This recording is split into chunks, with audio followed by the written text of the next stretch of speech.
Hello travelers, and welcome to the Hard Green Book, the channel that takes you from coast to coast and con to con. I am your travel guide Brendan here, and we have another Days of the Dead video. This time, Days of the Dead Las Vegas. I had to come back again. It was one of my first videos that really took off, so I just really want to come back and have another great time as I did last year. There are going to be some amazing guests here like Heather Langenkamp. We have people such as the cast from Aliens, the cast from Night of the Living Dead. We have people from Sematary. So also Greg Nicotero. We have tons of people here in the house this weekend. So we're gonna stop by and see some panels. We're gonna stop and maybe see some people in cosplay, and we're gonna have a great time. And of course, you know, we're gonna check out the vendors. So come with me, travelers, as we see what Days of the Dead Las Vegas 2024 has in store for us. Okay, travelers, as you can see, the people are lining up for a fun Saturday.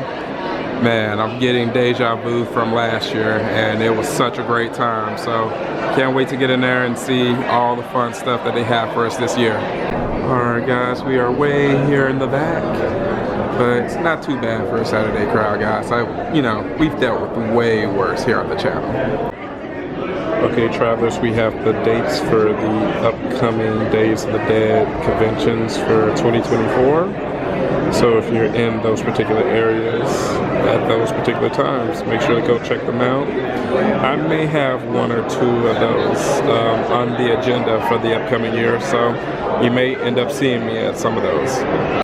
Alright, the line is moving, so the shenanigans are about to start here at Days of the Dead on Saturday. So come join me, travelers. Alright guys, we have officially made it to Days of the Dead Las Vegas 2024. So let's go and see what cool stuff we can find. Okay guys, we are here at Gothic Gardens Candles, and they have all types of cool little candles here. You guys know I love the candles. Very nice designs. I love the glasses here with the skulls. Some of these are color changing. Some of them actually have like little skull charms in the middle of them. So once you burn the candles up, you find a gift in the middle of it. Kind of like, you know, the cereal box when we were kids. So that's pretty awesome, guys. Very cool stuff that they have here. We have some trinket bottle opener keys. Cool way to open up those bottles that we love to crack open here at the convention. And of course we have some coffins here, and as they showed me, there's two different colors in there. So it's a red and a white wax there. It's very cool, guys. So if you want to check them out, we have a card here. Let's wait for it to focus. There you go, at Gothic Gardens Candles. And we have the website there, and you can find them on Facebook. Also, you can find them on TikTok and Instagram. So check them out. Guys, I came across this table, and isn't that the most awesome name? Get to Steeping. Creepy good tea. And guys, you know, it's very cool, and very often at conventions we see like coffee vendors, but I don't really see tea vendors very often. So this is very cool. And guys, check it out. We have different varieties. We have steepers here with cool little charms on them. Awesome. Gotta love that. And of course we have, you know, the list here with all of the prices and flavors and things of that nature. Very cool stuff, guys. Absolutely love that. So if you are a tea person like I am, more so than coffee, you want to make sure to check them out at Get to Steeping, and we have the QR codes there where you can check them out on Instagram and their website. And we have more information here on their card. You can find them on Facebook as well. Okay, travelers, we are on our way to a Q&A. This time it will be for the Howling, which is one of my absolute favorite werewolf movies. One of the epic werewolf movies of the 80s, along with American Werewolf in London. You know, it's kind of like one of those things, whether or not, you know, you're a fan of one or the other. I'm actually a fan of both of those movies, man. They covered both bases if you're someone that's into werewolf lore. So if you're repping the Lycans, hey, you want to stay tuned. Yes, this morning, first of all, the first one, and we're all tired. Second of all, I want you to make so much noise that they hear it in that room and wonder why they're not in here. Are you guys up to the challenge? Yeah! Now, please welcome our Howling cast. Come on, Gene.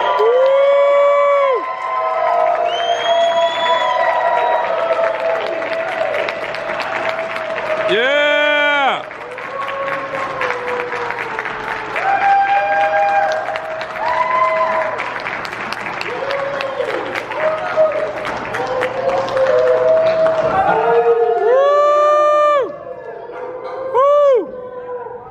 Yes, it's always a cheerleader in here. Welcome to Face the Dead. Welcome, guys. Good to see you again. Yes, last time I got to interview you was in Atlanta like 2 years ago. Oh, so much has changed. So much has changed. No, So, guys, how has this convention been for you? Have you two ever done a Days of the Dead? Have you ever done a Days of the Dead? This is my first one. I don't know that the three of us have been together at a convention before. We've been to screenings, revival screenings. You're the virgin crowd. Yeah!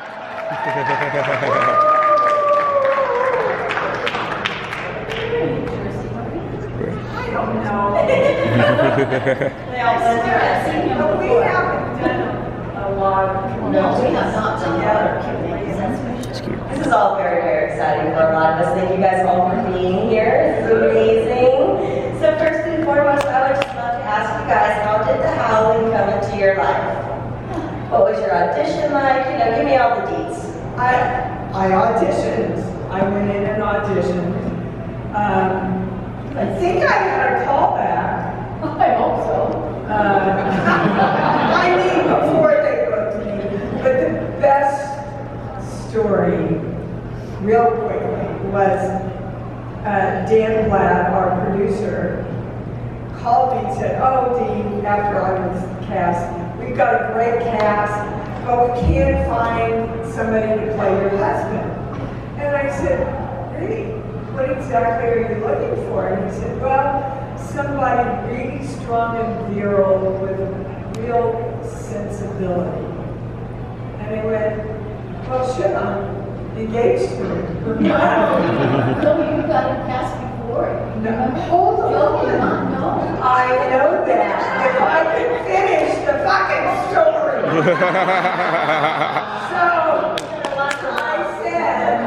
So I said, gosh, you know, because I knew if I said, "Oh, my fiance's perfect," they would run the other way, right? So I said, "You know, there's this guy I did chips with, Christopher Smith or Stone, some estimate." So they went out and found him, brought him in on his own. He got it on his own. And Dan calls me and says, "Dee?" I went, "Yeah, hi." He said, "Oh, I'm sorry. You know that guy you told us about? We hired him. I was calling to talk to him. I guess I called the wrong number." And I went, "No, you called the right number." And there was this long pause, and he goes, "Oh, shit."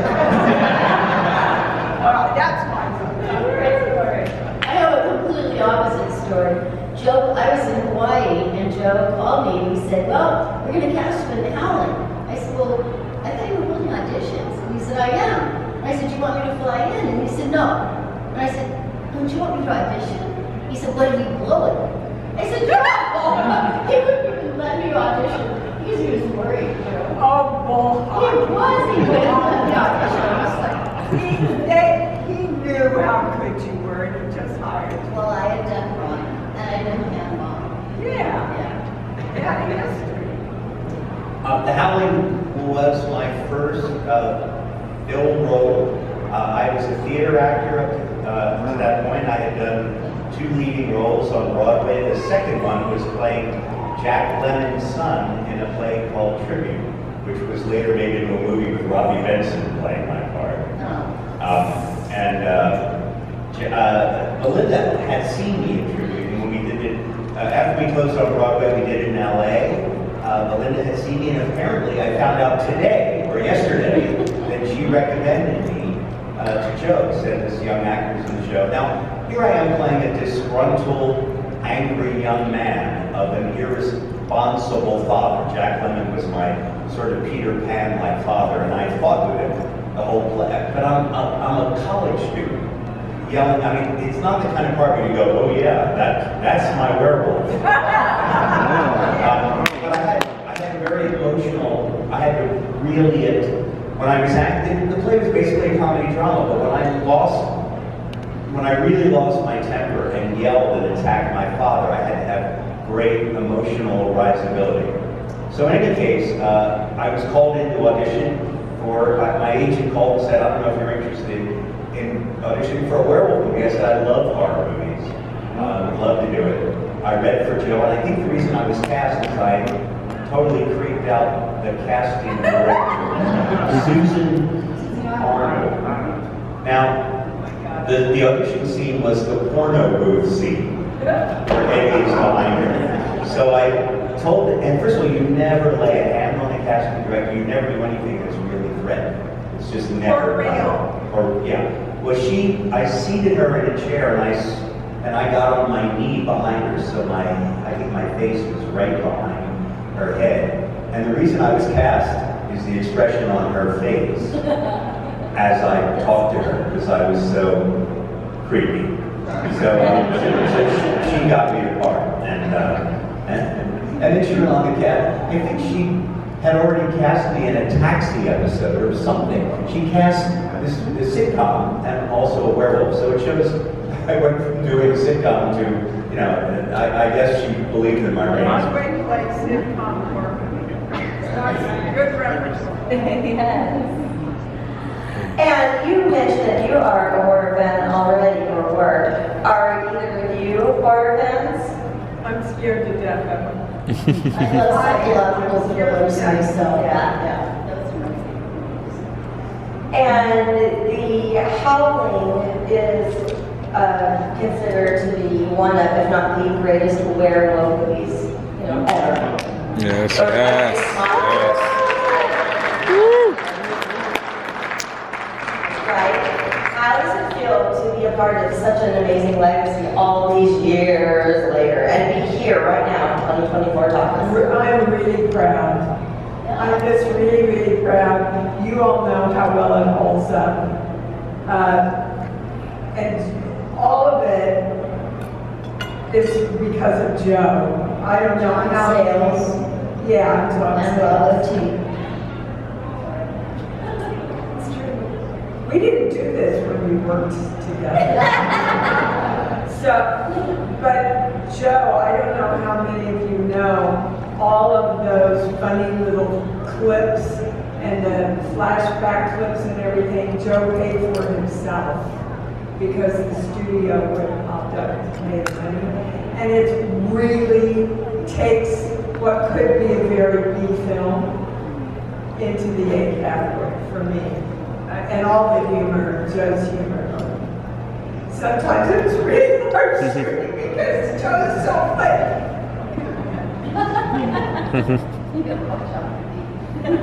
Do either of you want to contribute to that? Picking up on what Dee said, if you look at the office where Eddie attacks Belinda's character, I forgot her name. What's your character? Terry. On the desk of this, it's supposed to be the psychiatrist's desk, Patrick McNee's character. But on the desk, there's a can of Wolf chili. There's Allen Ginsberg's poem, Howl. I mean, there's like a million werewolf jokes. And then, of course, the cartoon with the wolf and the three little pigs. Joe has a way of sort of short-circuiting all the pop culture references in the picture, in the background. So there are lots of Easter eggs for fans to see the movie over and over again.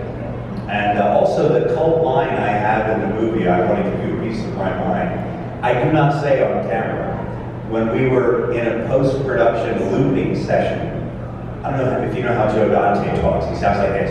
He goes, right before you right before you tear her throat out, there's a spine. There's a dead spot. Why don't you say something? No, right before you pull a bullet out of your brain, there's a dead spot. Why don't you say something? I said, what am I going to say? Before I pull a bullet out of my brain, I want to give you a piece of my mind. And he goes, okay. So I recorded that line. It is off camera, and it's sort of the cult favorite line of the movie, and was said completely as a joke, but there you go. That's when the magic happens, when you're shooting is when stuff.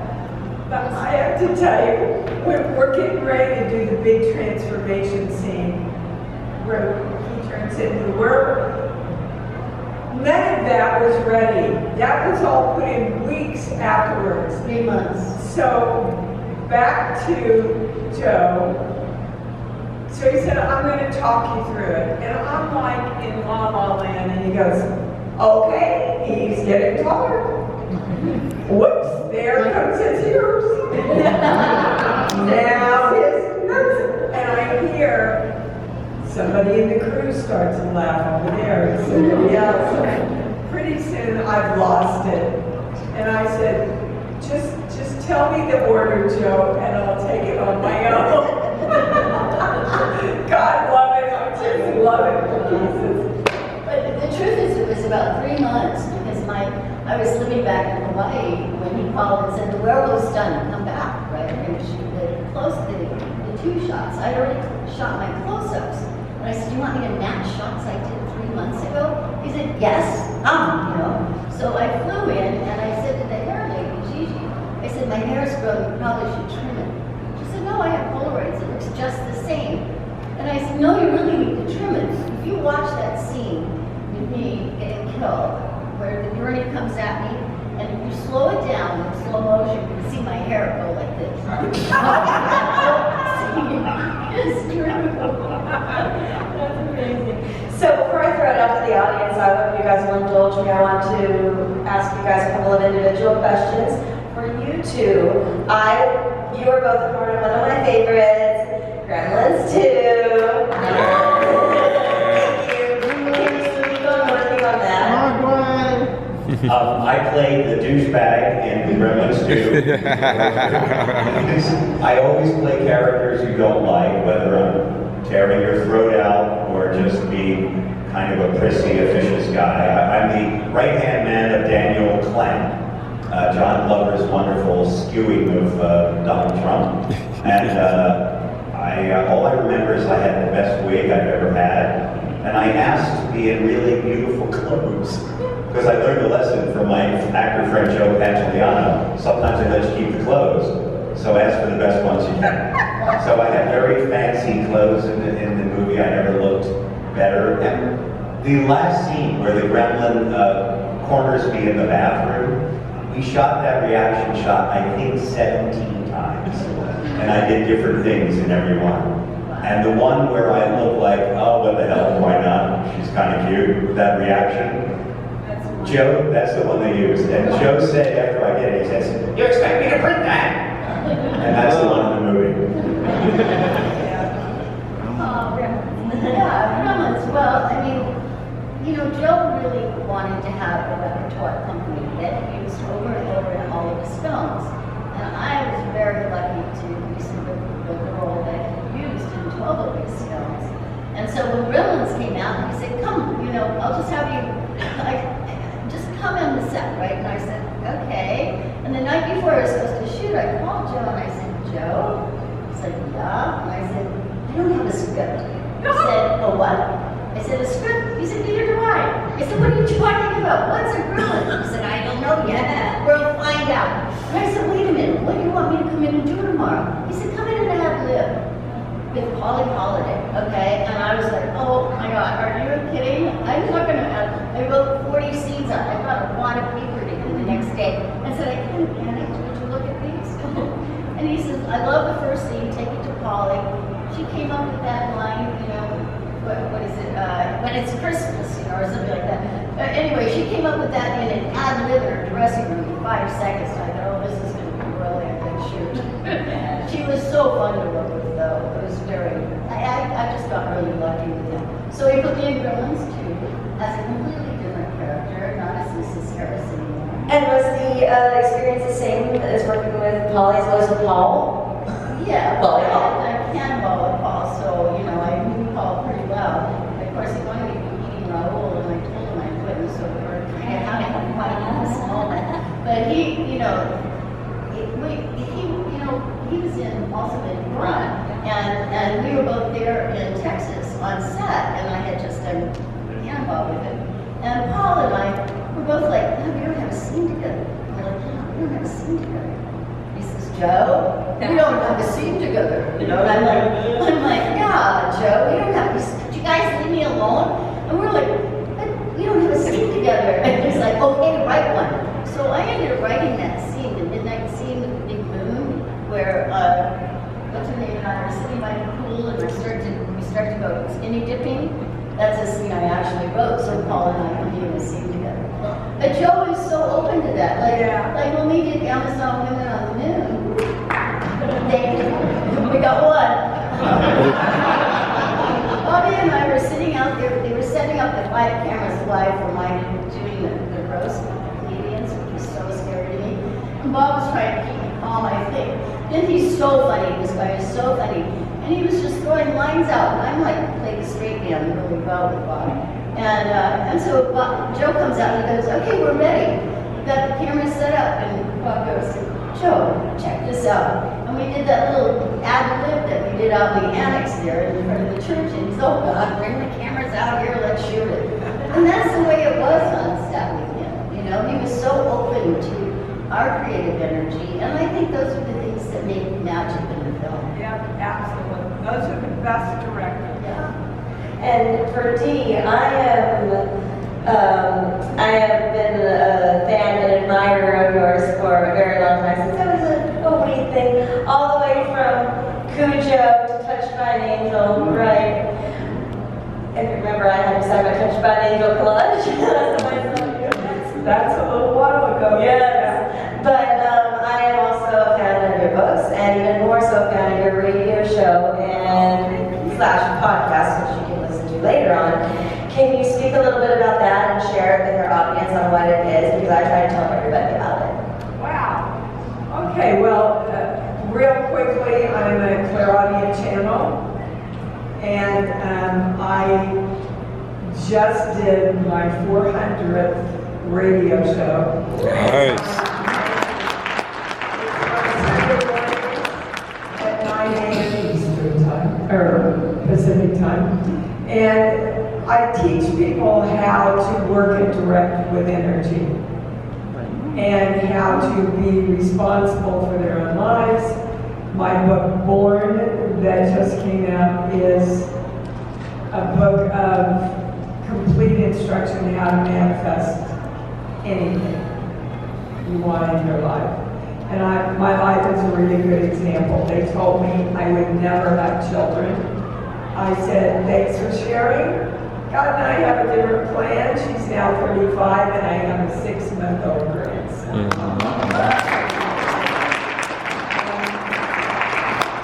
Manifestivity, exactly the same way. I just pictured reading clearly what I wanted and felt a lot of love and excitement around it, and literally I was offered E.T.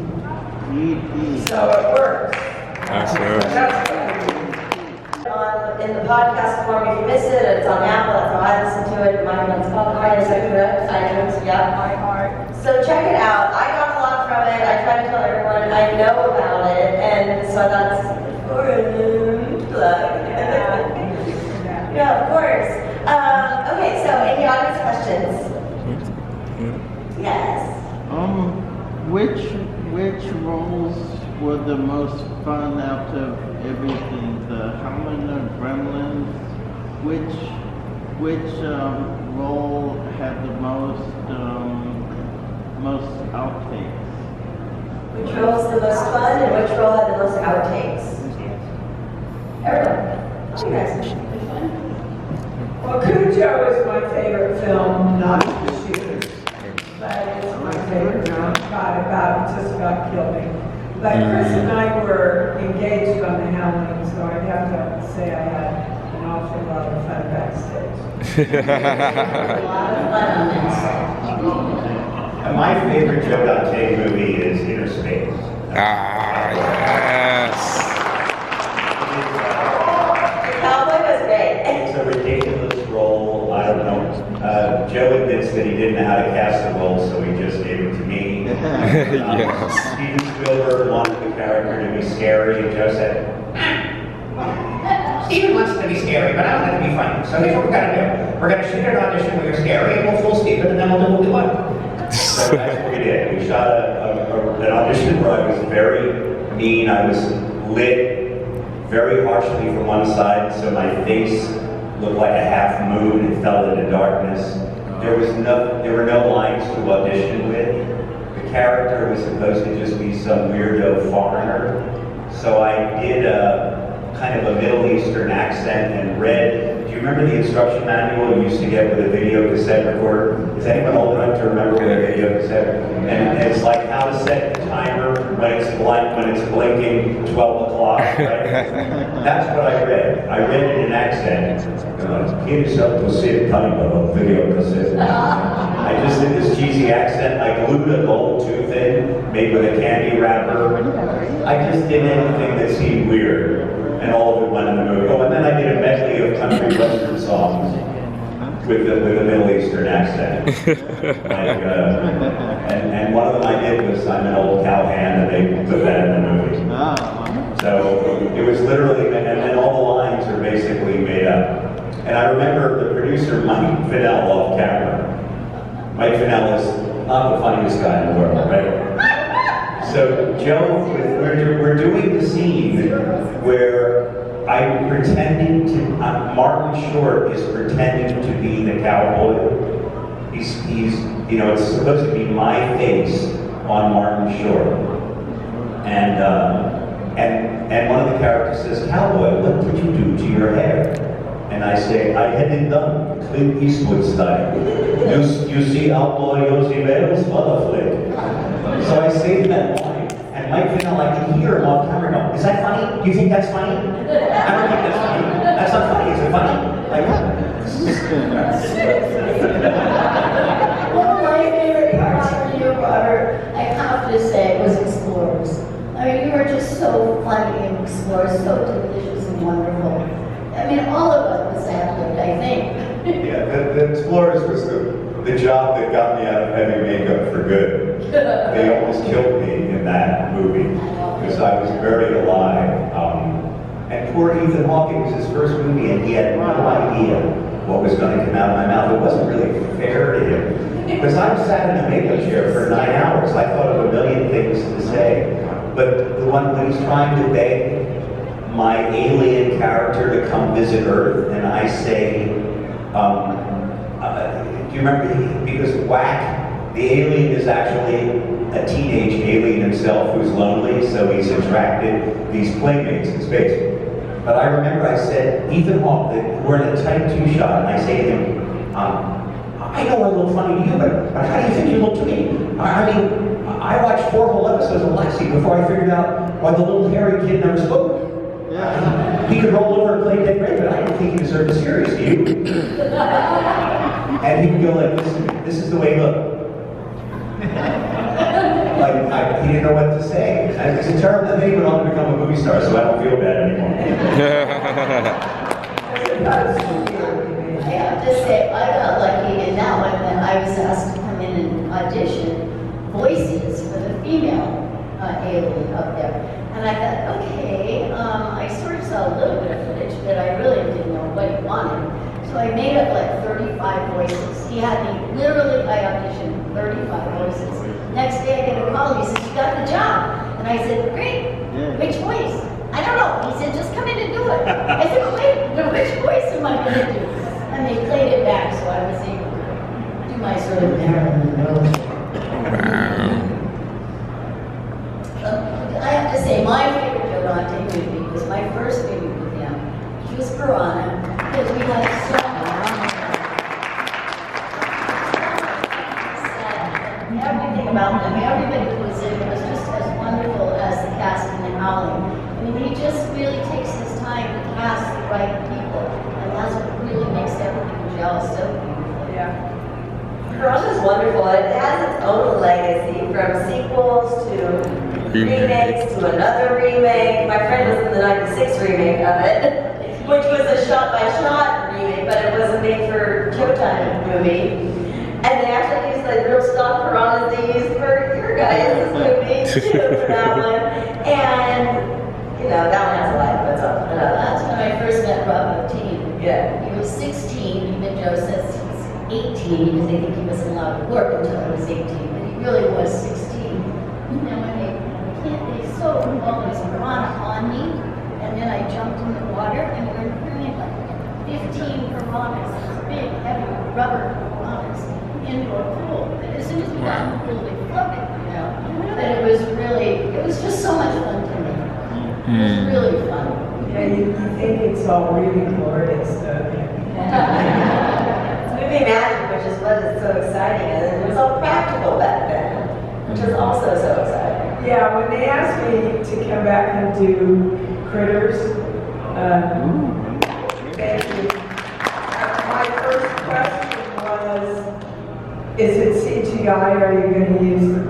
Because I wouldn't have done it if it was CGI. I wouldn't have. They wanted to try to CGI Cujo, and then I used not a chance. Anyone else up there? Yes. When it came to the legends from the Howling that were amongst the cast, I think one of the real standouts was Slim Pickens.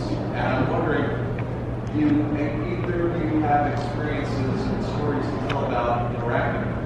You know, I adored Slim, and one of the scenes that was cut out, I was in a hot tub out in the. Yeah, I didn't forget that. And I'm not, at that point, very far from being from Kansas. And I'm going, well, I'm not going to be naked in there, by Joe. And he said, I don't care what you put on, as long as it looks like you're naked, from here up. So Slim, we got ready to shoot it, and Slim comes over, he goes, looking pretty good there, kid. I said, thank you, I really have clothes on underneath this. And he said, that's all right, I'll use my imagination. But he and Chris would sit around the fire for hours listening to stories of when, the olden days. All these guys would sit around. I was in bed asleep, and Chris would just listen to their stories. And they had, were you ever there during that? Oh my God. Chris's line, when he says, have you met the boys, is one of my favorite lines in the Howling. You know, when he says, I got the boys, have you met the boys? Yeah. And it's like, oh my God, let's take on that. It was so funny. Yeah. Yeah, It was a great line. he was a great guy, a great husband, a good father.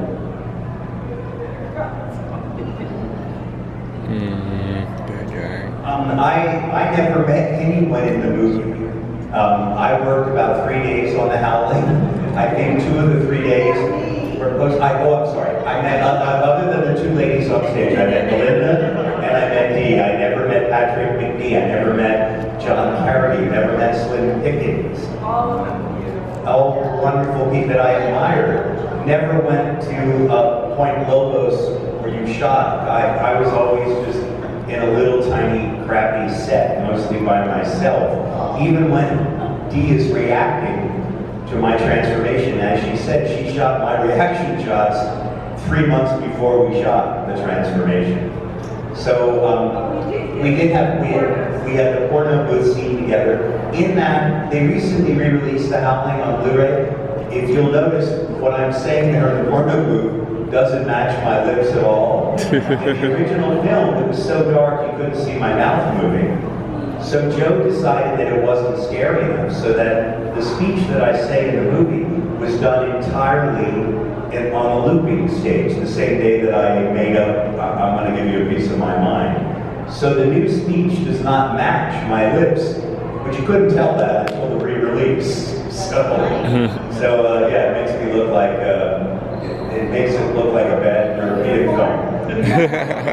Sorry. You're a foreigner and someone's treating you. Anyone else? Don't be shy. Okay. When it comes to filmmaking and creativity, do you feel that it's more conducive with a budget that's high or low? You know, I don't think it really is about the budget at all. I think it's really about the talent that you get together. And by talent, I'm meaning cinematographer, director, actors, and of course the writer. If you don't have the script, you're starting in default already, right? But I've done some really big budget films that I didn't think were extraordinary, and I've done some little tiny independent films that I thought were some of the best things I've ever done. Because they have a heart, you know, everybody's so worried about money, they're really pitching in and working as hard as they can go. And it's like everybody's making the same film. It's not like separate, you know, when you arrive on some expensive set, you know, you never meet anybody, you never do so hodgepodge, you know. Working with Joe and working on low budget films, to me, you know, I mean, I like money too, but you know, it was just so was the experience of working, making work together. You couldn't pay me to have that experience. I mean, I would pay you to have that experience. It was really quite extraordinary. And Joe, because I worked on both small budget movies with Joe and big ones as you did, he was the same person. Yeah. When if he had the burden of $100 million budget on his back, like in Looney Tunes Back in Action, he was still the same guy. None of the pressure that was put on him by the studio, because on a movie with a big budget, every minute on the set, and if it's a low budget movie, every minute costs $68. If it's a big budget movie, every minute costs $20,000 or whatever. You never felt that pressure from him. He still was that same spirit of, you know, we're just going to have fun. I want to hear your idea. If you have an idea, in the inner space, when I had the scene of the cowboy dressing up to go into town, He goes, okay, where do you want me to put the camera? What do you want to do? and I had brought in a bag full of cowboy boots, and I said, I'd like to do the male version of I'm just a girl who can't say no, from the world of Susie Wong, all right? Where she's dressing to go on out that night, putting her stockings on. I'm going to do the macho male version of that. He goes, Okay, where do you want the camera? and I brought the boots, and he just, no other director, no one does that. Rob Zombie. He comes in, he knows what he wants, and then bring in your best shit. That's what he is. In Howling, you know, the whole thing with the bagels between Scout and I, all improv, all of it. So, yeah. I don't know. Blake Edwards, actually. How many in this room know who Blake Edwards is? Yeah. Thank God. You'd be surprised people in this industry have forgotten already one of the most prolific writer, director, producers ever. Okay. I had done here in Indiana with Joe on. And when I did it, I read the script, it was called For Everywhere. And I thought, oh God, what am I going to do with this, you know? And I called Joe up and I said, Joe, I need a wig. He said, what do you need a wig for? I said, no, I need a wig. I mean, to play the character that I want to play. Oh my God, what do you need a wig for? I said, just please, let me have a wig. Okay, the girl wants a wig, let her have a wig. So I did this Heather McRae thing. She was my roommate from college. And she had this blonde, straight hair, with bangs and the whole bit, right? And I wanted to do this outfit that she used to wear. It's like a green A-frame, this lime green A-frame dress. I came here with the white, you know, mom's cooking foods. Oh, it was hysterical, you know. And so I walked out on set after getting all made up in my hair and the whole bit. Joe almost fell out of the chair. He took one look at me and he went, oh my God. The producers hit the ground. They loved the character so much, they brought me back for a second episode and they gave me a daughter who had the same wig, the same green dress, the same white go-go boots. I mean, this is what's so wonderful about Joe. Yeah, absolutely. Anyone else? Yes. Since you've had so many opportunities to work with Joe Dante, you probably had a chance to work with Dick Miller. Does anyone have any memories of Dick? Yeah, Dick, when you get your picture taken with Dick, he always stands up on his toes. That's my favorite memory of Dick. But I went and played poker with Dick one night. He wanted me to come play poker with him. Well, it was, you know, when I first worked on The Howling, I met Dick that day that we were going to do the bookstore scene, right? And I had asked Gigi, I wanted to have that double pierced ear, you know? And she said, oh, I'll pierce a second hole for you during lunch. And so Joe brings Dick over and I met Dick, and so he sits down with me. In the meantime, Gigi comes over with potatoes. She sticks them behind my ear, she sticks the thing. Dick Miller turned gray right in front of me. I thought he was going to just melt down. He was almost passed out right in front of me. He was so cute. He was such a wonderful man. Yeah. I did 12 movies with Joe, and I'm with Dick, and I only had one scene with him, and that was the bookstore scene. Which he says is his favorite character of all time. Wonderful. He's so wonderful in everything he does, you know. I remember when we did Runaway Daughters, and we were at the drive-in. Do you remember? And the Oh, I drive-in, remember doing it, but. the drive-in had all these posters of Dick when he was young and handsome and virile. And I was so stunned. I had no idea that there was Dick Miller in all these movies back in the day, you know, that I had seen. He's, you know, they made a movie of him called That Guy Dick Miller or something like that. So right on. Because everybody knows him, but they never remember his name. Just such an underrated Sweet man. actor. When I had met Dick at the time I saw The Howling, and I just thought he was the funniest thing in the movie. He was great. That, you know, he just is amazing pace in delivering dialogue. When we were the trash men in the Burbs, it was during the writer's strike, so there was no scene there. There was really very little scene that we had. And at the time, Shirley MacLaine had a book out about, you know, sort of, yeah. About what I About, yes. So I said to Joe, I'm not in the Writers Guild, I'm going to write this scene so we have something to do. And the way to do that is always give the other actor the better lines.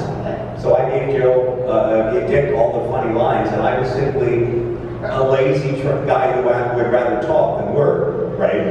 And Dick was the guy doing all the work, but he's too nice a guy to really yell at me.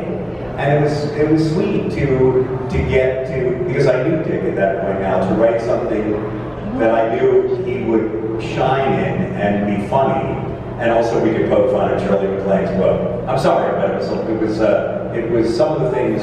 It was. I never wrote a scene. This was, but the laying on of hands and the healing power of crystals and all that stuff all found its way into the dialogue between three trash men. There's the sound line. Oh, come on, you guys, you're gonna get out of here. Why the hell didn't I ask that question? How was Rob Zombie as the director? Oh my God, I adore him. Director. I love him, I love Sherry. She brings him his health food drink and his vitamins every morning. So cute. But, you know, when I did, he sent me 3 from Hell. And I wrote back and I said, oh my God, I've got to do this part, but I have to look really shitty. I don't want any makeup, and I'm going to dye my hair brown, and can I have horn-rimmed glasses, and and he writes back and says, okay. That was, and Lords of Salem, you know, I'm sitting in my room and I'm going, oh my God, I can't, you know, I've been playing a part the whole first half of this film. this is who I really am now, and I run the rock on the set and go, I can't be this blonde Cupid doll anymore. I've got to be harder. I've got to have a different look. And he looks at me and he looks at his watch. He said, you got 15 minutes. You know, that's what I mean. They have so much in common about trusting the talent. You know, not that they wouldn't say, that's a stupid idea, and if they didn't feel like it, but they give you so much room to bring your hits to life. And that's really, for me, what the magic happens. So, speaking of, Yeah. yes, so speaking of Lords of Salem, you mentioned how he'll let you improv and such. Were there any like really good improvs that happened on Lords? Oh, so many. Like when I hit Bruce over the head with a frying pan. Oh, totally improv. So many, so much. I mean, every scene just, we get the basics and then everybody takes off and does everything. I love you three ladies so much. You three witches. I love you all so much. Thank you. Yeah. Thank you. All I had to do was see your three names and I'm like, Well, you know, and they're two really brilliant English actresses who work absolutely the opposite way that I work. So they know everything, they break everything down, and it works for them. I come from the more of the method. I don't do any work except learn the lines and wait for the character to tell me what to do. So the first scene, Patricia looks at me and she says, are you going to play it like that? And I went, yeah? And she went, alrighty. And then we were great friends, but when that first came out, I thought, oh man, it's going to be a long fucking shoot here. he being a rock lord, and I love seeing her in that. I was like, oh my God, really brilliant. Okay, time for another audience question, possibly two.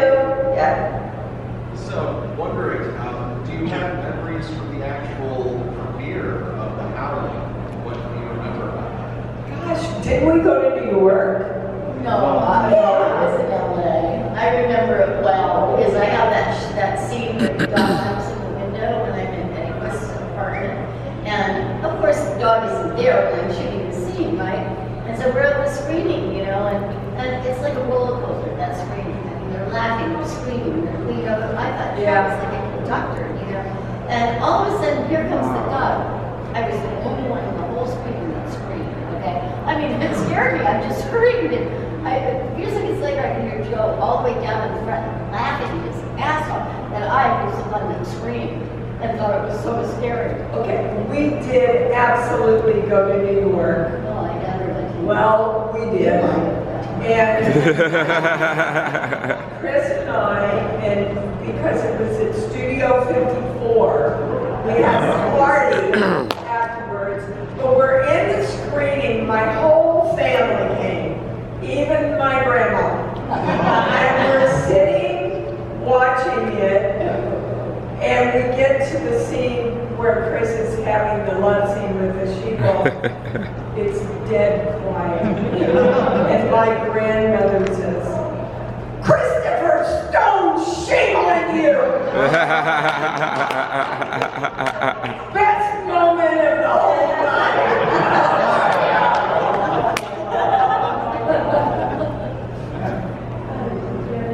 Elizabeth Brooks would have loved this. She would have loved to come to these conventions. She really would have. This would have been her favorite thing. I only remember finally getting to meet Patrick McNee, and that was the high point for me. As I said, so many of the actors I didn't get to meet while the movie was being made. He was such a charming man. And I guess I remember seeing at least the cast and crew screening. I was interested to see how my character was scary. And yet, I mean, I don't know why people, for years I've gotten letters about that role to To me, it's disgusting that some people find him, sympathetic, compelling, or compelling is not. But anyway, I used to get letters from like young women, and I couldn't respond to them because I thought, I think it's a little sick that you love this character. So I'm just going to pretend you didn't send me this letter. But anyway, I mean, Eddie is a weird guy, and I remember that I also wanted to like be marveling over how sexy your voice was when I was playing back how my having murdered her, which I thought was and once again Joe said, okay, you know, because it was not in the script that I So I mean, the strangest thing about making the movie for me was I was doing a comedy at the Westwood Playhouse, the Geffen now. I was doing a Frank Lesser musical review. So 6 days a week I would sing and dance, and then on the 7th day I was a werewolf tearing a woman's throat out. That was my life for 2 consecutive weeks. Sing and dance Sunday through Saturday, and then Monday go and, you know, and be a werewolf. It was, it's wonderful to be an actor. You know what I would love is I would love a Guys and Dolls werewolf show. That would be great. Guys and Dolls Werewolf show. Wouldn't that be great? I'm just saying, when you said Frank, I was like, oh. Instead of a modern day saying, oh, Take back your meat could be like, take back your fur. I'm just saying. Right. If people knew. Right. Okay, one last question to wrap it up. Before I let you guys go, I want to ask you guys, is there something important that you've learned on a set, any set, that you would like to share with us? Covered all 12 films. Yeah, I learned right away, if it's a bad direction, you gotta speak up. If it's a bad direction, I feel like I have roaches crawling all over me. And I just had an experience like this, where basically it was a scene where my son, they thought he was dying. And the opening scene, my husband and I are putting into the hospital, and they come over and they say, can you do it a lot more hysterically? Can you come in real hysterically? And I said, I can, but I'm telling you it's false. And he said, well, what do you mean? And I said, look, I walked into my bedroom and found my father who had tried to commit suicide in my bed. You know what happens? Nothing. Because your brain goes, I'm not seeing this. Wait, what is this? Something's wrong. And I quietly walked into the living room and said, Mom, I think Daddy's tried to hurt himself in my bed. Cut to 2 hours later, after the paramedics would come, and they say, he's going to be okay. Both of us lost it then. I said, it's the moment when I know he's okay that you lose it. If I lose it before, I've done all the work for the audience before the moment it happens. So they let me do it my way, and thanked me. So that's what I learned even before I was anybody. I can't do something that's not true. I would agree with that's the most important thing. I agree with Dee that if you get a direction, and I learned my lesson in a I guess a funnier way. I was in some cheesy television movie, and I was prosecuting, or I was on the I had Chris Sarandon on the stand, and the director was a guy named Marty Davidson who had a terrible Brooklyn accent. And I guess because I was the low man on the set, you had Virginia Madsen and all these people that were more famous than me. I was the guy who got picked on. And this is the direction he gave me. All right, here's what I want you to do. You gotta understand, I want you to just nail it. And I was like, you know, before the camera rolled, I was like, all right, I'm gonna nail it. And I went, and the camera rolls, and I go, did you? And Chris Sarandon burst into laughter, right in my face. And then he was so embarrassed that he had laughed at a fellow actor. He immediately said, oh, I'm sorry, I'm so sorry. And I said afterwards, I pulled him aside and said, thank you. Thank you for saving me, saving my career. So I learned a lesson that day, which is, I don't argue with directors. If they give me a direction that I hate, or I think is wrong, I do two things. First of all, I try to use the universal translator. Thank God for all of you not asking a Star Trek question, by the way. I use the translator in my head and I try to say, what does the director think he means by this direction? Try to translate, if I can. If it's a terrible thing, I thank the director, I say, that's a great note, thank you, and then I do exactly what I want to do anyway. And as long as you thank them, they imagine that you've taken their direction. Yeah. So that is my advice always to young actors. That reminds me of when Kevin McCarthy in the scene in the TV scene, he stormed out of the room and he said, damn it, I said, what's the matter? He said, he just won't direct me. I said, what? He said, I want Joe to direct me. And Joe and I are friends, so a couple of days later we were talking on the phone and I said, you know, Kevin really wanted you to direct him in that scene. He said, me direct? Kevin McCarthy?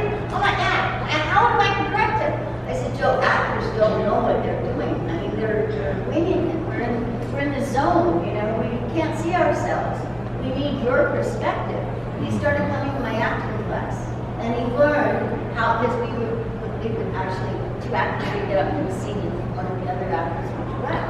And he said, oh my God, he was so surprised by that. And he took it to heart, and it really played out in his work after that. Interesting. That's great. Yeah. All right, guys, so we gotta let them go, but please do go to their tables and bring their own.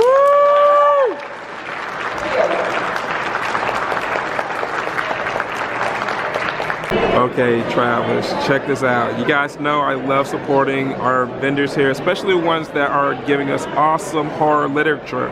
So we're here with an author here, and he was going to give us a little bit of information about what he has here at our table here. Yes, hey everybody, I'm Derek DC Phillips. I'm Atlanta-based, but visiting Las Vegas today, which is very exciting. Awesome. We've got my brand new short story collection over here, Frightful Fables. You can find me across social media at Frightful Fables. Also got a couple of anthologies. One even was sponsored by Days of the Dead a few years ago, so full circle. And also got a little bit of a mysterious, eerie children's book. Yes. Nothing too scary that the kids can't handle, but for all those wannabe goth kids, are going to be goth kids out there one day. Supporting all the ages there. We got starting them up young. Yeah. That's awesome. Okay, so travelers, you know, if you are interested in anything that you see here, you know, you guys want to support and give some love here to DC Phillips, make sure to check him out here. You can find him there at Frightful Fables on all the social medias. And hey, let them know that the Horror Green Book sent you guys. You guys remember these guys here? Awesome, so cool to see cool vendors and filmmakers that I remember from last year and then other conventions as well. Love their setup here. Gotta have a tent here. Only good things could happen in this tent. Nothing bad could possibly happen there at all. Okay guys, check this out. Murder Rita Bill. Now that is an amazing title, and this is a pretty fun premise, so I had to get that from them, guys. So you have a group of friends on their way to a Jimmy Buffett impersonator contest, and they stop off to pregame, and they run across a half-human, half-bird monster. And guys, I cannot wait to check this out. So it's really cool to support the, you know, friends that you meet at different conventions and things of that nature. So guys, make sure to check them out. Woo. Walking Dead. Best makeup farthest. Hi, everybody. Hey. So first of all, Mr. Nicotero. Yes. Most of us know someone still had a birthday yesterday. Yes. It's weird. I was telling people this July 23rd is my 40th anniversary of being hired on Day of the Dead. I got hired on July 23rd, and I'm only 39, so I haven't figured out how. Hey, same here, same here. 40 years. Right. But yeah, so I'm excited to be here. And we are most excited that you're here, of course, but we must honor you. Can we give a round of happy birthday for this guy to be sing? No.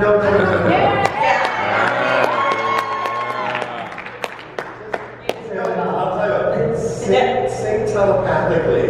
Okay. I'll hear it. All right. Look, everybody that's here yesterday, people were super sweet. No singing. Amazing. Okay, so you've done so many things that I know and I love, all right? I must talk to you about Bushmaster. Oh, yeah. I I forget about that. It's weird because, I like you said, I've done a lot of stuff. Kind of forget, like, oh yeah, that was a lot of fun because, Bob directed it. Who was a partner at K&B, so it was me, Howard, and Bob. And it was like Bob's first, he had directed The Demolitionist when we were doing From Dusk Till Dawn, but Wishmaster was like, there was a lot of effects in it, and then of course, Bob did the Who's Who casting of, Robert Englund was in it, Kane was in it, and everybody was in that movie. Rico Ross was here today, isn't it? Oh, I didn't even remember that. Yes. So yeah, it was a lot of fun. I was Bob's second unit director, so he would shoot scenes, and then he would go off and film other stuff, and then I would go and shoot a bunch of the inserts of when Robert Englund finds up that weird monster and he grows into this. And we were we started training the book, reverse photography and all that kind of stuff. So did Robert think of all those kills, or was it a team effort? Because he's a director, he directed it as well, of course. I think it was a team effort. A lot of it was in Pete Atkins' script. But it's kind of like the situation that I've been in on Walking Dead for the last 14 years, which is you kind of have the keys to the kingdom. Like a zombie kill shows up, and no one's really gonna question me if I pitch it. Oh, what if we did it this way? Most of the time they'll be like, well, you're the expert. And it sounds like, yeah, that sounds good. So that's kind of Wishmaster was sort of like that. We all kind of got a chance to jump in. Andy Diloff and his makeup. We did. I was telling somebody. I think I told my wife this recently. We almost did Bernie Stage then. Which one? It was the throne room with all the statues. In the end, when they all started exploding, because the special effects guy, Bob had wanted the explosions of the statues to look like Independence Day, where it would go, it would start exploding from the top and explode downward. So we're on this set in Chatsworth, and there's one way in or out, which is illegal, which of course we didn't know that, but. And the dummies were standing in the doorway. And we put the cameras in there, and when the special effects guy detonated the dummies, the first piece explodes, and then there's all these little particles of foam in the air. And the second explosion went off, it ignited all the particles that were in the air. And then the third explosion went off and ignited those particles. So everything hit the ground and caught on fire. And we're standing there going, well, there's the exit right where the fire is. So we all kind of, everybody took off and we all got out safely, thank God. The fire department came, put the fire out, and then we went back in and the camera, they left the camera there. So the camera was like a pile of liquid plastic and glass. So it's one of my memories. And how did you guys, I'm a huge Wishmaster fan, how did you guys decide what those statues were going to look like? Well, that was a lot of fun because we had the Buddha, we had the archer, we had the Roman soldier, and we made the suits that the actors could wear, and we made the heads so that they didn't have expression, but they just looked like moving living statues. So we made full suits, and a lot of the guys, the thing about the Wishmaster was a lot of people that worked at the shop played those parts. Because we built everything around the guys. You know, if you ever worked at K&B, most likely you would be in the movie at some place, like wearing your costume or being in makeup or something. Because if it takes you 6 or 8 weeks to build something, it's always easier if you're working at the next table. Hey, let's see if this fits. Fit it on. You know, I think we all, I don't remember if I had a cameo, which last I don't remember, honestly, because I know I should be second unit. But everybody else in the shop all had cameos. Yeah, I mean, especially in that party scene. I mean, Yeah, so many people. So everybody. Howard was in there. And yeah, all the KB guys were in there. You know, on the podcast, I have one of our segments is favorite kill. We did Wishmaster last year. And it was the most difficult thing we've ever had to do is to pick a favorite kill. There's a lot of kills. Well, the kill we did on Bob with the piano wire rounding around. That was You know, and did you guys take any inspirations from other projects, other movies? Well, it has a very 80s Right. feel to it. Because the Walnut Worm, for me at least, it resembled Poltergeist too. Yeah, there was a little Poltergeist, there was a little of that. And then the Massacre really reminded me of Hellraiser 3, which, you know, Atkins was part of as well. Yeah. Right. Very true. Yeah, I mean, it was a lot of that. And I'm like, but it like brought all the best parts of those things together. It was so great. And it was a fun shoot. You know, the studio where we filmed that was like a couple blocks away from K&B, so we could go to work and it's like, oh, you gotta go to set and just drive. That was easy. Yeah, it was a lot of fun shoot. But again, it's like, you know, I feel like we're all just a bunch of kids who got given, you know, a little bit of money to make this movie, so we're like, paying attention. I remember going to the first screening, and it was, I think it was the screening where Wes was going to decide to put his name on the Wes Craven Presents. So they had a screening in Hollywood, and Wes was there. You know, they would screen like the reels, you know, so the first 25 minutes or something. After the first 25 minutes, they were changing the reels, and I went, that movie's fucking great. I would put my name on that movie. I said, put it that way. And Wes was sitting behind me giggling. I was trying to say, Wes, you should put your name on this movie because it's good. Yes, it's one of my favorites. It really is. I mean, we have a reading on the podcast about 10 on movies, and when we're talking about them, I think I've given a 10 to maybe 3 movies. I've been doing it for 4 years, and that was one of them. So. What are the other two? Now I'm curious. Okay, we did do a compilation of for Christmas one year. We did Tales from the Crypt, but we did the Santa one from the original movie, and then the Santa one from the show. It was Larry Craig, and I did that at 10 because I love me with some Larry Craig so very much, right? And the anniversary of his death is tomorrow, actually. Like he passed on St. Patrick's Day, and the other one was I'm Madman. Oh. I love me some I'm Madman. Yeah, I haven't seen that since it came out. That's good. I adore that movie. And being a reader, you know, I love that movie. And it was still very film noir, and it was just very interesting and fun. And I want to say there might be another one in there, but it's been 4 years, so I can't remember what those ones were. But when I gave the first 10 was for the Tales from the Crypt one, and everyone was emailing and commenting, and they're like, you gave a movie a 10? Because I'm so stingy. But Wishmaster fell into that. Just so you know. I can talk about everything for forever, but I won't. I'm going to throw it out to the audience. Audience questions, anyone? Yes? When you were younger, what drove you to your special effects movies or something?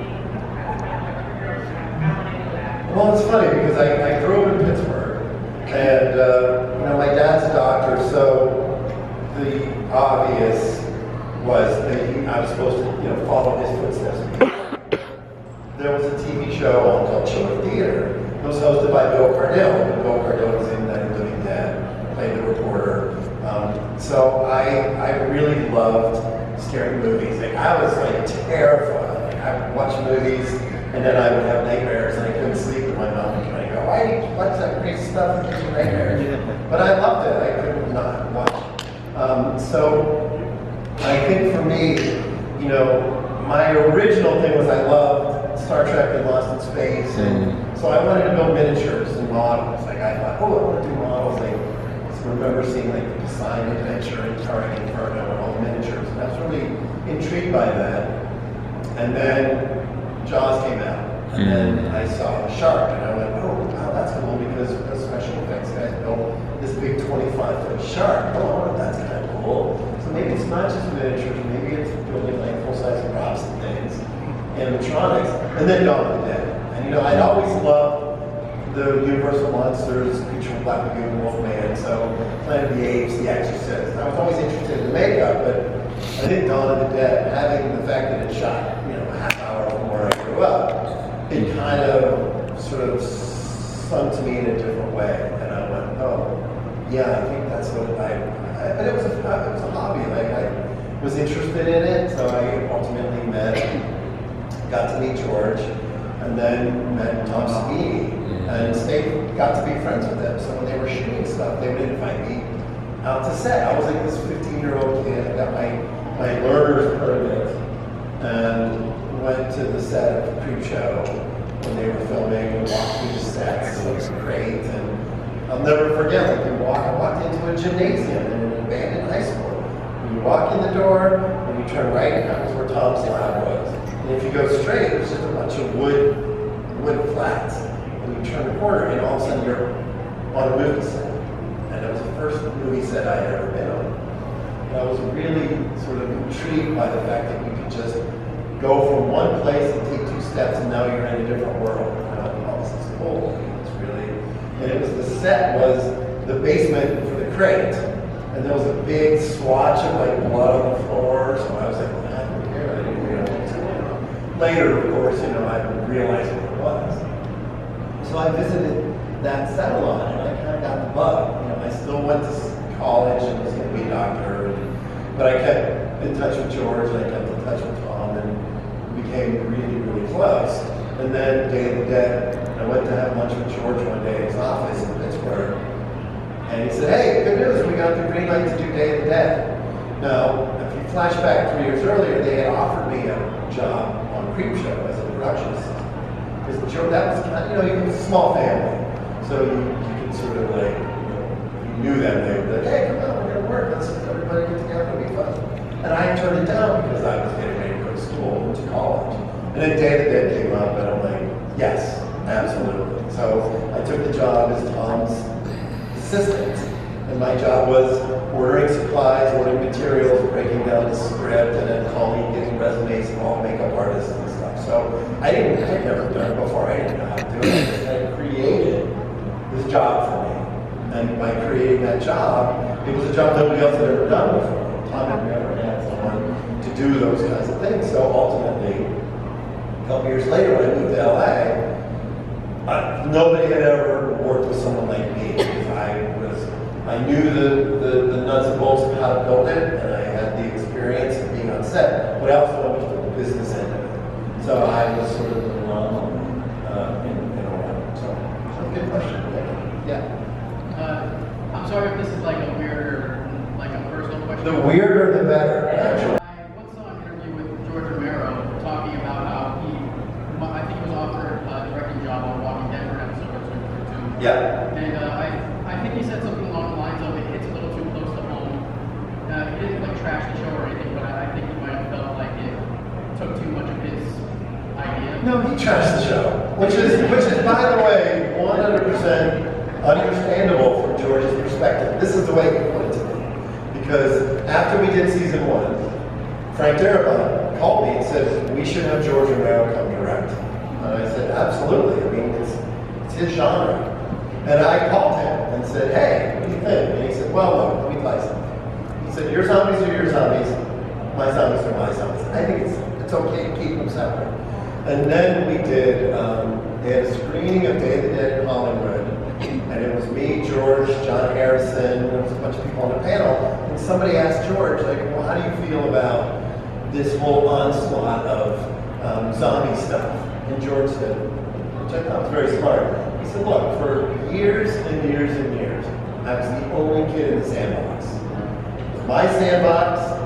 I created the sandbox. I put the fucking sand in it. It was my sandbox. And he's like, now everybody's in my sandbox, kicking sand on me. And that's true. I mean, he's the guy. that created this genre. He created you get bit by a zombie, you come back, you gotta shoot him in the head, that was all George. So I thought it was really interesting, and then I had a piece to add to that, because I said what I think perpetuated the zombie genre and made it more relevant to today's culture was video games. Because when you have House of the Dead, you have Resident Evil, and you make them first-person shooter games where you can have the player put a toy gun in their hand and point at the screen. All of a sudden, the person playing the video game has their own fate in their hands. If you shoot zombies, you can win. So George answered Sandbox. And I said, look, to me, it was Resident Evil and House of the Dead, because all of a sudden, when those video games took off and opened the world to a whole new generation of people who didn't watch Night of the Living Dead or Dawn of the Dead and never seen those movies. So then in the 2003, Resident Evil movie comes out, 20 days later comes out, Shaun of the Dead comes out, the Dawn of the Dead remake comes out, and now everybody's making zombie movies. So you really think about it, that's where the sort of resurgence of the zombie genre came. The Walking Dead just did something that none of the other ones did, which was it put in your place living room every Sunday night. Every Sunday night, there were zombies in your house. I put it there, so I know. I said, yeah, go around the back, go in the back. You're welcome. I just come in. So I think, and look, and honestly, George has every right, to be a little tweaked about it, because he's like, this is my baby, this is my thing. But I think that The Walking Dead came after all this other stuff, and The Walking Dead just kind of made it, because it put it into everyone's living room, and it sort of exploded. I think that was why George reacted the way he did. Yes? I'm a super fan of yours. Every time The Walking Dead come out, I just take a picture of the zombies. You make beautiful makeup. What motivates you to be the award-winning makeup artist that you are? And I loved all of I looked you up on your IMDb. Yeah, my IMDb has a lot of shit on it.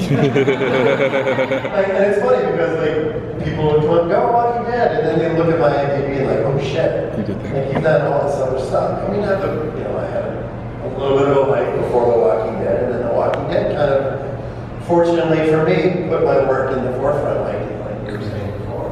But it's interesting because a lot of, I worked on Day of the Dead, I worked on Land of the Dead with George.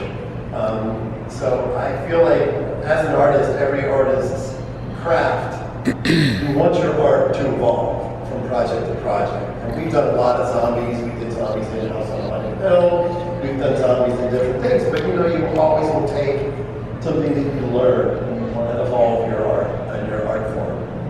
A lot of it for me has to do with the fact that I did have a pre-med background. I studied biology, I studied anatomy. So the stuff that we do looks real, like it's, you feel just I know what it looks like. It's funny, but So a lot of the zombie stuff that we do, we strive to make it feel anatomical. So there's little flourishes that the audience may not know they're seeing it, but they'll see it. You see like, oh, there's a jawbone there, and it moves when the zombie opens his mouth. Well, that's just like my jawbone, yeah. So I think that makes a big difference in those little flourishes. Good question. Thank you. Yes. I'm wondering if you could talk to us about Army of Darkness as like the second favorite movie of all time, and just like what was your inspiration for that, and how did you decide on makeup for that? Well, we had a really great history with Sam. Before he existed, we worked on Evil Dead 2. So Evil Dead 2 was pretty much the project that made Howard, Bob, and I realize, wait a minute, we should just do this together and start our own company. So we knew how Sam worked. Sam had a really unique sense of humor. A lot of his gags are Three Stooges gags. Even the voices, hey guys, you hear the voices of the Deadites, and it sounds Moe, Larry, Curly. That's Sam's thing. And in Evil Dead 2, you know, when the eyeball, fly ball happens, that's out of a Three Stooges episode. Like, he would tell you that. So when we got into Army of Darkness, I think we had a better sense of what Sam was like as a director. Because it wasn't, you know, let me back up. When we were doing Evil Dead 2, there was a scene that we shot where Ash is in the woodshed and the door flies open and Linda's severed head comes in with the chainsaw. And I remember reading that and thinking, that's a terrifying image. Like, if you really think about this headless creature with a chainsaw attacking you. And I remember thinking how scary it was. And then we built the puppet, and I think Howard was lying on this little dolly with a cable on it. And they would say action, and Howard would kick the door in with his foot, and they would pull the puppet in, and one of the guys was above with a monofilament holding the chainsaw. And I remember thinking, it looks a little silly. It looks kind of like cartoony. It looked cartoony. It didn't look like this horror visual. It looked a little cartoony. And then when, you know, the chainsaw goes and he pulls up the crowbar and it goes backwards and all the blood and you see Bruce and all the blood in the face. It looks a little cartoony. And then I realized, it's just torturing Bruce Campbell here. Every opportunity that he gets.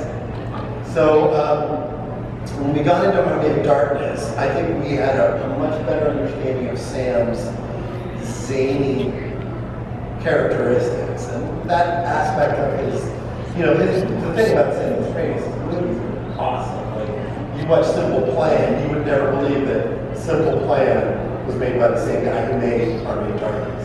But there's a lot of Ray Harryhausen influences in Army of Darkness. You know, when we made the Deadites, you know, that was all Army of Darkness. You know, the skeletons and everything, and you know, we had a lot of fun doing that. And you know, Sam's one of those directors who he'll draw every single shot. Every single shot is storyboard. The storyboard everything is not left, don't forget.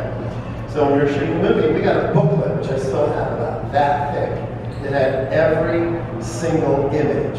So you go to set, and like, what are we shooting tonight? That's the image. So the whole crew would look at the storyboard page and go, that's what we're shooting tonight. So it made it helped everybody visualize exactly what we were doing. And Sam was always really, really good at knowing exactly what he wanted. Now, like every single director, they always want more. So there was one shot I remember we had the Deadites with the bagpipes. And it was ridiculous because they had. I personally like the bone flute. The bone flutes? Yeah. It's like they had kilts, and then they had beards. They're the skin. They had beards. I never figured that out. It was just one of those things. But you know, Sam was always the kind of guy that, you know, I think we had 10 skeletal puppets, and then I think we had 10 of the partially decomposed Deadite puppets. So we had like 20 puppets. So Sam would be the kind of guy that would be like, okay, we're going to shoot 4 flute in the foreground, but yeah, we need some more stuff in the background. And he's like, I said, well, how many puppets do you want? He's like, how many do you have? I said, 20. I want 20! Like, he wanted everything. Once again, 40 or 50 people wearing masks and wearing the armor, and then we even made costumes.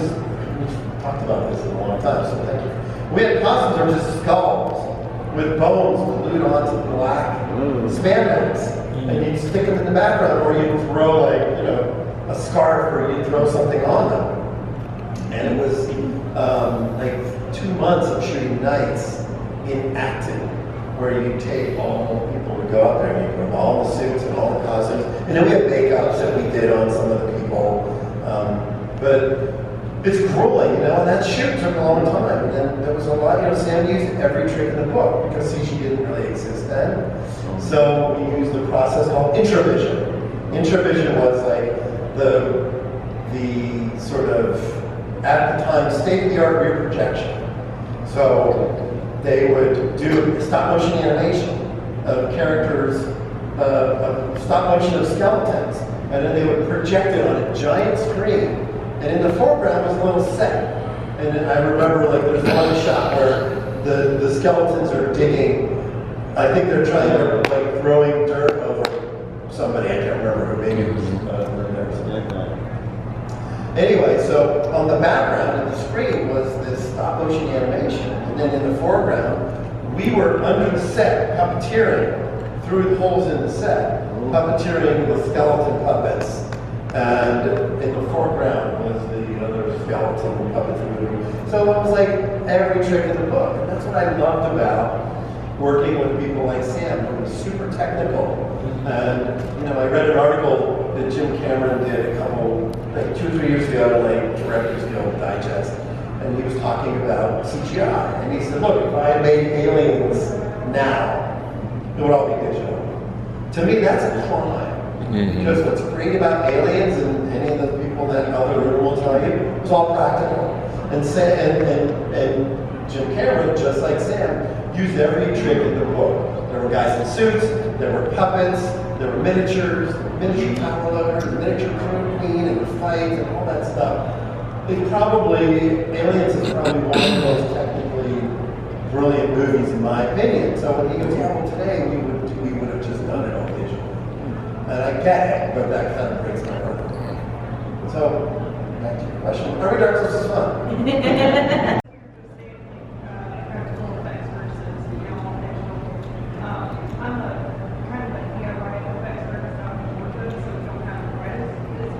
We're in Georgia. Augusta. Okay. So it's close to like Atlanta and Savannah, but not too terribly close. Okay. So what's some advice that you would give someone trying to get into the industry in today's life? Look, I mean, that's a good question. I think, when somebody was talking to someone today at my table, and the truth is, I feel like part of my legacy when I kick off is the fact that The Walking Dead sort of reinvigorated practical makeup effects because it put it in your living room. So there's a lot of young people out there, you have a lot of young guys and a lot of young girls who were inspired by The Walking Dead. I think because The Walking Dead, and then you had Game of Thrones, and then you had American Horror Story. Now there's a lot of cool practical makeup effects stuff on television. So I think it's a little different. If you had asked me that question 15 years ago, I'd be like, sorry, but I like computer stuff. But I always think that there's a use for it, but the world is changing so fast, guys, in terms of the way movies are being made, and with AI, they're just, film companies would just like hire less and less people and just make a movie with the 4 guys made because they didn't pay anybody. So it's kind of, I'm grateful that I got into the business at the time when, you needed crews and people. So, I think just keep plugging, put a great portfolio together, and really show what you're capable of doing. A lot of makeup artists, they can do beauty makeup and casualty makeup and horror makeup because, if I'm producing a TV show and I want to hire you, I want to make sure that you can slit that guy's throat and make her pretty at the same time. Not in the same shot. I love it, it's called casualty makeup. I think I just made that up. I was like, really? That's awesome. Yes. Sounds nicer than dead. Yeah. Are there any effects in your past, especially earlier in your career, that you're slightly embarrassed by, or that you wish you could go back with the knowledge that you have today to redo? Yes. But I'm going to admit it, and then I'm going to lie. Never admitted it. It's not embarrassing. Let me give a little context. When you're in the studio, you imagine how a specific thing is going to work. And you can test it. We did a makeup in Inglourious Bastards. That, what was interesting about that movie was we shot in Berlin, and we wanted the makeups to be as authentic as we could. A lot of times, though, what happens is, like we did a makeup on a guy named Martin Footke who played Hitler. Hitler's in like 3 scenes in Inglourious Bastards, or 4 scenes. But you have to remember that when you do a prosthetic makeup on a character, you get there at 4 o'clock in the morning, and you put them through the makeup. So by 6 or 7 in the morning, they're ready to go. They put on their costume, they go to set, they work all day, then they go to lunch, then they go back to set and they keep working. But the prosthetics themselves, the edges, you know, if the actor sweats, the actor moves a lot, if it's hot, those edges, you know, you've all seen it. You've all seen movies where you see a little pucker, and you're like, oh shit, the edges. Yeah. So in Glorious Bastards, we shot 2 scenes with that actor one day. So one scene in this big war room, and then at the end of the day, Quentin had one shot of the character sitting in front of a fireplace. So it was orange light on this prosthetic. And the guy had been in the makeup for 17 hours. So it was literally like about to fall off his face. And I begged him not to do it. I said, look, we can't go in there and fix it. I mean, it's been on for so long, the edges, the silicone started to fall apart. It only lasts a day. And even when The Glorious Bastards came out on DVD, I actually called Quentin's producer and said, I will pay to have those edges digitally fixed because I wanted it to look perfect. But here's the thing, and this is the story that George Romero told me on Land of the Dead. We did one scene at the end of the movie. There's a woman who, she had a cheek appliance, gelatin cheek appliance, with a bite wound and a blood tube. And George went up and directed the zombie, okay, go in and bite her on the face and rip the plug out. And then he said to the actress, you just struggle and fight for your life.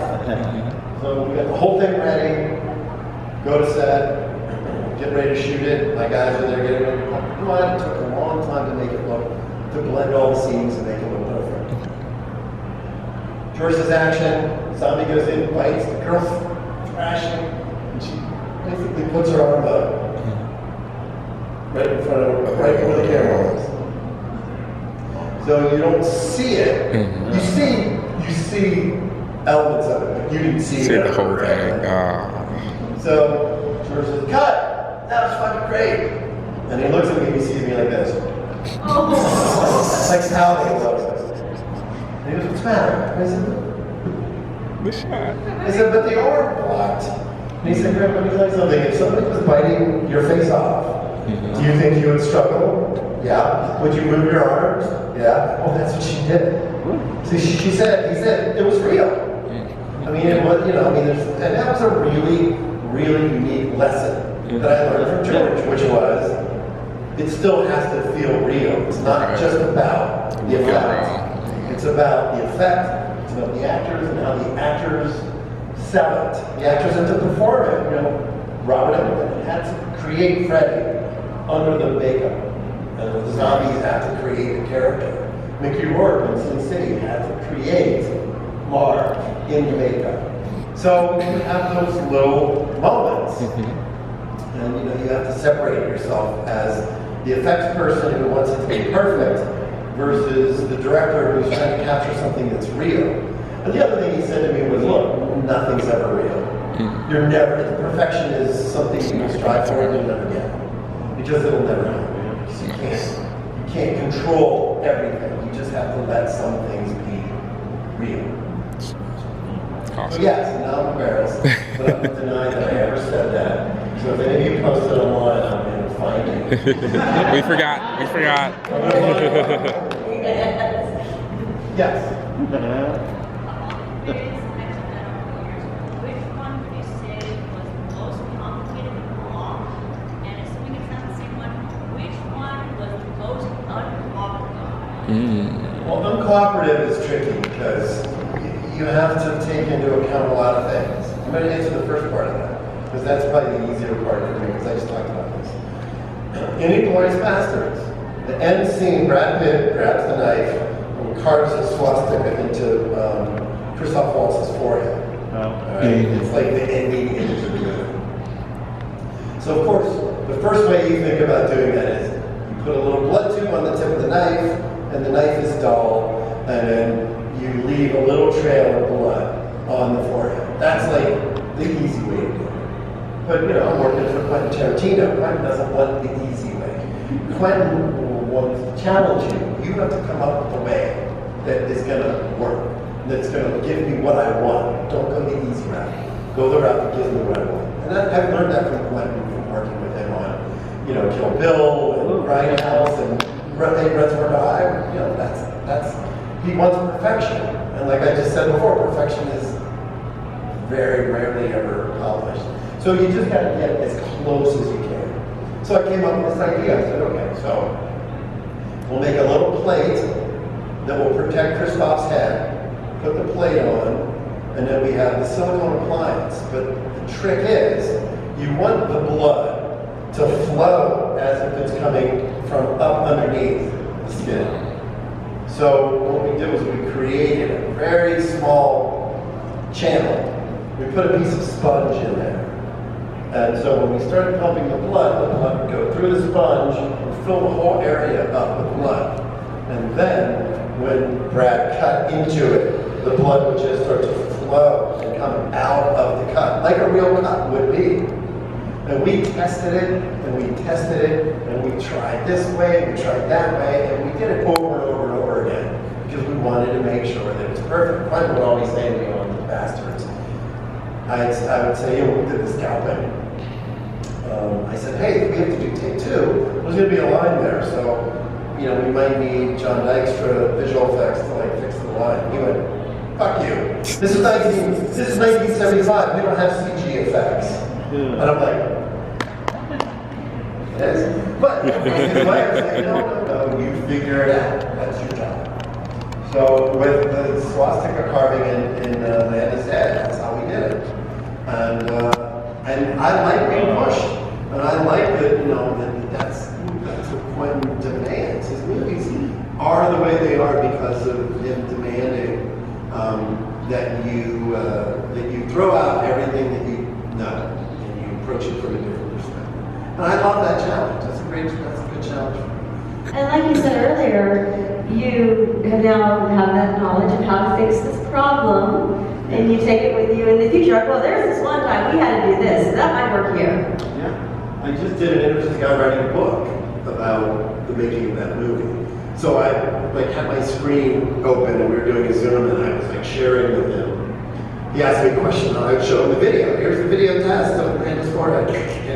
And he had no idea the amount of effort and work. For us, the stuff that we do, you see it on screen for 30 frames, and then it's gone. But it takes us 6 weeks, 8 weeks to make it. So you have to understand. And that's very difficult from an effects standpoint. So for me to move from effects into directing, I know exactly how to shoot an effect to maximize what it is. And of course, I'll always hold on it longer than anybody else, because of course I love it. I want to see more gore and more blood and more zombies and shit. All right, anybody else? How much time do we have? We've got about 10 minutes. Do you have a favorite creature that you've created? We did a creature for Spawn, which was really, you don't see much of it in the movie, but we did this big puppet of a violator. And it was this 12-foot tall, and it was built right around, I think we built it just a little bit after Jurassic Park. And it had the same level of movement as the T-Rex did. It was on this big base, and the arms would move. You'd have one guy with slave control, and he would move, his head would go up and down, the arms would flail around. It was like every movement you did was translated to a puppet. The puppet was 12 feet tall. And I remember loving that puppet. I thought it was so cool, and the movement was beautiful, and it just looked great. The thing was, that movie was directed by a visual effects artist. So his take on it was, well, that's good for reference, but then we'll just CGI over it. So we never really saw that puppet in the movie very much. But I loved that particular creature a lot. Creepshow's been a lot of fun because Creepshow gave us an opportunity to do a lot of different creatures and all of them were practical. And I think that the reason that people like it was because they got a chance to like say, oh, what monster are we going to do this week? What's it going to look like? How are they going to do it? And because I was the showrunner, creator, we could do whatever I wanted because I was the fucking boss, which was awesome. Because, you know, AMC would be like, what's the monster look like? I'm like, don't worry about it, it'll be cool. Like, well, can you send us some of the designs? Yeah, oh yeah, sorry, I must have got stuck in my spam folder that I forgot to send you. But we did a lot of cool creatures on Creepshow, and it was a lot of fun. But you know, there's a lot of stuff. If you look at From Dusk Till Dawn and the vampire creatures, you know, when you look at some of the werewolf stuff that we've done, and some of the monsters, I mean, there's a lot. But I remember the Violator in the Spawn suit itself being a lot of fun to create those. And, you know, Todd McFarlane's still been talking about rebooting Spawn. We designed a bunch of stuff for him years ago, and I keep calling him every like 6 months. Hey, when are we gonna make Spawn? He said, oh, we're ready. When we ready? It's not fun. So yeah, I think we have time for one more. One, possibly two, depending. Yes. So I saw that you did the special events and feature events for vendors. Yes. So obviously it has a very classic pleasing design. So I was curious, when you're doing a creature effects for a pre-existing classic creature, how do you bring your own take onto the monster without, portraying the original or alienating? Yeah. Well, Predators was a really fun show for us because not only did we get to recreate the classic Predator, but then we had these other 3 Predator creatures that were like the Berserker and the Falconer and what was the third one? Falconer and then the one with the tusks. So we actually got a chance to not only recreate that one, and I worked on the original Predator in Los Angeles for a while at reshoot, so I was there, saw the original suit. But I like the idea that, you know, when that Predator's face is revealed, we were able to create a different look for it. I mean, every Predator movie, I think, you know, I love the stuff that Alec Gillis did on Prey. I think Prey's a really, really bad movie because the fact that they talk like it's modern day and the fact that the woman lead character is treated like their perception of how a modern woman would be treated with all these hunters.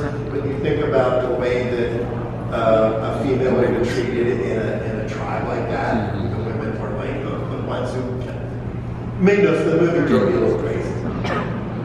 I'll be honest, but I love the creatures, you know. So it's a lot of fun. So I really was proud of the chance to sort of design our own sort of version of what a predator creature would look like. You know, the thing about that was the script was so similar to the original Predator movie in terms of them being put on this alien planet and fighting, you know, to sort of stay alive. I just think it didn't sort of land as well with. I think it's a better movie now if you go back and watch it now, but I think it could have benefited from just being a little bit. Someone right behind you. Yeah, the other red hat. You had a question. Oh yeah, quick question for you.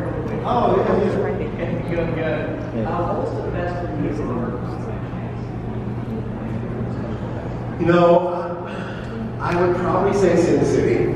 You know, the interesting thing about making that was it was all shot on green screen. Like, we had all the actors, so we would shoot with Mickey Rourke 1 week, and then 2 weeks later, Benicio del Toro would come in, and then 2 weeks later, Bruce Willis would come in, and they would shoot scenes, but none of them were in the same room. So they would react to somebody that wasn't there. I think Marley was in part 2. Marley was in, I think, Sin City 2. Yeah.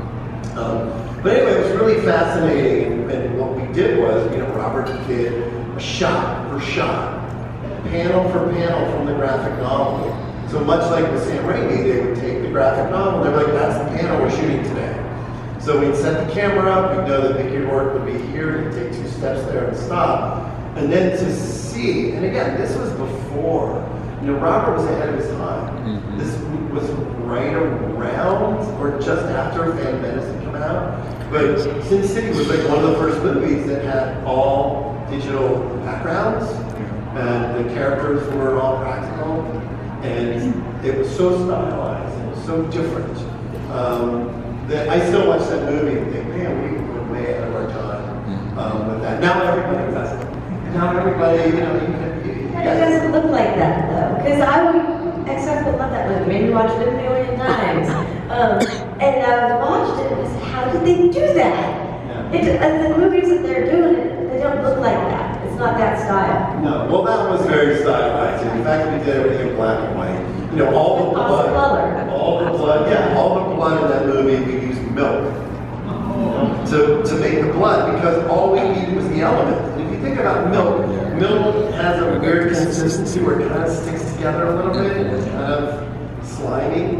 So the first couple tests, we had blood, regular fake blood that we made, which is water-based, or carousel-based with water, but it atomizes into little droplets really quickly.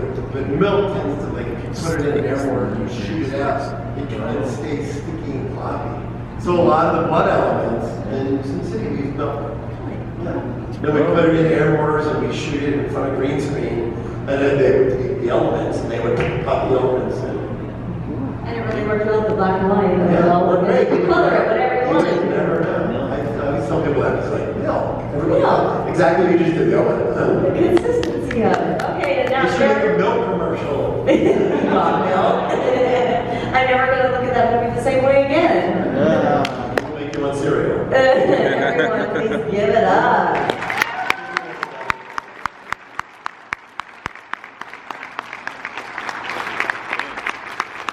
Hey guys, I stopped here at this booth here that had this awesome art, very cool handmade pottery as far as earrings and such.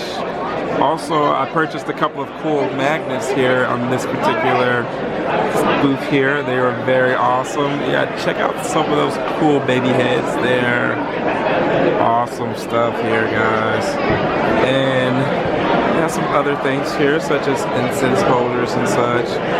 I talked to them and they said their booth has some t-shirts, shoes, things of that nature. But you should check them out, guys, at theeclecticdomestic.com, or you could just contact them by going to that QR code. Check them out. Travelers, we are here at Goblin Driver.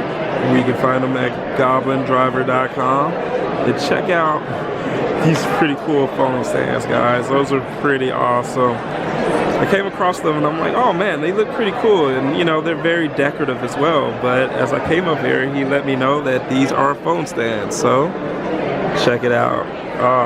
So that makes very cool item to be on your desk and things of that nature. And hey, you have all types of cool sayings here. Awesome. But check it out here, guys. Look at these amazing heads here. That Medusa is so sick. We have some other ones as well. Very dope, guys. Like, look at the attention to detail on that one, guys. So cool. And we have some awesome artwork here as well, guys. You know, if you want to have some very cool stuff here that you can put on your walls. And hey, we said it here again. If you want to check them out, there you go. GoblinDriver.com. Okay, guys, it is time. It's the real thing, okay? No more practice. Are we ready? Yeah! All right, give it up for aliens!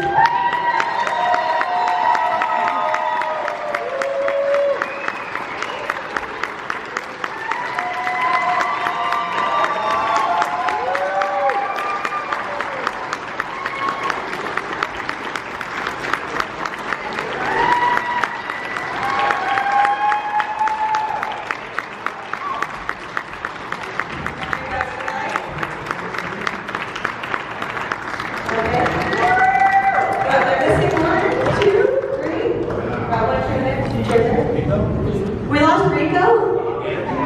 We lost Rico last time.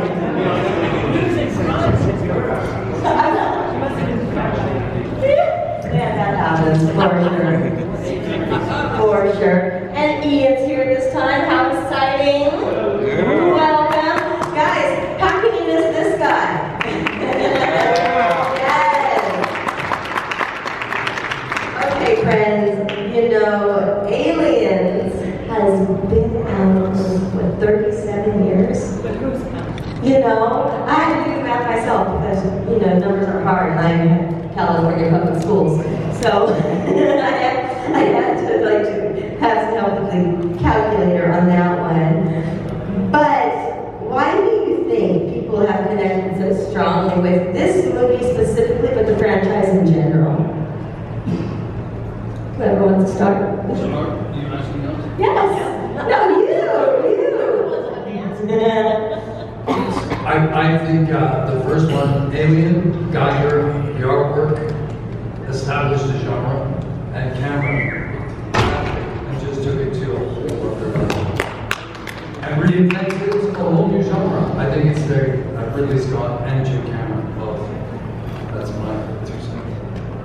I think it's kind of a relatable movie though too. I get a lot of people talking to me about like they joined the Marines because of that, or they watched it before they were deployed somewhere, and I think it's kind of relatable, but also the special effects are so good, especially for the 80s, and I think that it just kind of resonates with people, and it's one of those movies that people share with their kids and then their kids, and it just kind of, and then it becomes a bond that they have with someone. I think there are a couple of other facets, one of which is that I think it was just about the first movie where women were kicking the ass. And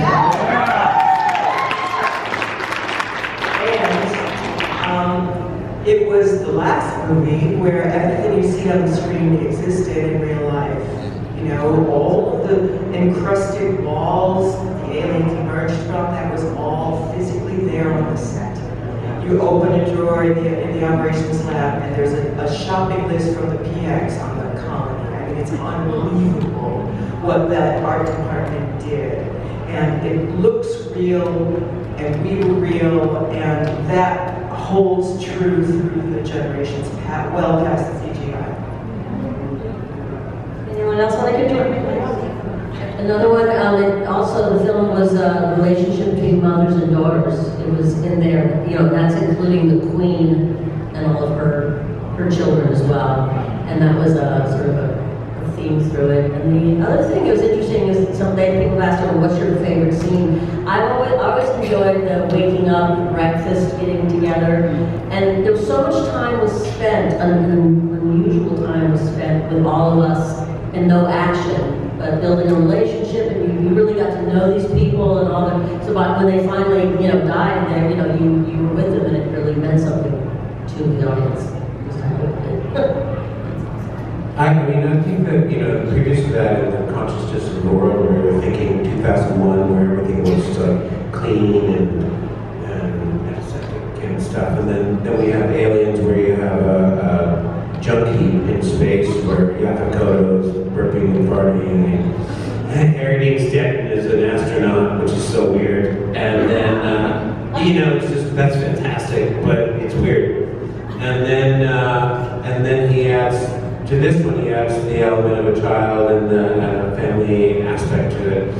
And it's an extension of that, you know? But also, James Cameron is so good at tension and creating it into a horror film, too. You know, and that, he achieved that on the highest level.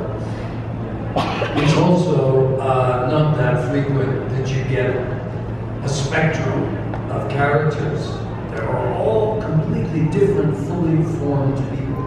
And anytime a movie walks on the stage, you can plug into another story. That's not very, that you care for all the characters as much as each other.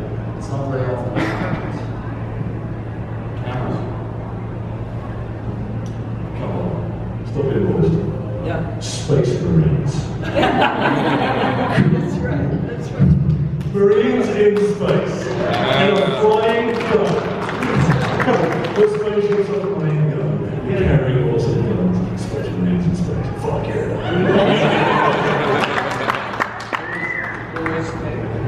And just to say, you know, the advantage of being older, being able to look back, is to know that atmosphere that we created, or Jim created, for the world that we had the pleasure of being around.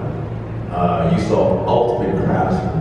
All the crew at Pinewood Studios did things that they don't do anymore. It's all computer generated. It's beautifully done often, but that technology won't stop it. It was a real movie to craft, and Jim crafted it beautifully. But the question was, 37 years later, why do you think this movie still resonates? What they said. Yeah, because you were tardy. No, I think honestly what they said, but also one thing I didn't hear was the diversity of the cast. And this was, a long time ago, and they had, I think everybody that went to the movie, they saw Americans up there, they saw relationships, and it was like the United Nations.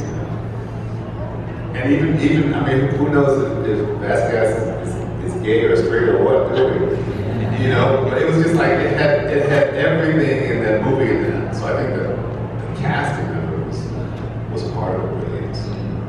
The Jewish Spotlight.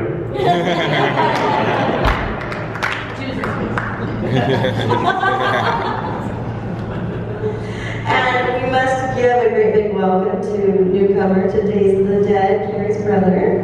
Please, everyone.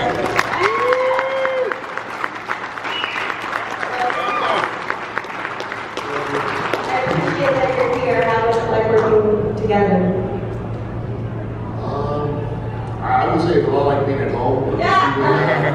She was able to hit me with a doll and not get in trouble. So I think from her aspect, it was pretty good. For me, it's pretty good too, because being on the set was an incredible experience. It kind of took some of the mystery away of the movie making, because you got to see how it was done. But like everyone said, the fact that everything was real, it was a pretty amazing experience.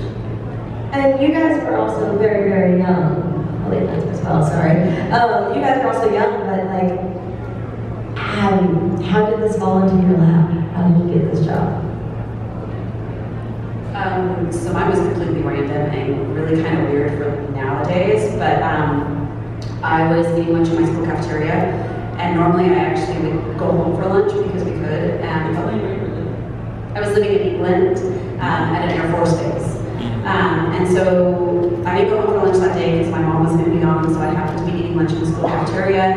They came around taking pictures of all the little girls, which now is kind of creepy to think. But it was the 80s, I didn't think anything of it. I never even actually mentioned it to my family when I got home.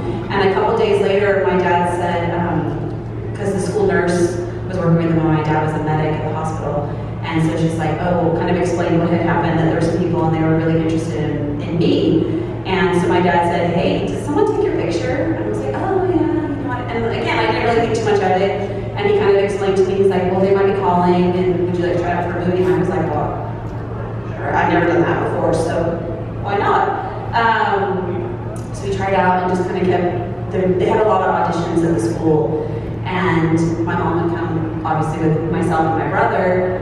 And I seemed to read a lot of the parts from the Jordan family. And so they would just say, well, can your brother just come in and read for Timmy, just to make it a little bit easier. And then after they offered several auditions later, and then they flew Sigourney over, which I was super impressed with back then, because she flew over on the Concorde, and I was like, whoa.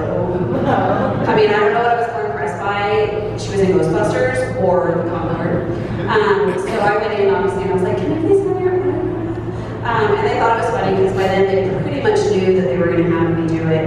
And then they called back shortly after and said that I had the part, and then they said, and would Chris like to go ahead and meet her brother? So it worked out really well.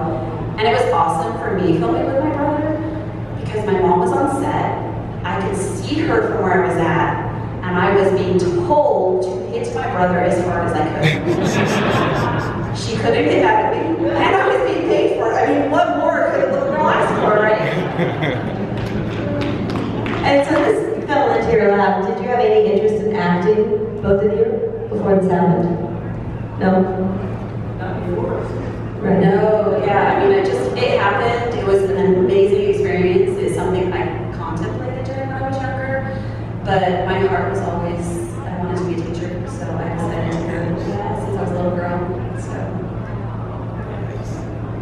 wiser choice? Which wiser choice of profession?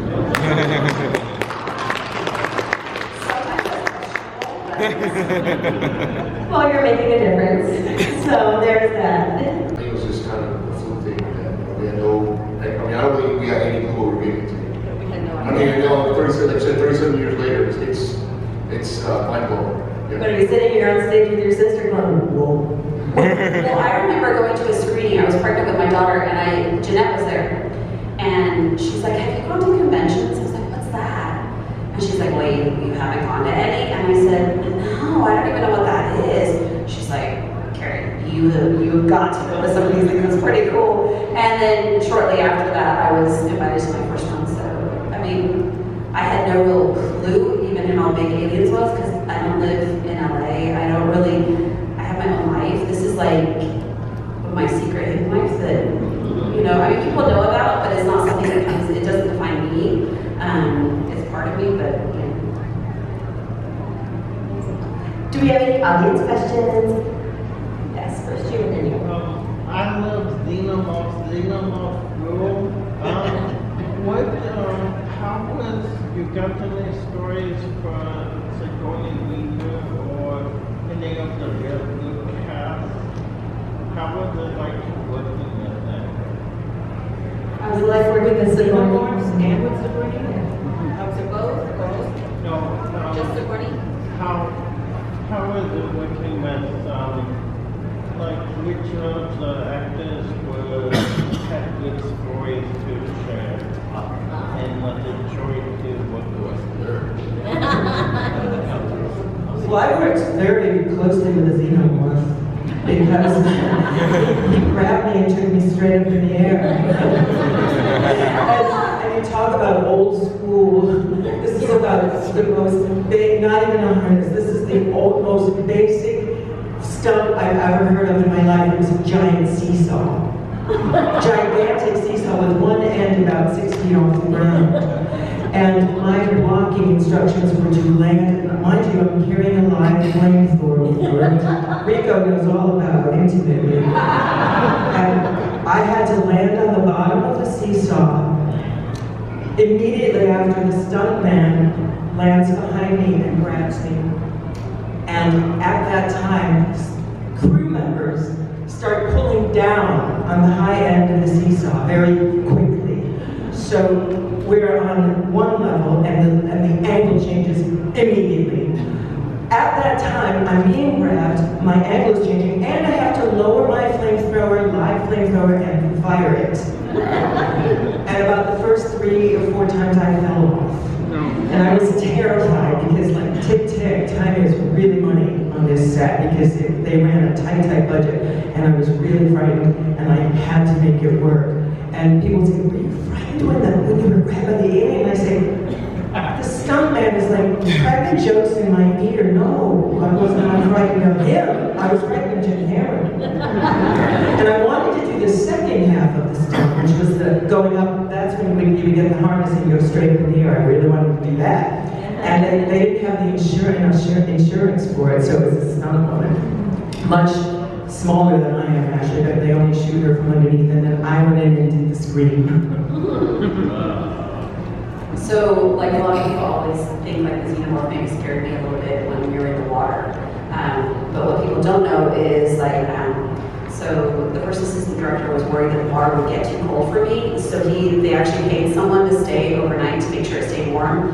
But the problem he had is it was actually too warm. And so I was really excited about doing that scene, but not for all the obvious, you know how like they give you like those like foil blankets? I was super excited to get a foil blanket afterwards. So the alien and I were in there, but it would get so hot and I would get really flushed. So on the side, there were bars. So often there's a picture of me somewhere and the alien and I are sitting next to each other. He's got his head off and we're both drinking a cup of tea, like kicking our feet and doing all that kind of fun stuff. So like that stuff would happen and then you gotta get in there and be scared of them, but it's like your friend who were just like, you know, I mean, I think at one point we were like holding onto the side and pretending like we were swimming and that.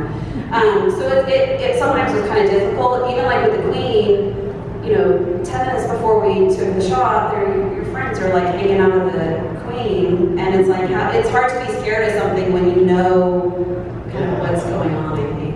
You're the only person who was warm on that set, by the way. It was freezing cold. And they had to keep coming, putting this gel on our face to make us look like we're sweating. I'm glad I was warm then.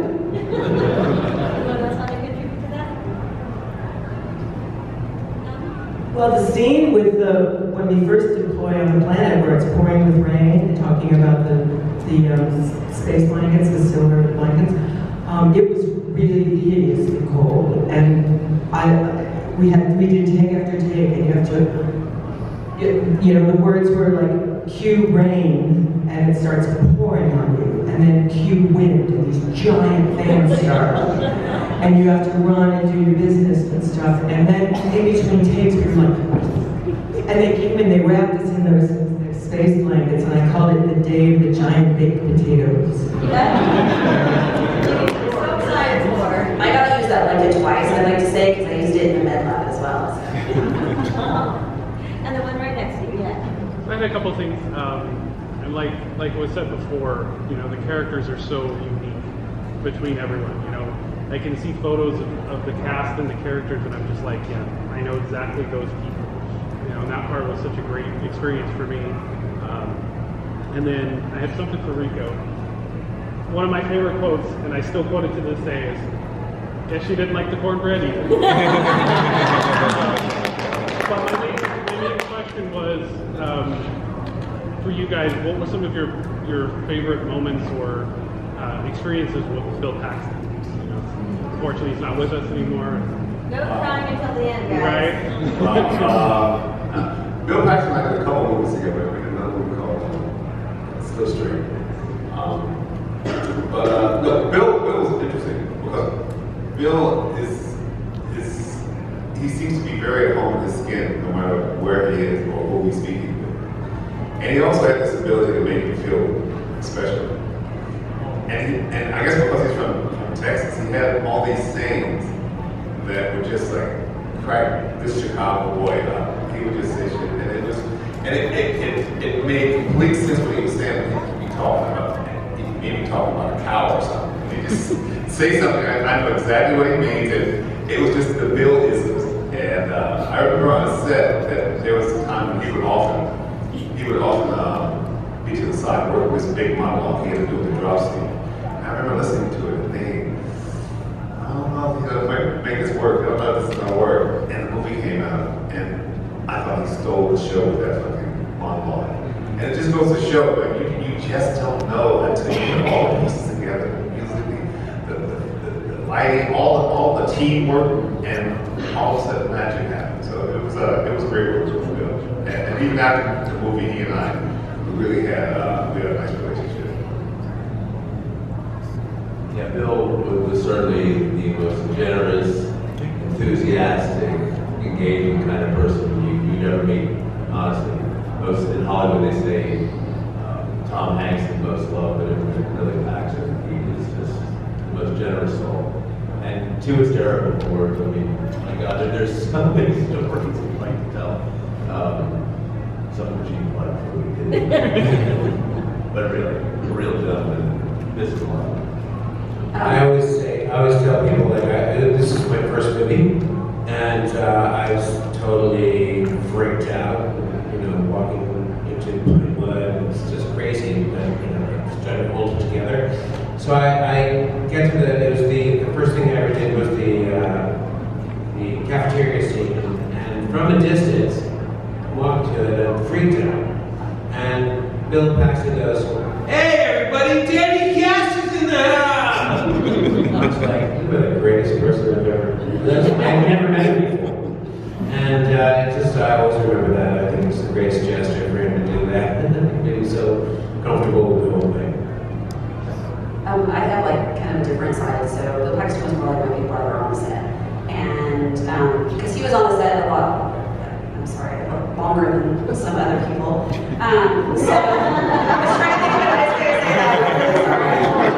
I'm sorry, but I was sad when everyone started leaving because Sigourney and I used to joke and say we were the orphans nobody wanted because everybody was leaving and we were like, well, we're still here. brother to me, and on set I had a table. And at the table, I had like art supplies and different kinds of things. And like at Christmas time, I was upset because nobody decorated, so I made a paper chain and like all these different things. But Bill Paxton would come over and sit with me, and he would color, and he would play with the clay with me, and he would make a paper chain with me.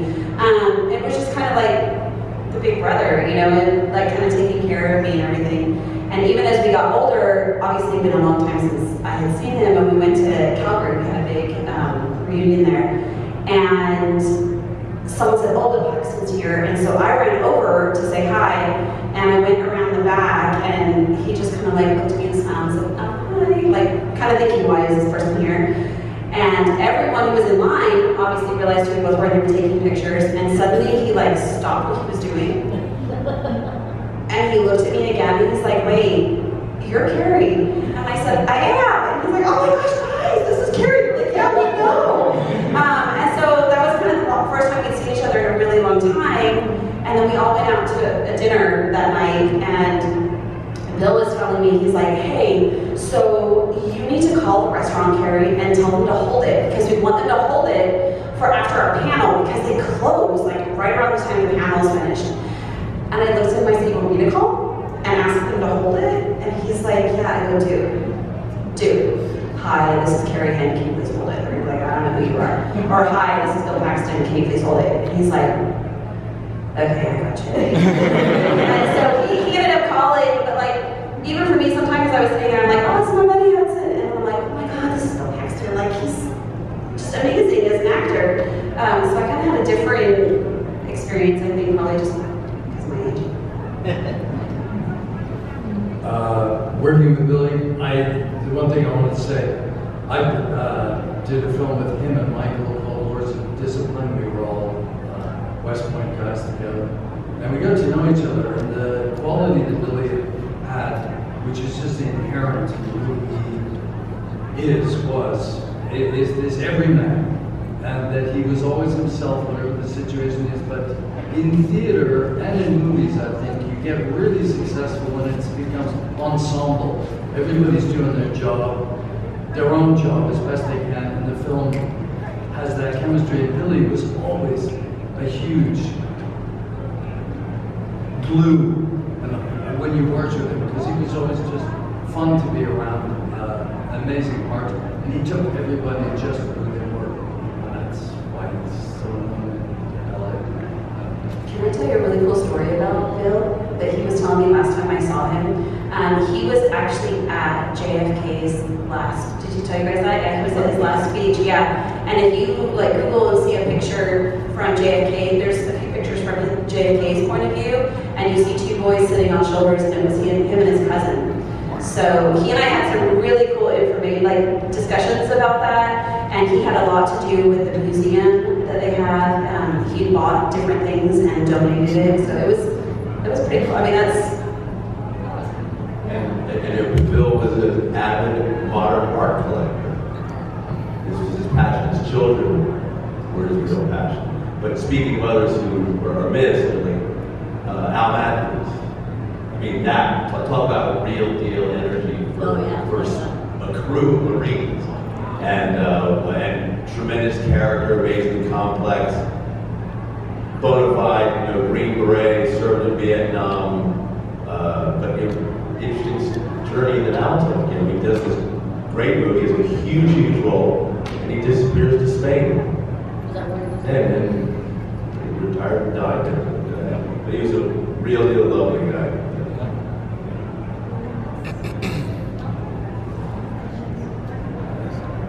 I would just like to say, we often don't talk about Al, and Al, sometimes I wonder if he gets the true credit for what he brought to the film, because Al, as Mark said, was the real deal, and having the real deal around you, it changed all of us. It showed us the level of what we're talking about, and I think besides having us do a little boot camp before we started filming, I think having Al on set really kind of gave us the authenticity that we needed for that project.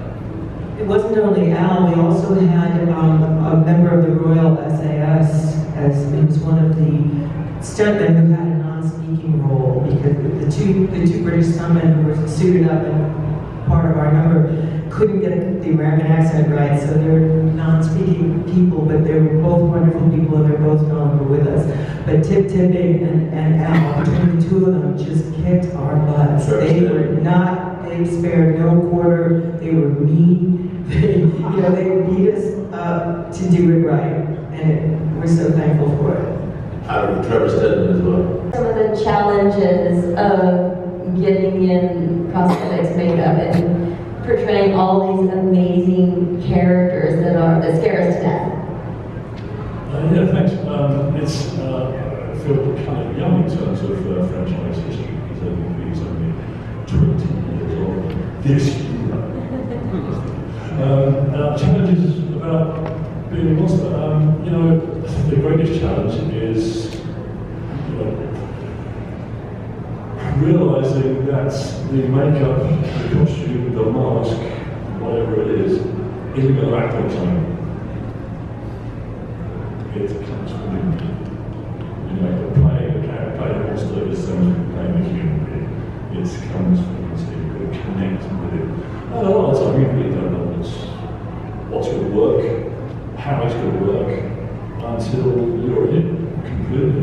And then it starts to make sense, then you feel it from the inside. I never think of monsters as monsters, they're characters.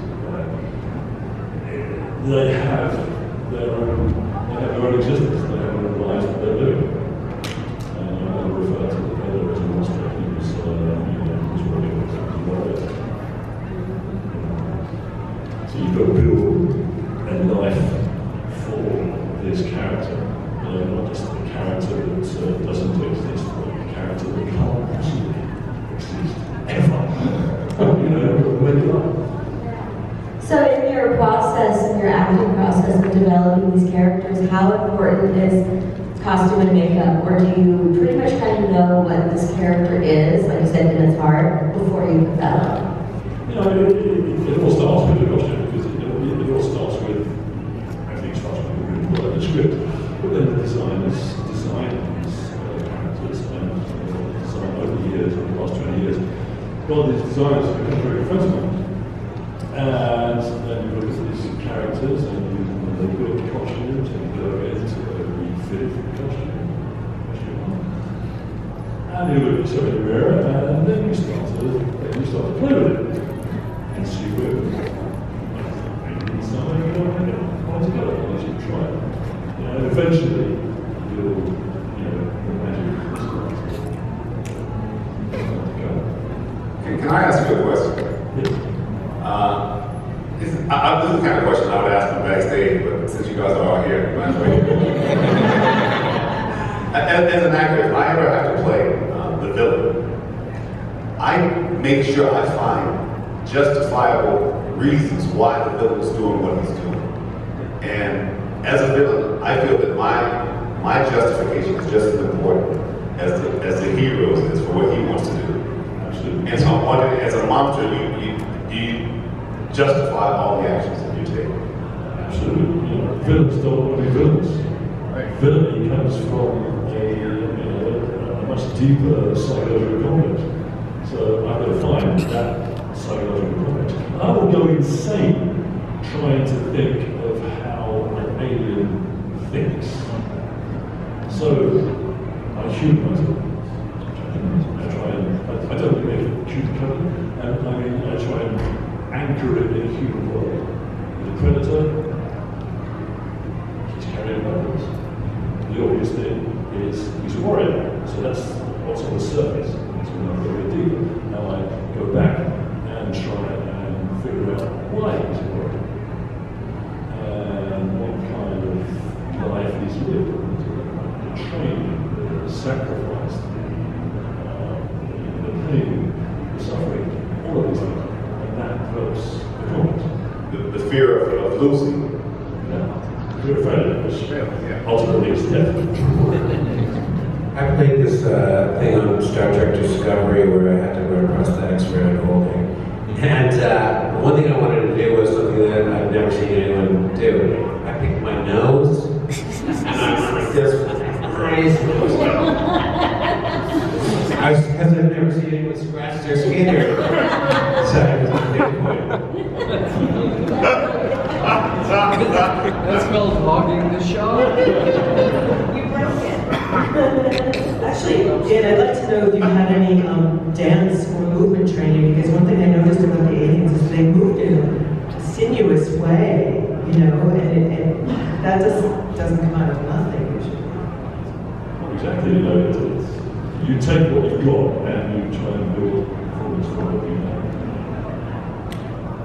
I'm not going to make a character be a dancer if I don't know dance. I'm going to use what I, my knowledge Also talk about somebody who's not here. And I was like, is Lance Henriksen's performance a vision?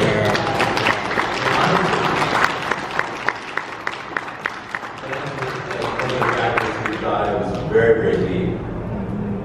See, and then you believe he was an android. Totally. Extraordinary. Sorry. I saw some more hands go up. Let's go in the back, in the hat, white hat, or black white hat, yeah. I got a few things. Like, I do agree that, like, I think I'm 44 now.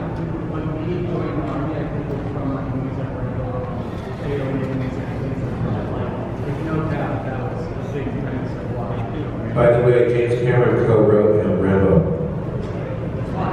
Can I just say thank you for your service? Thank you. Honestly, like, I think the biggest thing for me is like the art side, like the HR writer side. Like, did you guys have an opportunity of like just kind of picking his brain, or just like were you familiar with his art prior or after?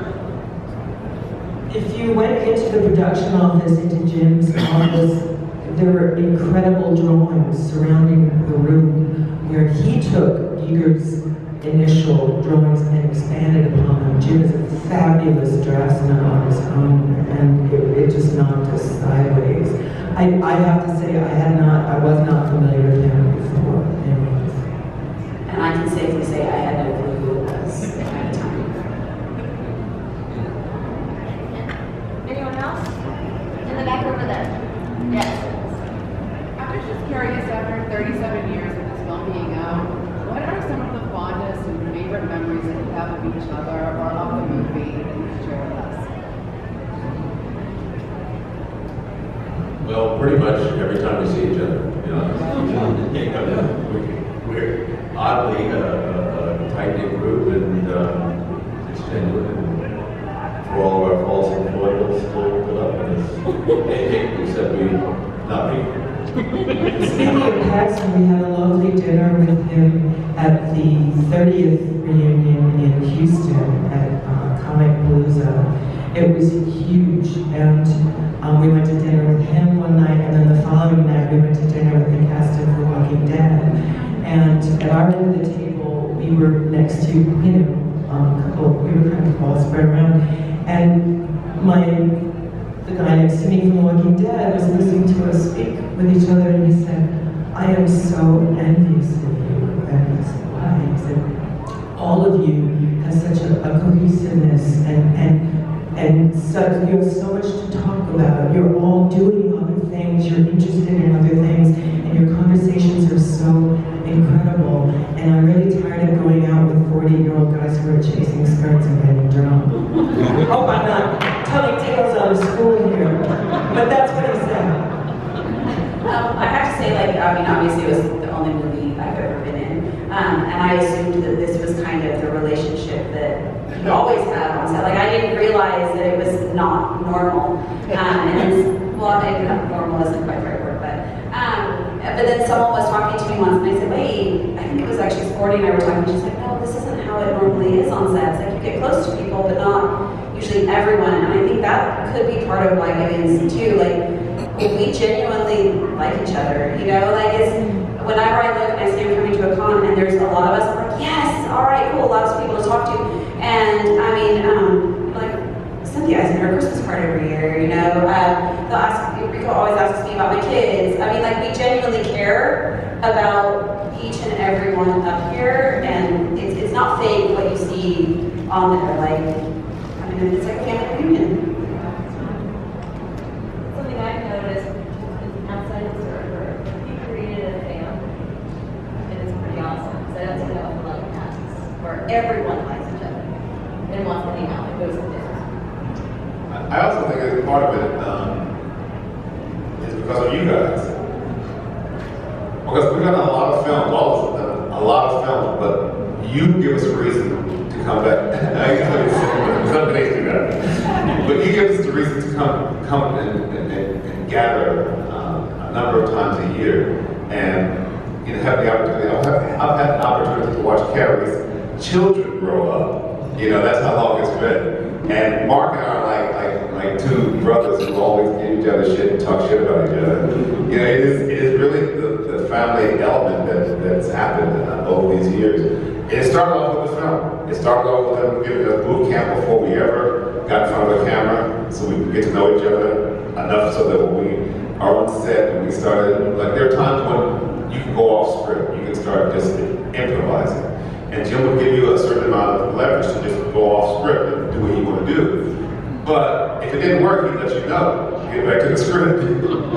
But when you knew each other enough where we can actually, at that breakfast scene, when we get out of the hypersleep chambers and we go to breakfast, that scene with the knife and all that, most of it was written, but there were really choice moments that were just improv on the spot, and someone would reply, and if it worked, James would just keep it in, and we would keep it in, and I think it helped make that scene so real, because it was us. Anyone else? Right there. I've read stories a lot of times about after the films wrap up that sometimes the cast gets to take like props from and things like that that are used in the film. I just wondered if any of you were lucky enough to do that. And subsequently, if any of you get to take home a pulse rifle or want to be part of that, come get me out after the show and I'll work at my house and get you top up. Well, I have the saddest story of all. I was given my vest, my hat, my gloves, my bones, the bus that they made the death of lines on. And this is a life lesson. Divorce will lose you all of that. Rico has a sad story about that. None of it is, hey, don't tell that story, but they just got married this weekend. Last night, they got married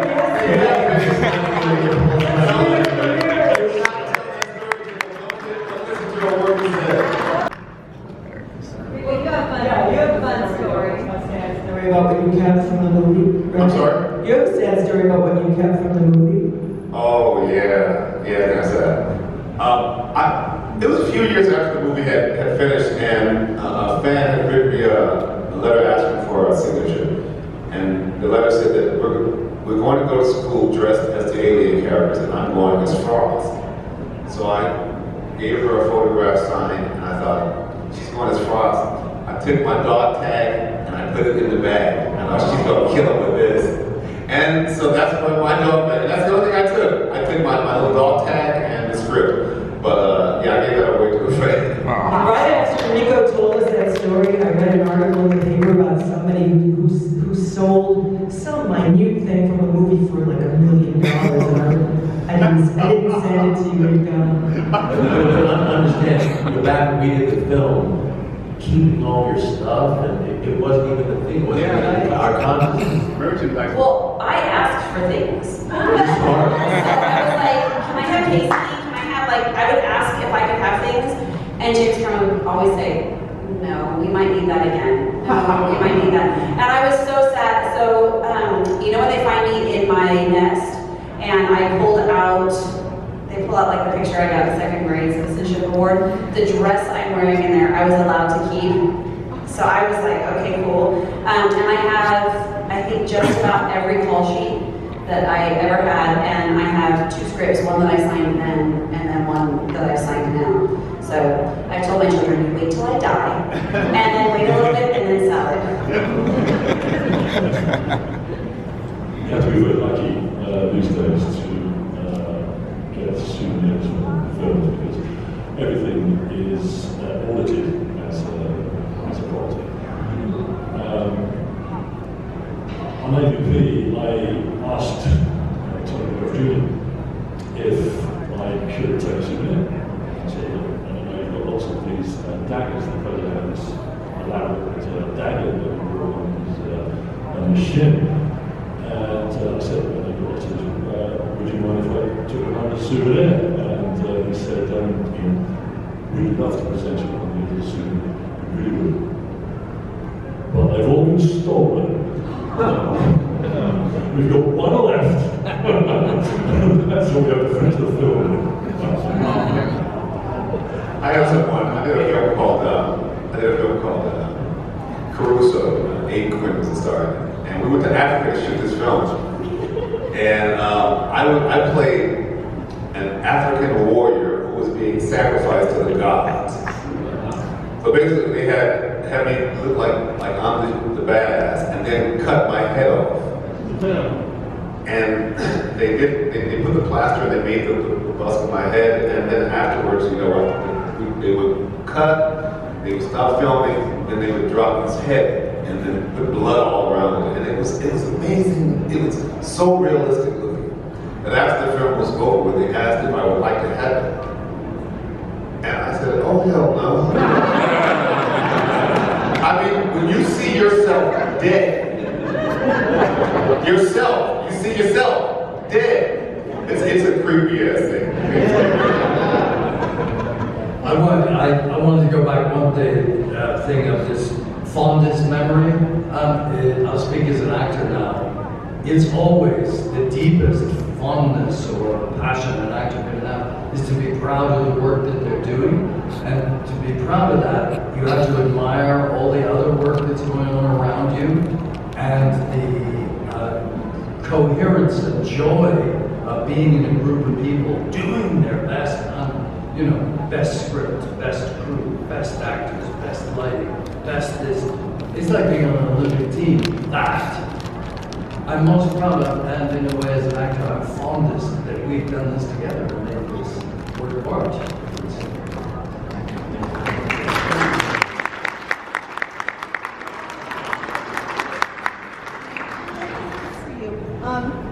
Did you plan on being a character actor prior to ending your basketball career? No, and I still have no plan. Also, I know that all of you are iconic in this movie and just fabulous. Do you have a role that is your favorite, or is this one your favorite? It's easy for me. It was this one. I was going to say the same thing as pretty easy. I think my favorite role was a role I played in this TV series called with Adrian Highlander. That's it, Highlander. I played the role of Highlander. Thank you. And the director flew me over, and me and the lead, Adrian, he played the Highlander. We had modeled together years earlier, and I was modeling, and I was living in England modeling, and I would come here, come to LA for the pilot season. And so we ended up our last show, we would go all around Europe, and our last fashion show would end up here in Vegas. And then I told Adrian, I said, I'm driving to LA, I'm going to be there for the pilot season. He goes, can I come? So he goes with me. And while we're there, we ended up going skiing. And on the way back from skiing, he fell in love with California and said, I want to stay here and I want to work as an actor here. I said, do it, man. 2 years later, he was on a TV series. And then a number of years after that, he was a Highlander.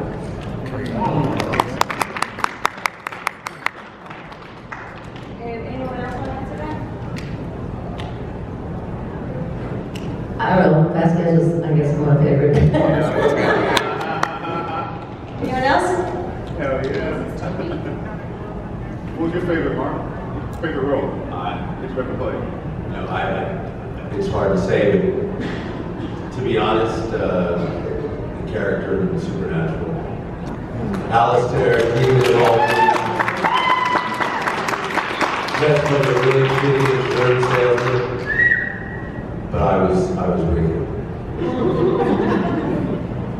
Okay, I know we didn't get to everybody, but please visit them at their tables and ask your questions. I got one more raffle for you guys. I would love to know something that happened on a set, any set, that taught you something important. Something that happened on a set that taught you something important, either in your art or life. I'll start this one. I think some of you have heard this story, but during the making of Aliens, we were working long hours and the budget was tight, and I think some of the crew thought they weren't getting paid the right overtime fee. And I think a few people got fired for talking about it. And Sigourney heard about this, and she had a conversation, and I think they came to some type of understanding where moving forward, they would pay them their double time for overtime, and they would hire some of the people they had fired. And it was Sigourney's speaking up for the crew, the star of the show. And I'm looking at this from a young actor's point of view, and you see how the star has a certain amount of leverage and how to use it, and that it wasn't used for herself, it was used for the better good of everybody. And when that crew came back to work, they put their heart and soul into their work. And I think that's one of the things that makes this film special, because it is a team effort. And we do our part, lighting does their part, makeup does their part, and the crew does their part. And when everybody's doing their best, as Bill said, I think often good things happen. But for me, it was just watching how she managed to change the situation, not with force or anger, but just having that conversation and doing the right thing. So that was a big lesson for me. Follow that shit.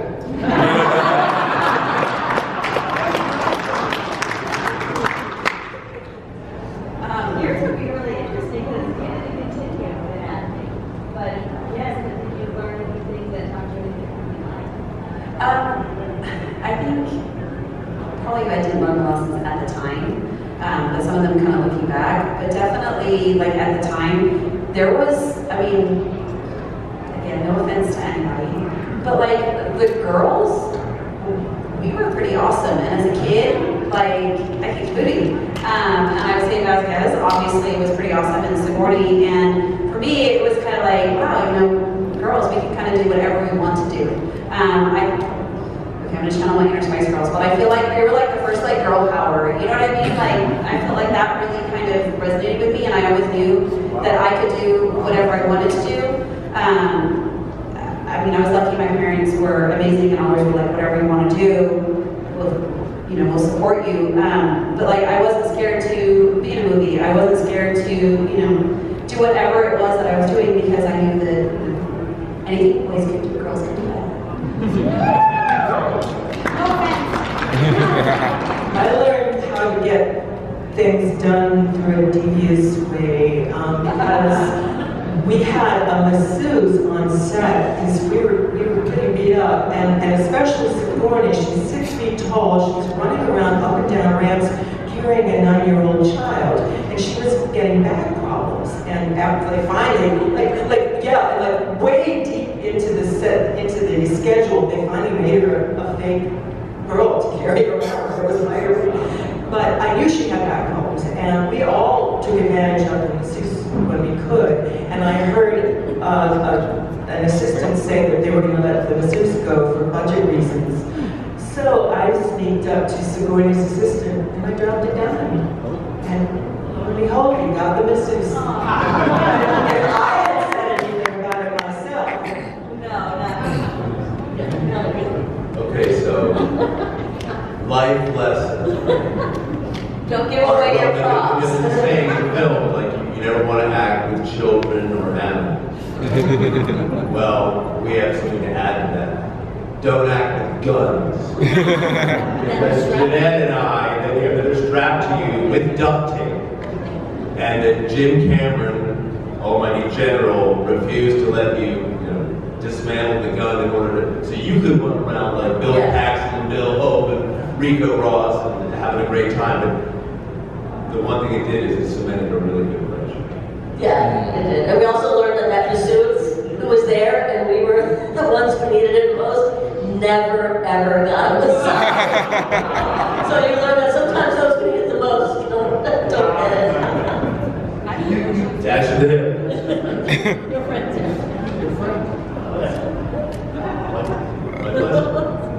Anyone else want to contribute? I would say one thing I learned on it was an aliens thing is, as I say, it was my first job, so I was freaking out. And the moment I stepped onto the set, Sigourney came up to me privately and said, "Hi, I'm Sigourney Weaver, and I'm so happy to have you in our cast." And I thought from that moment, I really learned a lot from that, because I went, from now on, I'm doing, if I'm in a bigger position, I'm going to do that to every damn actor that comes, And that was such a generous moment, and I also thought in my head, you should do that. And you did. So it's very impressive. And it seemed genuine as well. So I think that probably helped the world of the movie set a lot, that kind of attitude from her. Thank you guys. Everyone give it up.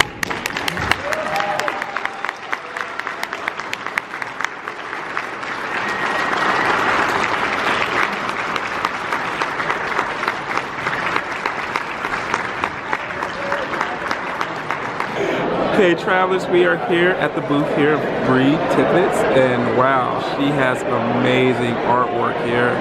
And guys, if you are a fan of original artwork, she has you covered. Right here in this particular folder, she has all types of originals, and guys, just look at it. Oh, so awesome. A lot of our favorites from all types of different properties. Guys, get a good look. Oh, very good stuff and great prices here. I mean, for original artwork that you can put on your walls, and you can, rest assured that, hey, when friends come over, you can say, hey, that's some pretty cool artwork. And you can say, hey, there you go. I can send you her way. So travelers, if you want to support her, we have the information right here. Please welcome our Pet Sematary cast.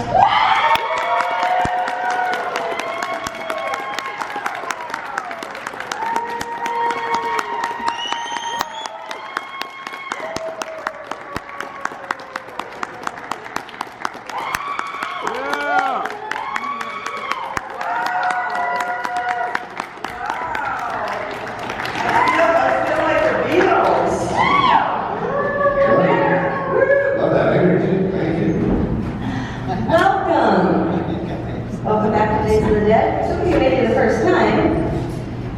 How is everyone doing? Is it Sunday? Great. Yeah. Are you sleeping? Well, we'll talk some morning to you. Who's Irish in here? Me? Yeah. Cool. Right. I totally forgot it was St. Patrick's Day. It's just all a big blur. I'm like, I'm going to get pinched. Yeah, right, me too. Although it's very much an American. No, in Ireland right now nobody is celebrating St. Patrick's Day. It's all St. Patrick's Day in Ireland. They celebrate for like a whole week. I've got some friends out who live out there. They celebrate, it's a whole week shindig. And they have specific things they do on specific days. But they don't eat corned beef and cabbage. That's not a thing. I make usually, if I was home, I'd be making clocanin. Ooh. Yeah, clocanin. Do you guys know what clocanin is? Yeah. It's like this wonderful mashed potatoes with cabbage and butter, or you could do it with kale. I prefer cabbage, and like leeks, and it's just this yummy mush of shit. And it's good. Sounds like it's not on my diet. Without that butter and deliciousness. Butter does it. All right, everyone, let's kick kick this off, so I would love to know, I'd love to start out with each one of you, and I would love to hear about your acting journey. How did you get involved in this craft? This might be a little difficult for you. Let's start with you. Okay. From which point? From your first grade school play. The first acting gig I actually did was at it was in Mansfield, Massachusetts, and I was a very shy kid. I didn't socialize and that kind of thing. And the JCs in Mansfield, Massachusetts were having a horror. What's the thing? Party? No, it wasn't a party. It was a horror house. A house hunt. This is like in the 70s, right? So here's my story. There was a Satan room that people were lecturing with cowled, devil worshippers and stuff, and a crowd would be herded in, and I would intermingle with the crowd. Okay, I was like a little fat 11-year-old. Okay, I was a plant. And so Satan, who was a ram's goat, would proclaim that there was one heinous sinner within the crowd. And so the cowled monks would go searching the crowd. And guess who it was? It was a fat 11-year-old. So they would take me, and my voice hadn't changed yet, and I would scream and yell, and they would pick me up and throw me into a pit, which had a fog machine in it. And I would go, oh! That was my first acting gig. That is amazing, and you enjoyed it, and you're like, I think I could pretend forever. I like this. I like the effect of that. After that, I got into theater and kind of did that. Amazing, thank you. It sounds so fun. I would love to do a volunteer. I would love to attend that. That sounds amazing. It was great. So from what I'm told, because I obviously don't remember, my mom thought I was very cute, precocious. She thought I might do well in the film industry, and accurate. She tried to get an agent. She got headshots, and I guess she tried to go to the best agent out there. She wanted to find who's the best kids agent. Couldn't get past the front door. She met the receptionist, and she would just keep bringing me back once every week or so and hang out in the lobby and just kind of be friendly with them and say, oh, sorry, we're not taking any clients, blah, blah, blah. And she did that, I guess, for like 9 months. And the receptionist got a promotion to like junior agent or whatever. And the first name she pulled was mine and started sending me out auditions. And I got really lucky. I got the first 3 things that I went out on. And so my mom tells the story that the head agent called us in after that and said, where have you been all this time? And she said, knocking on your door for 9 months. Right. So, and I think that Sematary was just like a couple months after that. So pretty quick, I got very, very lucky. Yeah. And I just grew up acting for most of my childhood after that. And it was a lot of fun.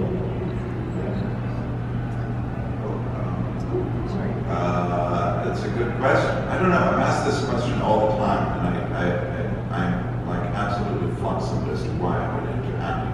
I was like Andrew. I was completely withdrawn and shy. I remember my first day of school, first grade or kindergarten. My mother said, "No, don't talk in class," and so I never said a word. And so I don't know. I guess. It became a way to like do something that I don't know that nobody could like fathom me doing, and it was so challenging because I was so shy. And I guess it started with some neighborhood friends. We would do plays in the basement, make up our own plays. I'm sure they made no sense. And then we started making movies, and my father had an 8mm wind-up camera, and we would use that, and that led every year we'd make another movie. And I finally, when I was 19, I made one that won first place at a film festival and got Best Acting Awards as well. That's awesome. So, and then actually, watching The Fablemans, I knew all of the equipment, the editing equipment, all of that stuff, And then because, you know, I really didn't have much of a future without something like that. I would have been unloading trucks for my whole life, I'm pretty sure, because I was very insecure and scared, and that's something, you know, just manual labor was something I could do. So I'm glad I found acting, and it's been very, very beneficial for me. Oh, wow.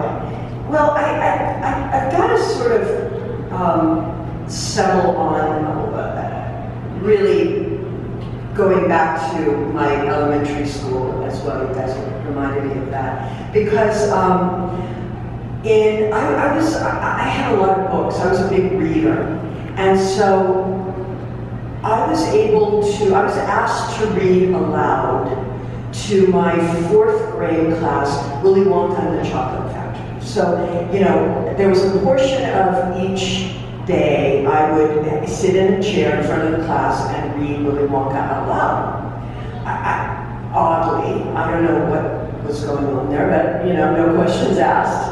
And that led to me being asked to narrate the Christmas pageant that year. So we had our little school, our Vine Street Elementary auditorium, and a little stage was set up in a kind of living room, a little faux living room, winter plaid chairs, and I came out and said, "Welcome everyone to Vine Street Elementary School Christmas pageant." And I proceeded I had memorized Just the Night Before Christmas. So that was my first big performance. And I memorized it and I got it out and I didn't flub a line and I knew I could do this. Alright, so we're all here for Pet Sematary, we know that. I would love to know what were some of the biggest challenges on playing your respective characters, and also some of the delights, if there were any. Challenges and delights of playing your character, if you had any, because yours was tricky. My biggest challenge on set was not to crap my pants. Yeah, I wish the horrible answers because I don't remember really difficult one for you. My memories of it are so sparse and such a big part of my life that I remember all of the stories that my parents told over and over, and seeing the pictures in the home movies, and I feel a sense of being there, but my memories of actually like looking through my eyes are pretty sparse. We actually went back to, it was probably 16, we went back to the location where we filmed, and it was a house. Knocked on the door. The family was very sweet. They let us come inside, and it felt like going to like a long lost grandparents' house. I could walk through a doorway, and be like, yes, this makes sense. That I know this is where that room is supposed to be, but I couldn't tell you what it was before I went there. So it's just really, you know, a sense of familiarity. Yeah, it's interesting. Last, I don't know, one of these times I interviewed Heather Langham. And she mentioned you. She was on the set of Pet Sematary, and she said that she was so worried about you. She is such a sweetheart. She's the best. And she was so worried that you were going to grow up and be, you know, a serial killer or something. And she goes, "But he seems okay, so it all worked out." But she was so worried about you. So for those curious why Heather was on the set of Pet Sematary, we worked together on West Coast Nightmare, but a cool connection there. Thank you. That her husband was doing the makeup for Pet Sematary. So I ended up working with her years later, just like a cool, crazy coincidence.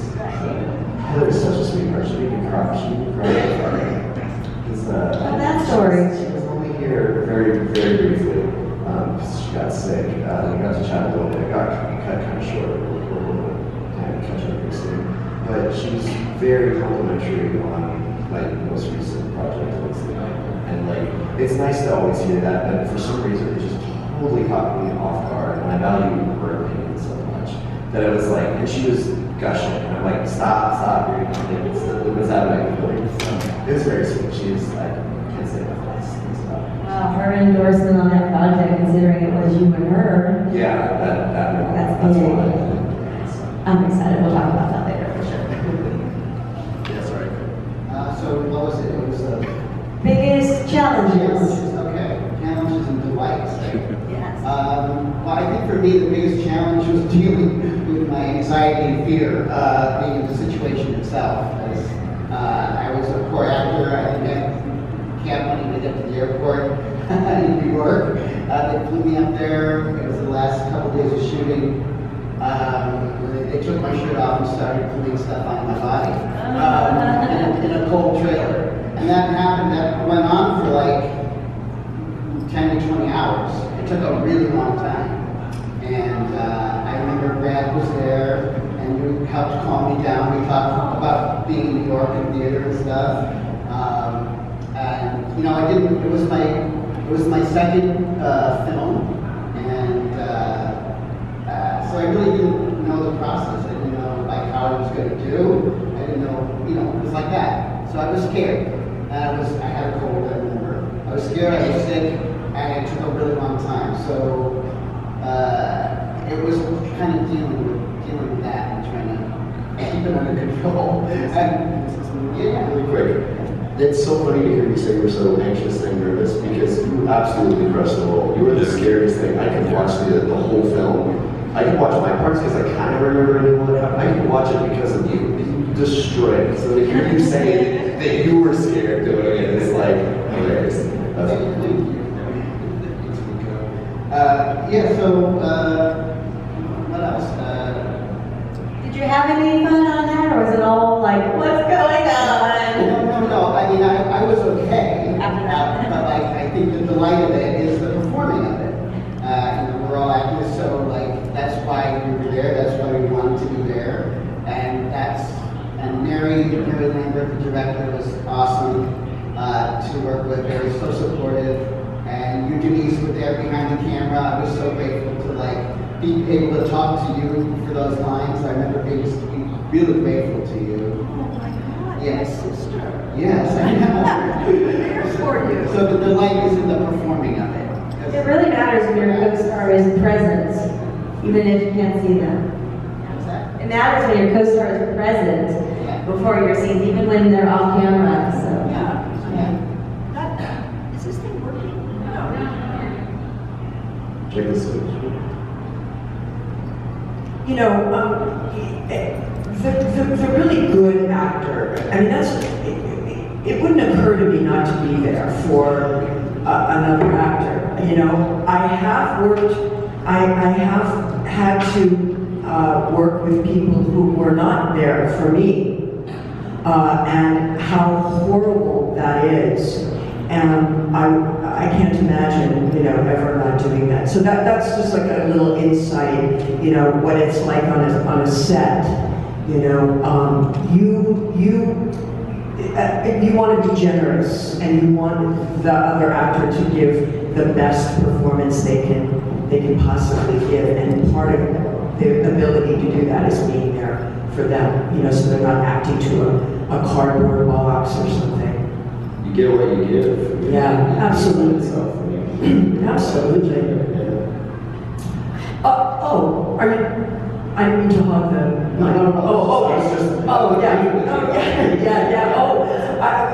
So it was an incredible experience for me to do this movie. I mean, on so many levels.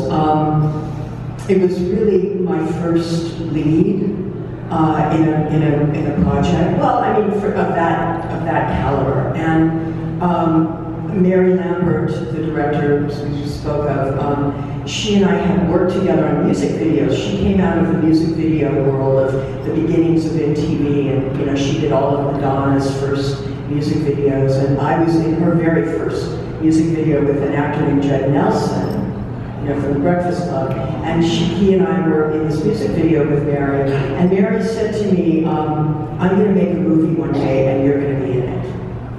And you know, to actually say that, and then to actually do it, it's like a huge gulf in between. It rarely happens, but it did happen, and she kept her word. And so it was very exciting to be in this beautiful state of Maine, making a Stephen King, film, which I had been a big fan of his writing. Read a number of his books at that point. So it was great. The challenging thing for me was we were there for a couple of months shooting, so we all had houses that we rented. By that point, there was really no hotel where we were staying, Hancock, where we shot this, outside of Bar Harbor. And so we all had houses we were staying at. And I had never been to Maine before, and I got a realtor, and she showed me a couple of places, and she showed me this one house, and it was beautiful. It was like on water was coming in, and not the house, but the property. And it was just this charming in the woods. And I said, great, I'll take it. And I rented it during the daytime. And then nighttime came. And I'm in God knows where, the woods, alone, making a horror film.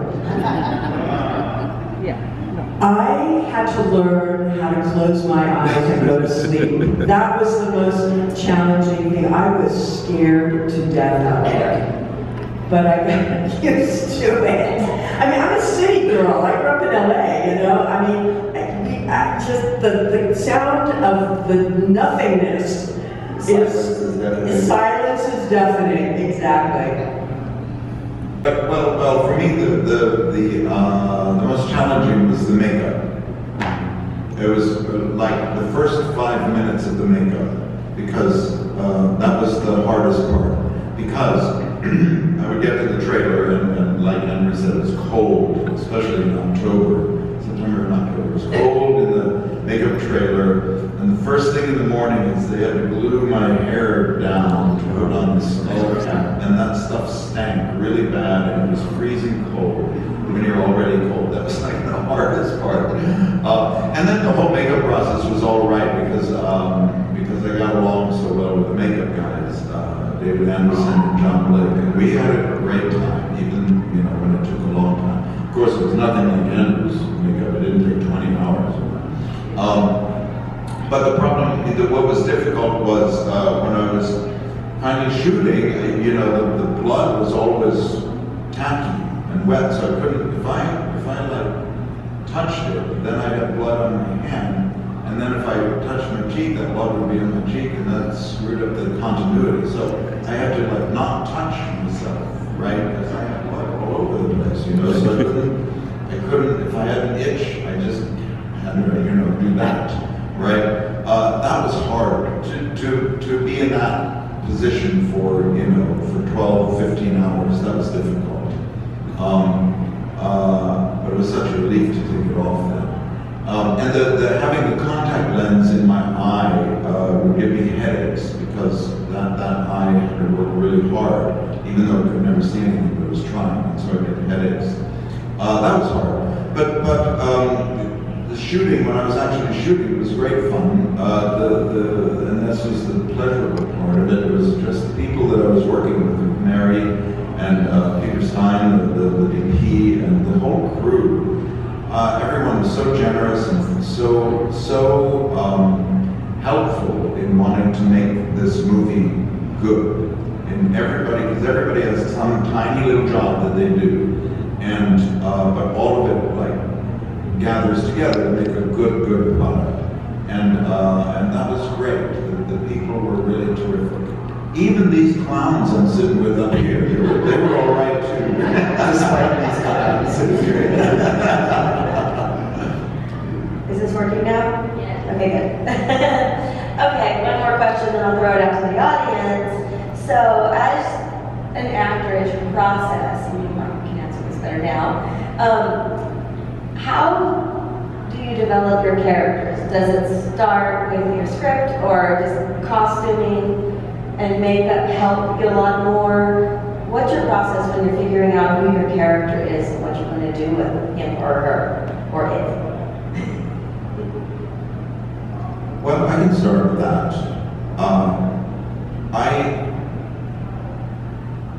You know, that just before we started working on Pet Sematary, John Nicholson had done the Joker in the first Batman movie, whatever Batman movie it was, and he said, you know, that in some interview he said, well, sometimes you just got to play the makeup, and it made sense for the Joker, and I thought about that a lot because I had all this makeup on, and I thought, no, I can't do that. The makeup does the work for itself.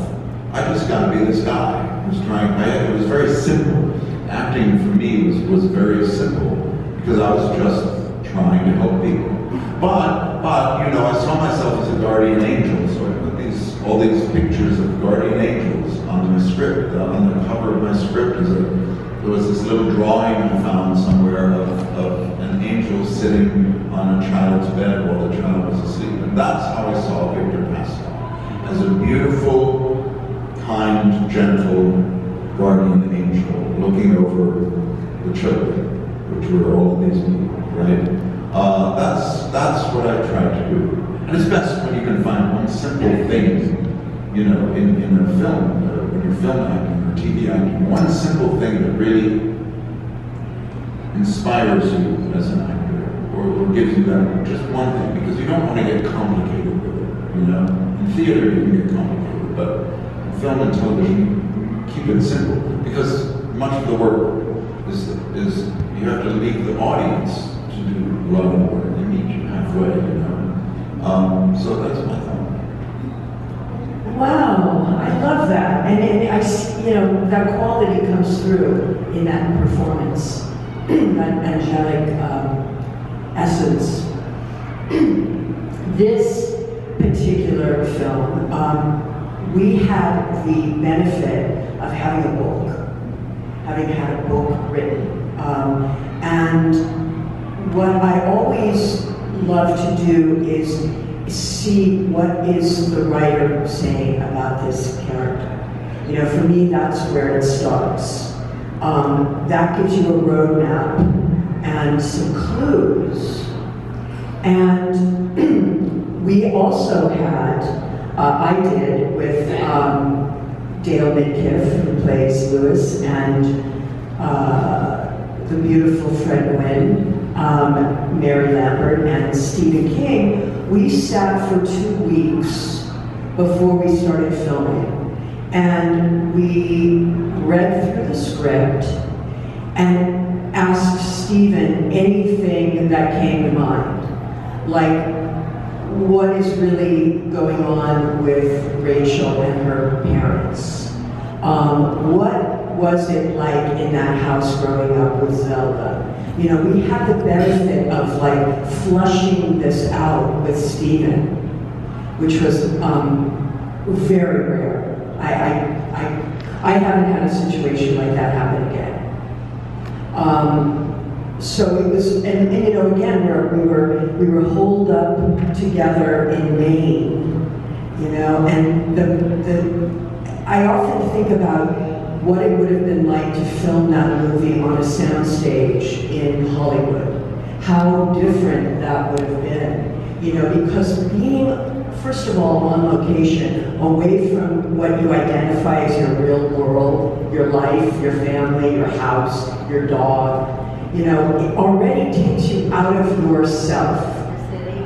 Yeah, your city. So now we're in this place that they're talking about in the book. And it begins to, you have a different pace. You start living a different way. You start eating differently. You start becoming the person in the book, in the script. It helps you. And so all of those things, it's very sensitive. You know, you're sensitive as artists, and you pick up on this stuff, and you just let it, come into you. If that makes sense. Yeah, I think it depends on the character of how I would approach it. Sometimes there's obvious clues of where the person is and where they're coming from, and that's kind of where I would start to explore, why they are who they are, and like in the case of makeup tale to take place during a certain time period, that's a great way to kind of embody it and see, get a feeling, a sense of it, and then explore what that does to their life.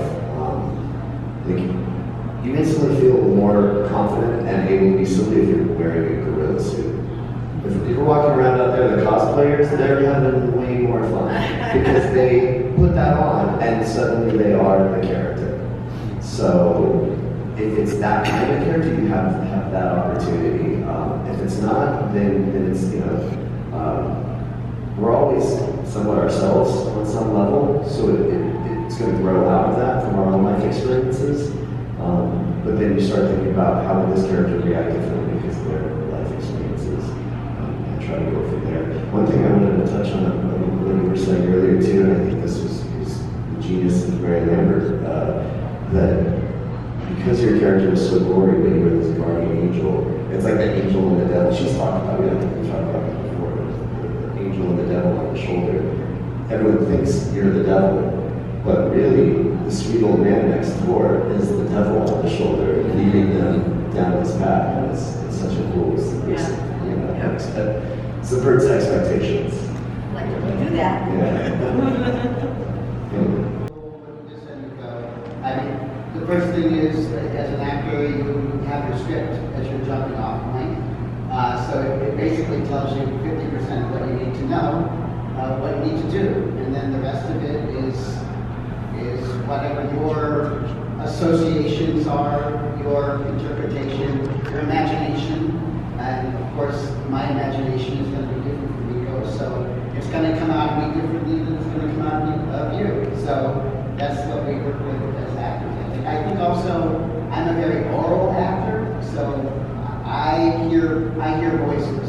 Of course, I have the makeup to work with, and I only have like 3 lines, but something like that. But I think I hear a voice usually with most of the things that I've done acting wise. So I hear it, and I think I'm a voice actor. That's the thing. Because I don't have a lot of equipment here as a physical. So I think that's what For as few lines as you have, they're all bangers. It's great. And Zelda's voice is like everything. I mean, That was your voice. That was your grounding. That is the most effective, quality. Absolutely. I echo what Miko said earlier, terrifying. Terrifying. You were creepy. He was scary. There's a difference.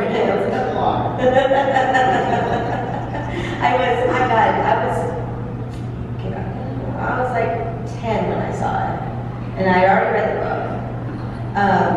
And I thought it was such a great, amazing interpretation of the book. I found out later I was because he wrote the script, right? But you, sir, ma'am, I don't have to do this often. I go, oh, yeah, that doesn't happen often. So you got it. Okay, do we have any audience questions?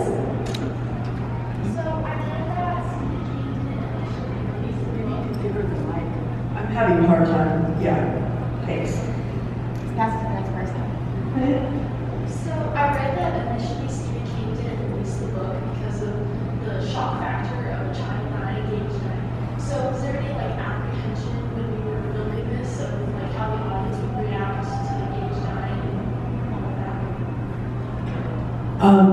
that? You're right. Stephen wrote a new foreword to an edition a couple of years ago, and in it he talks about thinking he went too far with this book. And the only reason he turned this book into his publisher was he owed a 3rd book, and he didn't have it. So his wife Tabitha said, "What about that, Pet Sematary thing?"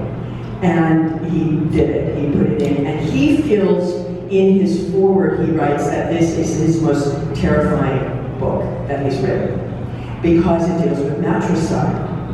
Not the child dying, but the child killing the mother. And that's where he felt he had gone too far.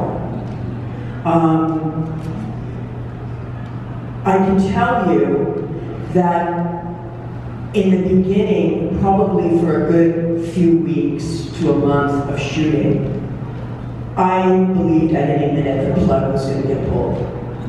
And we did actually have a change of cinematographer in the beginning. I think that the studio was very, very concerned. I know this. And the fact that they let us keep going is, you know, a testament to Mary and what she was getting on film. And somebody was in our corner and just said, let them keep going. But it was, I know that Mary was looking over her shoulder the whole time. Anyone else in this area? The gentleman right there. Yeah. Huge fan of that cemetery. My question for you guys is, if you do have a favorite, what would be your favorite work adaptation by Stephen King, a novel, anything by him? Just curious. That cemetery, because that's what you Shawshank, maybe?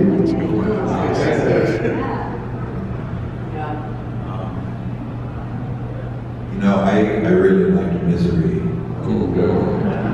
Misery, you know, that was really great. But I'm also like a real fan of Creepshow and Creepshow 2. I really enjoyed it. I was so mad that they pushed down on the movie of Misery. Like, man, what happened to the Howling? Oh, yeah, God. Yes, Misery is definitely a good one. God. Let's see. You know, I know Stephen hates The Shining, but I love The Shining. Yes. And I just remember, you know, I mean, Stanley Kubrick is, you know, a genius in some of the stuff he does in that film. So, I love that one. I read the book.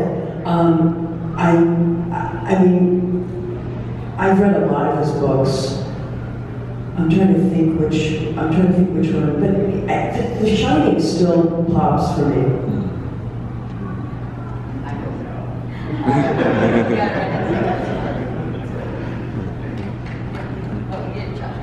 Oh yeah. I'm sorry. It's good. The new It is fantastic as well.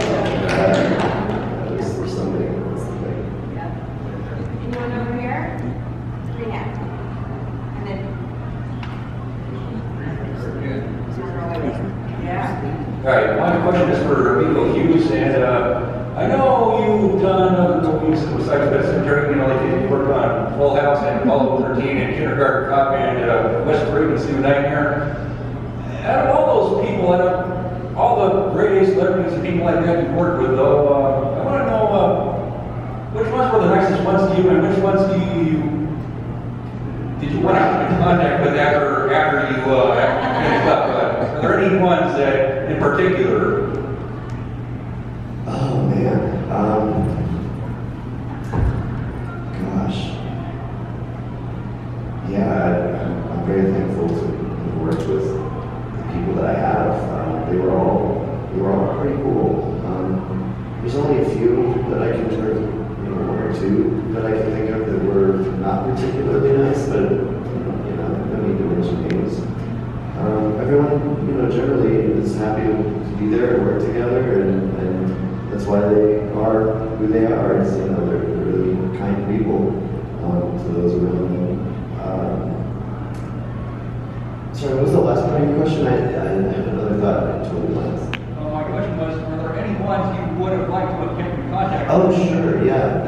Actually, recently, I guess for a couple years now, it's during COVID, I think it was Yahoo put together a reunion online, a Zoom call during COVID with the cast of Kindergarten Cop. And they had Arnold pop in as a surprise. We thought it was just going to be us kids doing this little, like, catching up, you know, talking, and he popped in, and he was very sweet, and he said, when COVID's over, we need to get together. He's going to have us all to the house and have an in-person reunion. And I think it's probably on us. He said, yeah, reach out when that happens, and then life happens, and then we're out of it. So I think we need to hit him up and be like, hey, dude, you want to get here? Nice. Did any of you want to contribute to that festival? Like any actors in your career that have been really wonderful?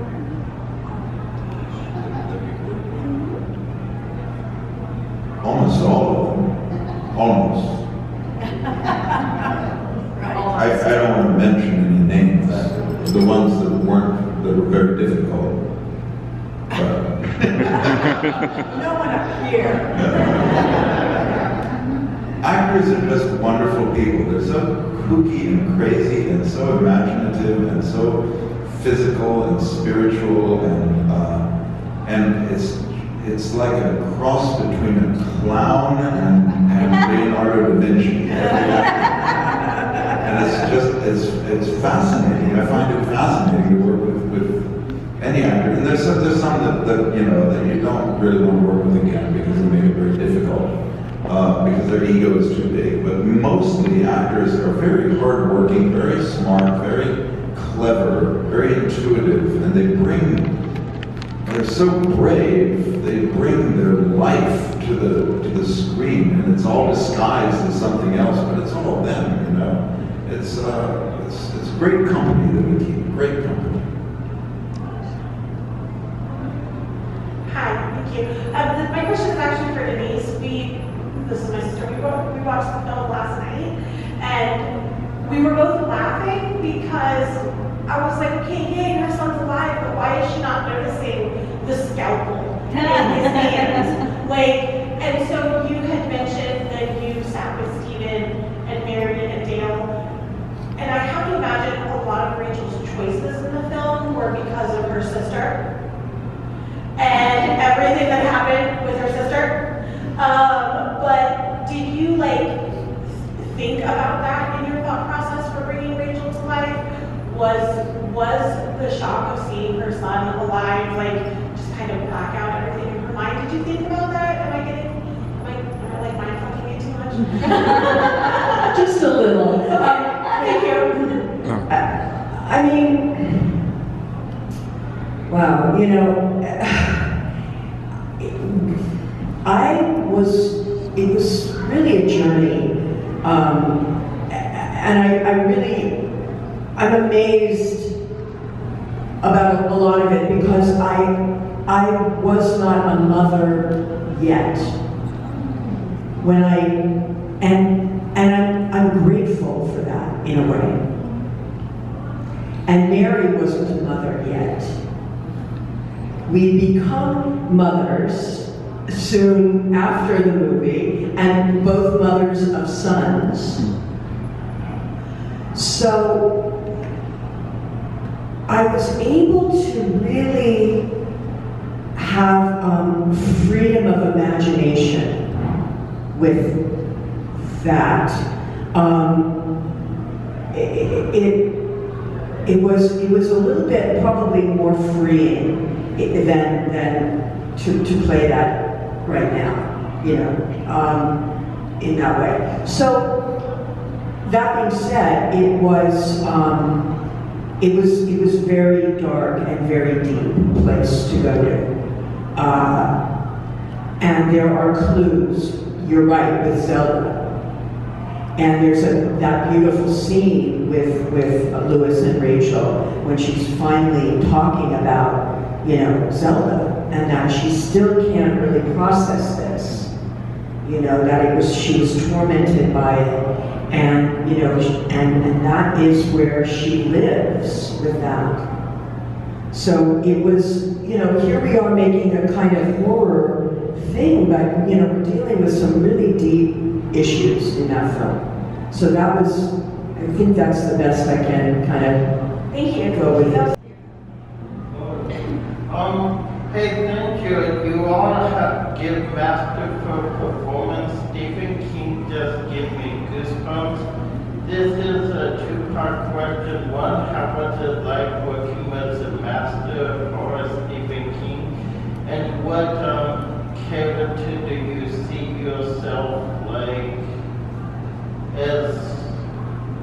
like the best to motivate you? So what was it like working with Stephen King, right? Oh yeah, and the last question was, what character could you really see yourself in that motivate you more out of your roles?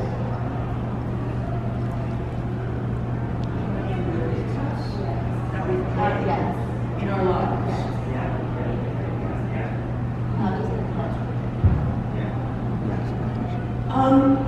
Wow, interesting question.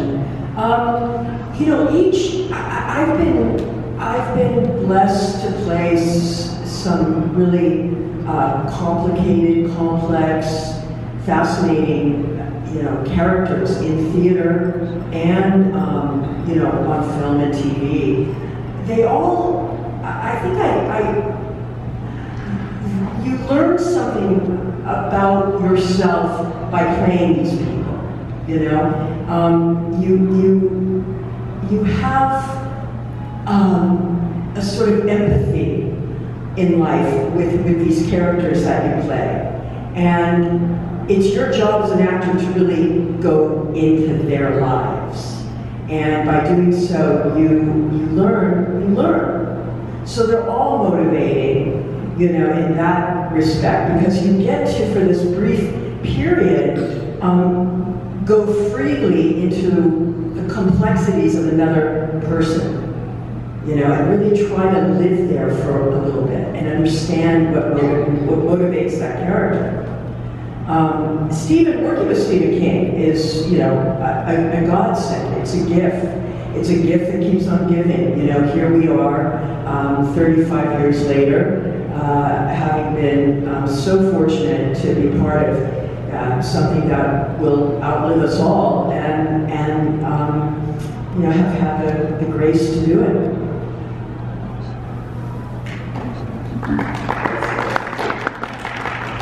Was Stephen on set? Yeah. Stephen wasn't, like I said, he was there for the 2 weeks of rehearsal. And then I think very respectfully gave the space to Mary and the crew and us. So mostly kind of just in the beginning? Yeah, he was there in the beginning, and he basically signed off, and I gave him my copy of Pet Sematary to sign, and in it he wrote, you are Rachel Creed, and Rachel Creed is you. Love, Stephen King. And so that tells you what he's saying is, now I wrote this, now it's for you. Sending his kids off to college. Yeah, you guys go do it. He came back, of course, to play the preacher at your funeral. Yeah, that was absolutely the hardest day of shooting ever. ever. I had to, just a quick little story about that. So, the whole day of shooting was spent in that church at a funeral, my son's funeral. So I had to stay at a level of sorrow all day long, but I had to kind of keep it. I had to save it for when it was my close-up, obviously, but I also had the group shots had to be at this level. So the whole day is sitting on this at this place. So we get the shoot. The day, it's a horrendous scene. Lewis fights my dad. The coffin jars open. I mean, it's everything awful. And the day wraps, and I am spent. I am emotionally empty. And I have rented a car to drive out to my, haunted mansion out in the woods. And I get in the car, and I am just I am catatonic. And it's dark, and I'm on a main highway. And it is pitch black, and a fox runs out in front of my car, and I go, And I stop in the middle of the road, and I get out of the car, and I'm going, oh my God, where's the fox? Where's the fox? And now I'm crying again. I don't know where these tears are coming from. And I'm thinking, I don't see the fox. I don't see any fox. I guess, I don't know what happened. It scurried off.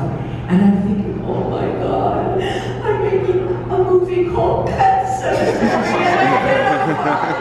And I am, like, you would have locked me up if you would have seen the scene. And I got back in the car and drove, to the haunted house. And I called my husband, and he didn't pick up his answering machine. And I was like,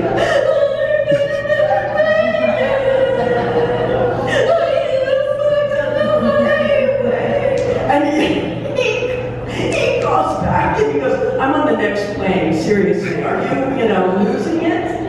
And it was just, wow, that was a rough one.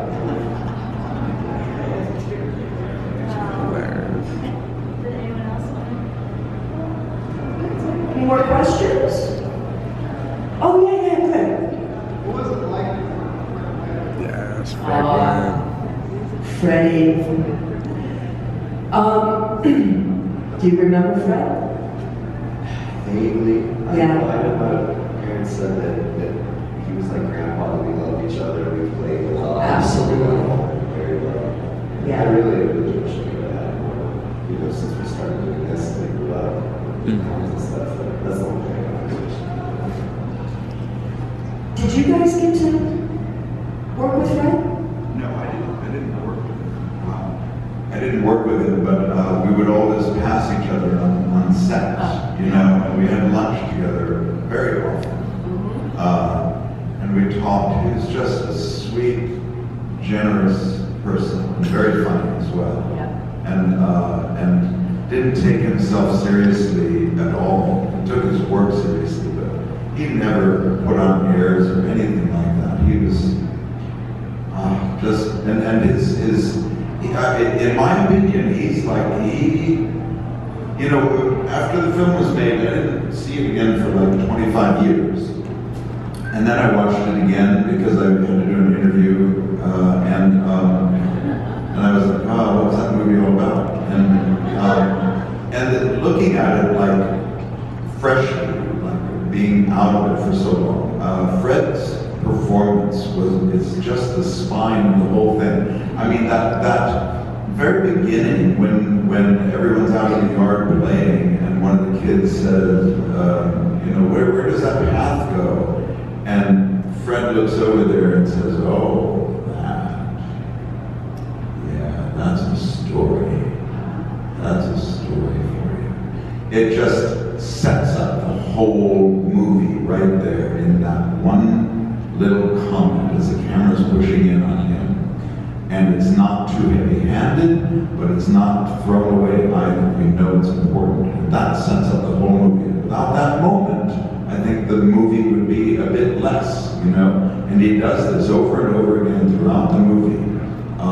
It's remarkable because it looks so easy and like he's not doing anything in particular, except it sends a shiver down your spine. So he's a lovely person. Without Fred, the whole movie would be It's less. It's like watching a master acting class. He embodies that character so masterfully, and he was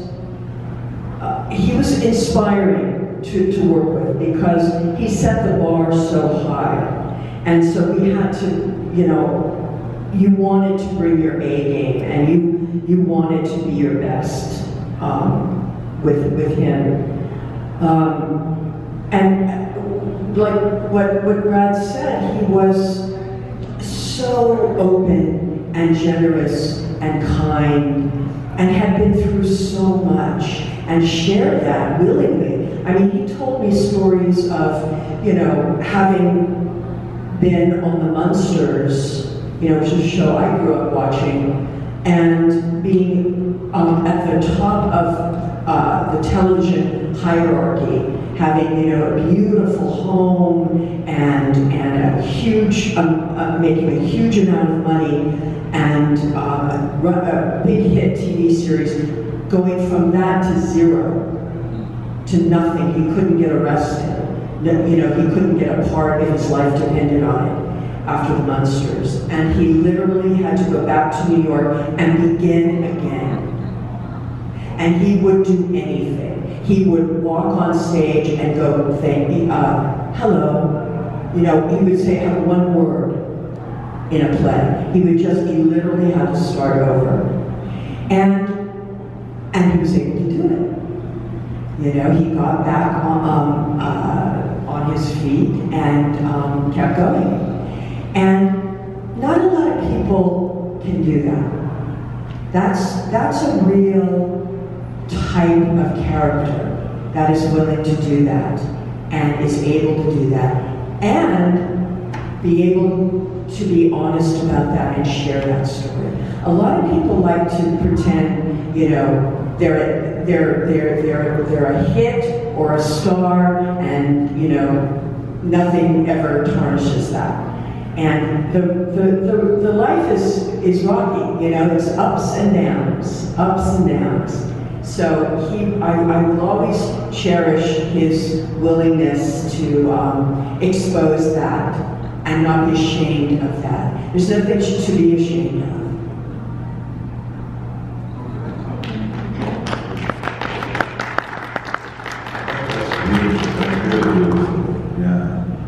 I remember one time, he had been shooting the scene with Dale where he says, I think that I'm responsible for all of this happening, for the death of your son, and all of that. And I was coming on at like midnight to work through the night, and he was just finishing up.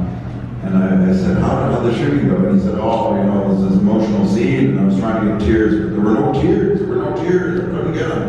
You can't force them out, so I didn't know what to do. But he said, then we took a break, and so I drank 5 cups of coffee and smoked 3 cigarettes and got back in there, and then they were right there. But this goes along with what you were saying. He was never pretentious about this stuff, or never pretended that he had some sort of spiritual help or something. It was very practical. How do I solve this problem? And this is how I did it. He's willing to talk about it, which was just great. There you go. Don't make you cry. So one last thing I want to direct this towards Nico before I let you guys go. Briefly talking about Dylan's New Nightmare. You mentioned this to me when we met in Indianapolis in 2020. And I didn't even know it was out yet. So tell people about it, where we can find it, all the good details. Yeah, it's a short film that's a continuation of Wes Craven's New Nightmare. The idea being, what if it came back for Dylan 30 years later? So it's in that continuity. It's completely fan-funded through Indiegogo. We had a shoestring budget, but I think we did pretty well with what we had. And it's the first time I really acted in a very long time, so I was nervous, but I tried really hard. I think it turned out decent. And it's on YouTube. You can watch it now. It was doing very well when it was released, and then the YouTube algorithm flagged it because there's a very brief dream sequence, not particularly graphic or anything, but 2 characters off themselves. And YouTube is very sensitive to unaliving oneself, and it just squashed it in the algorithm. So it's not as organically growing. It was blowing up the first week, and then that just like kind of put the brakes on it. But it's all kind of within the scene, I think, where it's still getting the word out and shared. It's short, it ends on a cliffhanger. It's kind of a potential for more proof of concept, maybe. And it's a lot of fun. I was happy to get to play it again after all this time. Yeah, so it's on YouTube. Dylan's New Nightmare if you want to check it out. Amazing, that's awesome. So everyone, you heard him. Go and find it and share it on your social media so we can get it out there, okay? Yeah. Okay. All right, now that you guys go, please give it up, everyone.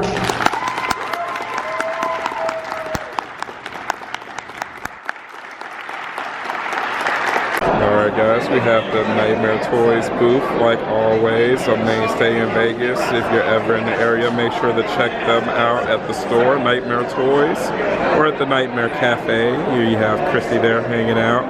Great time.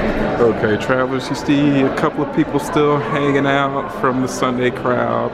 There's maybe a couple of hours left in the day, but it has been quite a great convention weekend. All right, everyone, take your seats and make a lot of noise. Stand up if you want for our Poltergeist cast.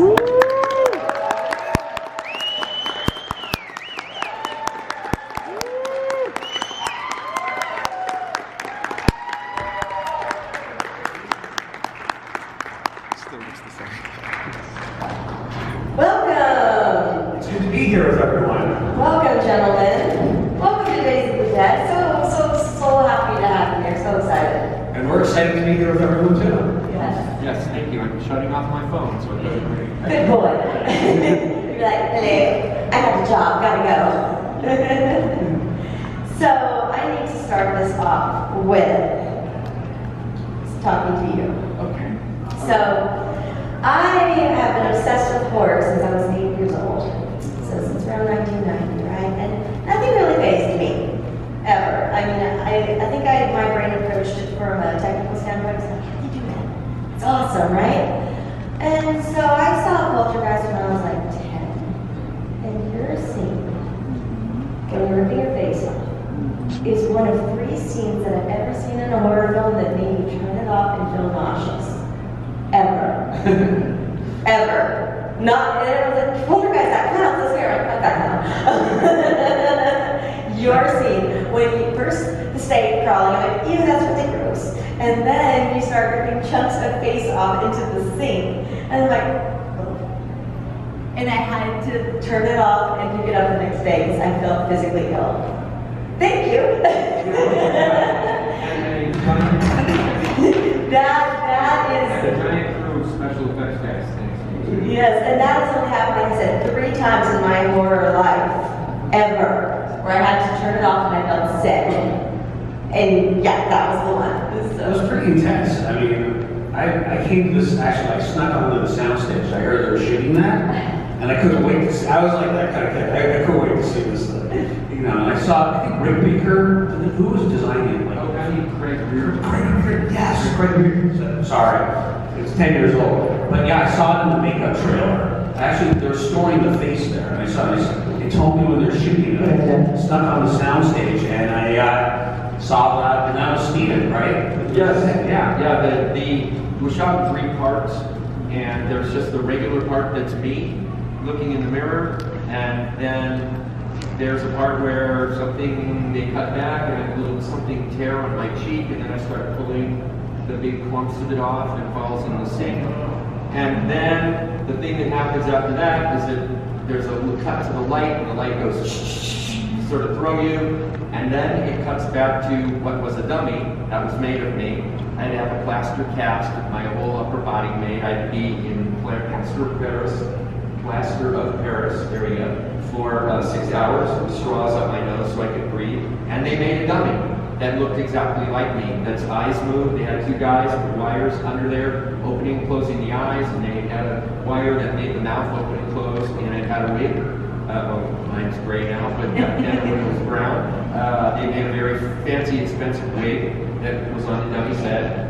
And when I saw that dummy in that little closet set that we were working in, I looked at it, and it was a difficult shoot sometimes. It was often fun, and sometimes it was very tense. And I just looked at that and I said, there is no way in hell I am going to get in there with a special effect that can only be done once. That was very, very expensive. In 1981, just the wig alone cost $10,000. So it took 3 months of work to make that thing of me. I didn't even know that. Yeah, you didn't know that? Oh no, it was like, I saw it and I just went, no way. And Craig Reardon and his team were all there, they had the guys manipulating, and I went over to Toby Hooper and Steven Spielberg and I just said, guys, this is my first movie, I can't do this. I can't do this. I can't act knowing that there's only a one take thing. And Steven said, well, what are we supposed to do? And I said, what if you do it? And all of a sudden he got very quiet. And you know Albert, anybody who knows Steven and has worked with him, he's like a big kid. Oh, yeah. That's why he makes such great movies about kids. And he looked at me and he goes, oh, I would love to do that. So I gave him my costume shirt, and they gave me a prop ring and a watch, and they put him in there. And there's a great, somewhere on the internet, I think on Reddit somewhere, you can find a black and white photo of Steven Spielberg on his knees with his hands up like this, that someone took sideways, not dead on. So you see the camera, you see him, and you see his arms up like this, pulling on the dummy and ripping pieces of the dummy's face off. And you were there. Yeah, I stood on the set. I couldn't wait to go. I heard her shooting and I ran onto the set. And I watched it, you know, and it was, you're right. And he was underneath, it was here. And he got so excited. When you watch the movie, you can see him just ripping pieces of flesh off. And they had two guys on either side with hot blow dryers. Old-fashioned blow dryers would belong to, and they pointed it because in the dummy's face was like chunks of jello, soft jello, and like other things that I won't talk about, but like movie blood, and they pointed those things at the dummy's face, so that's why it looks like it's starting to melt and fall off in chunks. There are cutaways to big things going plop in the sink, and that was the hot air from the blow dryers making all this, the little prop stuff that they put stuff in the dummy's cheek. So that was how that was done. And then, if I could just, there's a part 3 of this, which is they called me 3 months later, and they said, we cut the film together, and there's a piece missing. We need to see you tearing at something so that when we cut back, the face is being torn off. So I said, okay, and I was at a play, and I had a butch haircut, like old-fashioned, and all my hair was gone, and I said to them, I don't have any hair right now, and they said, well, that's okay, we saved the dummy's hair.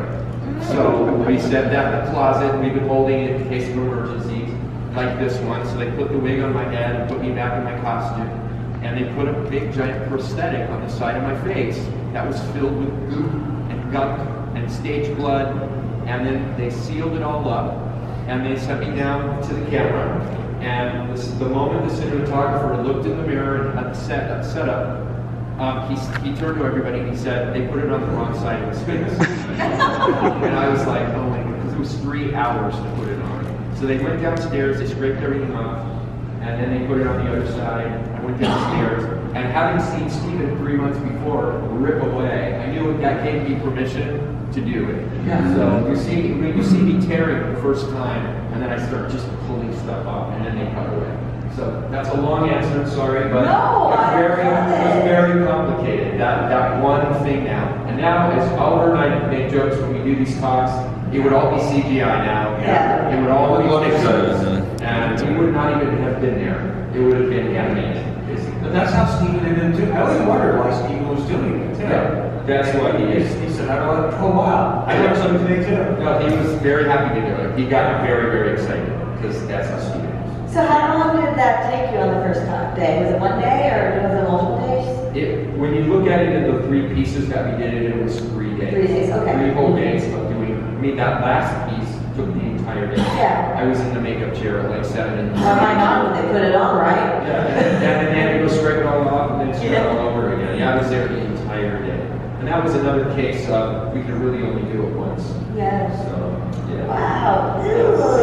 And it's all real. It's a real effect. Yeah. It looks so real too. That's just so real. CGI, I don't think would have had that same kind of impact. No. You know, it's a visceral kind of effect that this is really going on. It's like with CGI, I don't think you felt the weight of the chunks, right, falling into the sink. Maybe that's partly sound design too, obviously, but it's just so real, and you know. It's one of the things, like when you watch one of the first 3, and I don't want to get yelled at by anyone for mislabeling the names of the Star Wars movies, but it's the first 3 that we all saw in the movie theaters for real. those special effects, though there were actually things there that they filmed, things actually blew up. It wasn't pixels on a screen. And that's why the first 3 Star Wars movies have such weight to them. Because those were all real, those were ships. Those were real spaceships. There's really no substance to that, at least not yet. I mean, who knows what technology will hold in the future, but because the practical effects do have that kind of impact, because they are so real too. Yeah. And they age well. Yeah. The CGI ages terribly. You know, you can use it sparingly to fill in a blood sport here and there. Well, but when it's there's also a thing that we used to call in the 80s and 90s, which is as brilliant as all those people are at ILM, and I got to work with them for over 3 years, and they're geniuses. But after a while, a friend of mine started calling them the ILM clouds.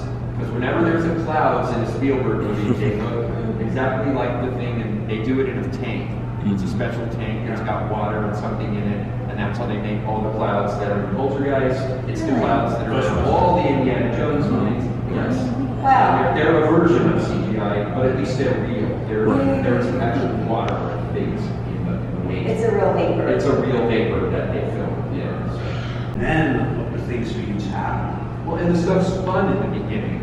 When you watch Poltergeist, when the little girl slides on the floor, done with a magnet, right? Is that whatever? No, I think it was rotoscoped and with wires, wasn't it? I think it was wires. Yeah, they took the wires out digitally, but I mean, like, it's fun when the little girl slides across the floor, or they see something, or somebody makes a funny noise. You laugh about it when you watch the movie. But even before that, they set it up as a comedy, right down to dropping the beer on the ground. They were setting that up as a comedy. And when was the last time you ever saw parents smoking dope?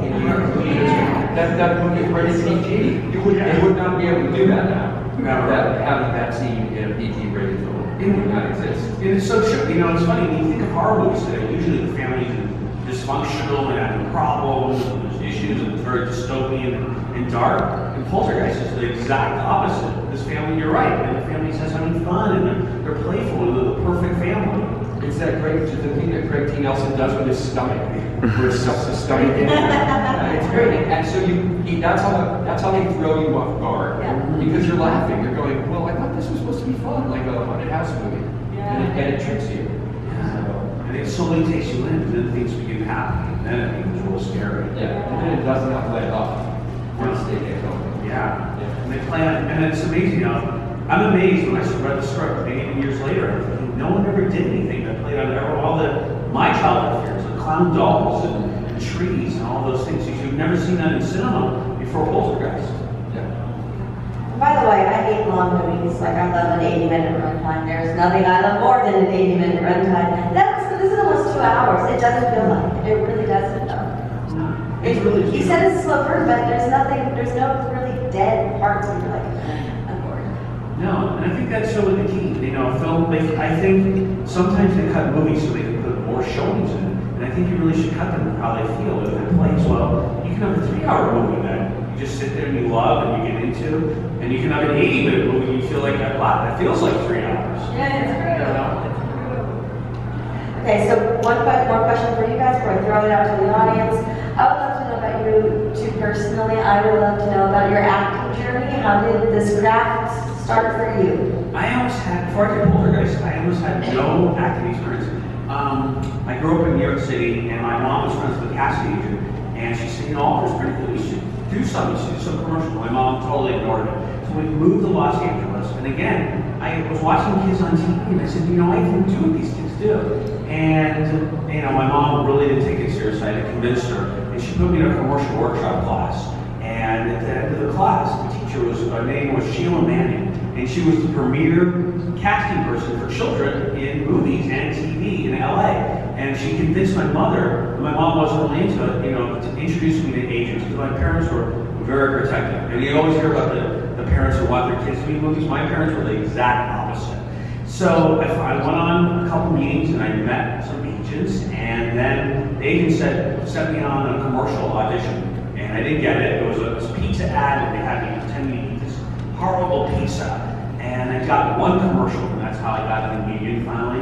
And then there was an open call for Poltergeist. And an open call was when anyone could go off the call. I think at this point, they had looked everywhere for a little kid in the movie, and they were desperate. I guess, because they were getting ready to shoot. And they asked me during the pre-audition, they said, Oliver, what are you just afraid of? Because they're looking for someone who is like the character. And I said clown dolls, and I was tree, and I told them how I grew up in this haunted house in New York City, which I still believe to this day was actually really haunted. So I said, this kid is really like Robbie Freeland. And then they had endings and the sides, which are the actual dialogue, and I was kind of struggling with it, And they said they just wanted me to be natural. And so I met with an acting coach, and the acting coach took me through the lines and said, just be who you are and put that in really the scenes. And I came back and I read it, and they liked it. And then they just had me scream, and I tried to scream it, and nothing came out. I couldn't scream. And then Toby Hooper took me aside and said, Oliver, the secret to a great horror movie is a scream. You gotta be able to scream. So then I met with another coach. And this, believe it or not, there's people in Los Angeles that will actually teach you how to scream. So it sounds bizarre, but that's really important in Hollywood. So she showed me, scream like this and really feel it. It's all about the emotion. It's less about pretending, it's really feeling. Think of what you're really terrified of. So I went back in and I screamed, and I guess that's how I got the part. I did plays in junior high and high school, and then I went to a big place called California Institute of the Arts in Los Angeles, and which is just completely art school, film, theater, music, dance, and I was so tired of theater when I graduated from college, I never wanted to do it again. So I took some time off, went to work for my dad, and my dad ended up worked in the movie industry. So he brought me along as his assistant on a movie, and my dad said, you have to do something, you can't not do anything. And the movie was 1941, which was a Steven Spielberg movie, and our office was next to Steven Spielberg's office, so I got to know him. And at the end of 1941, I got his assistant at the time was Kathleen Kennedy, some name you might all know, and she and Steven came to me, and I ended up working with them for a year on Raiders of the Lost Ark, and then they produced a movie called Used Cars, which is, none of you've seen it, it's one of the great raucous comedies of the 1980s. It's totally R-rated, it's a hard R, it's crazy, it's really fun, and it's funny. And then after that, I quit working for them, and I went back to being an actor again. And a month later, I was in play in Los Angeles, got reviewed in the LA Times. I got a great review, and 3 days later my phone rang, and it was a casting agency, Fenton Feinberg. And they said, hi, apparently we know you, and I knew them, because I'd worked with them for 2 years with Mr. Spielberg. And they said, oh, Steven read this review. Yeah, you apparently were really great in this play, and he misses you, and he wants you to come in and audition for the movie. And I said, well, which one? And they said, Poltergeist. And I said, there's kind of no role for me in that. And originally, the role of the ghost hunter that I played was written for a Japanese American guy. And they had all these auditions, and they didn't find anybody. So Steven went, well, here, I read this great review. Marty was in this play. Let's get it back. So I went and read for it, and as I was telling somebody a few minutes ago, I practiced driving to the audition on the 405 freeway in Los Angeles, because knowing it was a horror movie and I was going to have to scream a lot. So I was screaming in the car on the freeway. And people were like honking, going, are you okay? Is everything all right? Like, I'm an actor, it's Los Angeles. So, and I read the role, and I auditioned, and I didn't hear anything, I thought I didn't get it. And then I got a call a couple weeks later.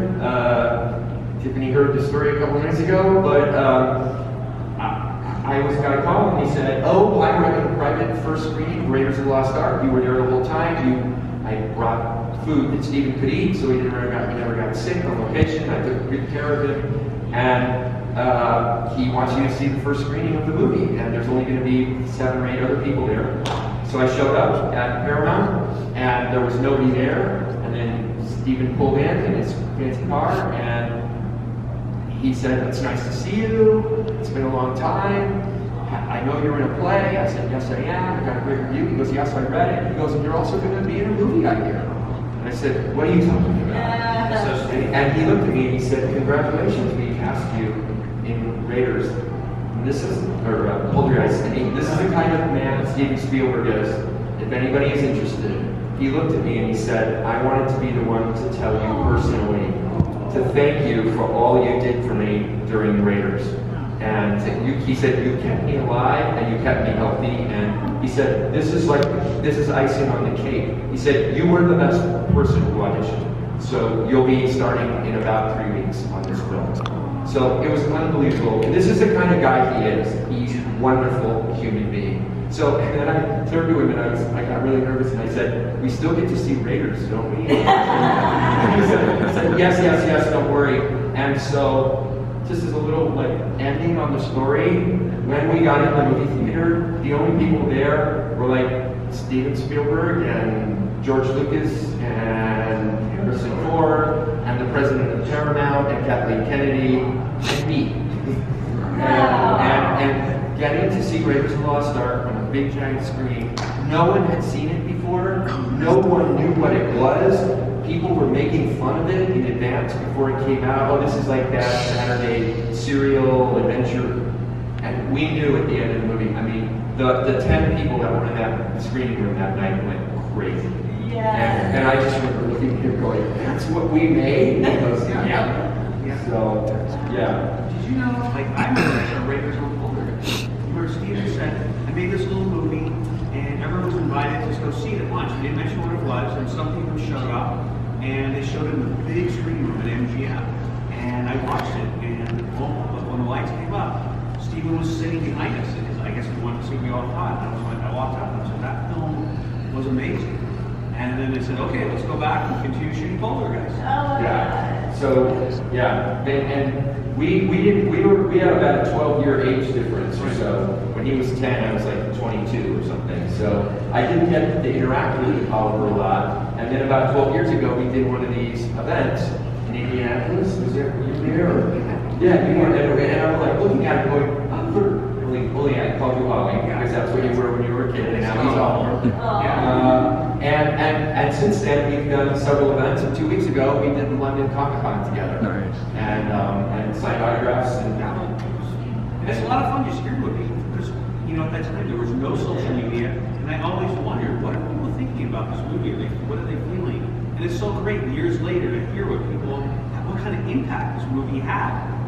40 years from 82. Yeah, because we get told so many people, oh, this I saw this when I was a kid with my parents, or oh, I watched this on television, or your story, you watched it up to a point, and somebody else told me a story yesterday that it was like they were wandering in a friend's house, and the dad had left the TV on, and all that he saw was somebody pulling their face off on TV and screaming out of the room. I thought you said all you could see was dad and yeah. But I mean, we forget that Poltergeist was the fourth highest grossing movie of 82, right after E.T., and I think there were a couple of super famous movies, but we competed with E.T. For those of you who weren't around then, the Life magazine and Time magazine and Newsweek, those two movies were on the cover of everything, and it was called The Summer of Spielberg. And everybody went crazy. And back in the time where there weren't gigantic multiplexes where they could show the same movie in 10 theaters, they would only show it like in 2. And you would wait 6 or 7 hours outside the movie theater to see it. Hours. You'd wait in line. I saw it at the Cinerama Dome in Los Angeles. And you would wait 6 hours in line to see a movie. And you were happy. You were so excited. You were happy. I did that for Empire. Yeah. I remember I saw it. Waited for like 4 hours to see Empire when it came out too. Yeah, they used to do really fun things. I know it's kind of off topic, but when The Exorcist opened in Los Angeles, it played in one theater. You can't even imagine that. Westwood, right? In Westwood. And on the side of the movie theater, huge movie theater with 3,000 seats, like a movie palace, basically. And when you were waiting in line, what you did was you looked up on the side of the building, and they had built on the side of the building the window that's in the advertisement. They had a light in the window, and they had a fan inside with the curtains blowing. And so you're waiting in line, and you're looking up at this, and you think now, they have great posters now and everything, but they used to do stuff like that in the 70s and 80s. And all day long, you'd sit up there and you'd look at that window. I waited 6 hours in line to see The Exorcist. And the whole time you're in the line, all you see is this window. And then if you listen really carefully, you hear like screaming. coming from the room. Oh yeah, it was so much fun. They did things like that. I remember for Star Wars, they didn't think the film was going to be successful, believe it or not. And I saw it in New York City. They thought it was going to bomb, I guess. So they were handing out paraphernalia. They were handing out pins that said, "May the Force be with you." Yeah. Yes, and E.T. was written off. E.T. Was originally supposed to be in another studio, like in Columbia, I think. And Columbia's like, we don't want to make this stupid movie for kids about a little talking alien, and they gave it to Universal. This was Spielberg attached to it. And they took it to Universal, and Universal saved it. The movie only cost like $10 million. It was nothing. And they thought it was a stupid kids movie. And then when it opened, it was for a while it was the highest grossing movie ever made. So. In the theater, it's weird to see adults bawling, you know, sobbing, and to get that experience of everyone crying when they're watching E.T. too. So yeah, it was a powerful Spielberg summer. It was. Like you said. Wow. I could talk to you guys for forever about everything, but I can't. I gotta throw it up to the audience. We have time for a couple of questions. Anyone in here? In the back. Yeah, you. Okay. We talked earlier, basically, we all have our own beliefs in what's scary. I think the reason why Poltergeist was so scary is because it's believable. It could really happen, you know. Was born in Wisconsin, so I kind of know we have Jeffrey Dahmer and Ed Gein, so, and then you had said that the movie was about 200 laws. It didn't seem like it at all, like you were saying, but the big thing is, shout out to whoever, I'm not going to use the right terminology, whoever the music soundtrack was, that was an excellent, superb, scary movie soundtrack that brought the movie together. You know, that was huge. The genius of that score, it's Jerry Goldsmith, for any of you who are movie fans, one of the greatest composers ever. The fact he used a child's choir to sing the background while the scary stuff was going on, and that right off the bat, when the movie starts, the little kids singing in the background. Look, in the movie there's a lot of children in there as well. Yeah. It's so weird. You even have, and we accepted it because it's out there, but to even have that vision, and now this is what we're going to do. That's truly amazing, I think. I was somewhere the other day and I started whistling. Going, what's that song? What's it? And then I realized, oh, it's the song from Poltergeist. It's that little children sing song that the movie starts on. Which is very happy at the beginning, and as the movie goes along, it gets scary. It's very eerie. It's angelic. It is angelic, yeah. You know, I went to film school, but I always remember the quote they said. They said it's warned us, not warned us, but told us, the sound is half your film, the music is half your sound. And you know what? It's going to be true forever. I think no matter what kind of movie, that's so very true. And sometimes music's even more than half your sound. Hello there. I would like to know, based on your experiences and everything, tell me about Dominique Time. What was she like? Well, I was really young, and she was such a sweetheart. So precocious, and smart, and shot from the hip. And my mom actually was friends with her too. She was just a wonderful girl, and she felt like my sister. She was like my older sister when I talked to her. And I think that's why we all had that kind of chemistry on the set. I was so young, so I didn't know her the way my mom got to know her, and they became really good friends too. And my mom was young, a little bit older than her at the time, but she was actually like 21 years old. Yeah, she was. I don't think she wasn't actually 60 years old too. And I always heard that great joke at the end of the movie when the whole house is blowing up and she jumps out of the car and yells, which Mad Magazine made the whole topic of when they spoofed it. She yells, "What's happening?" And she has a hickey on her neck.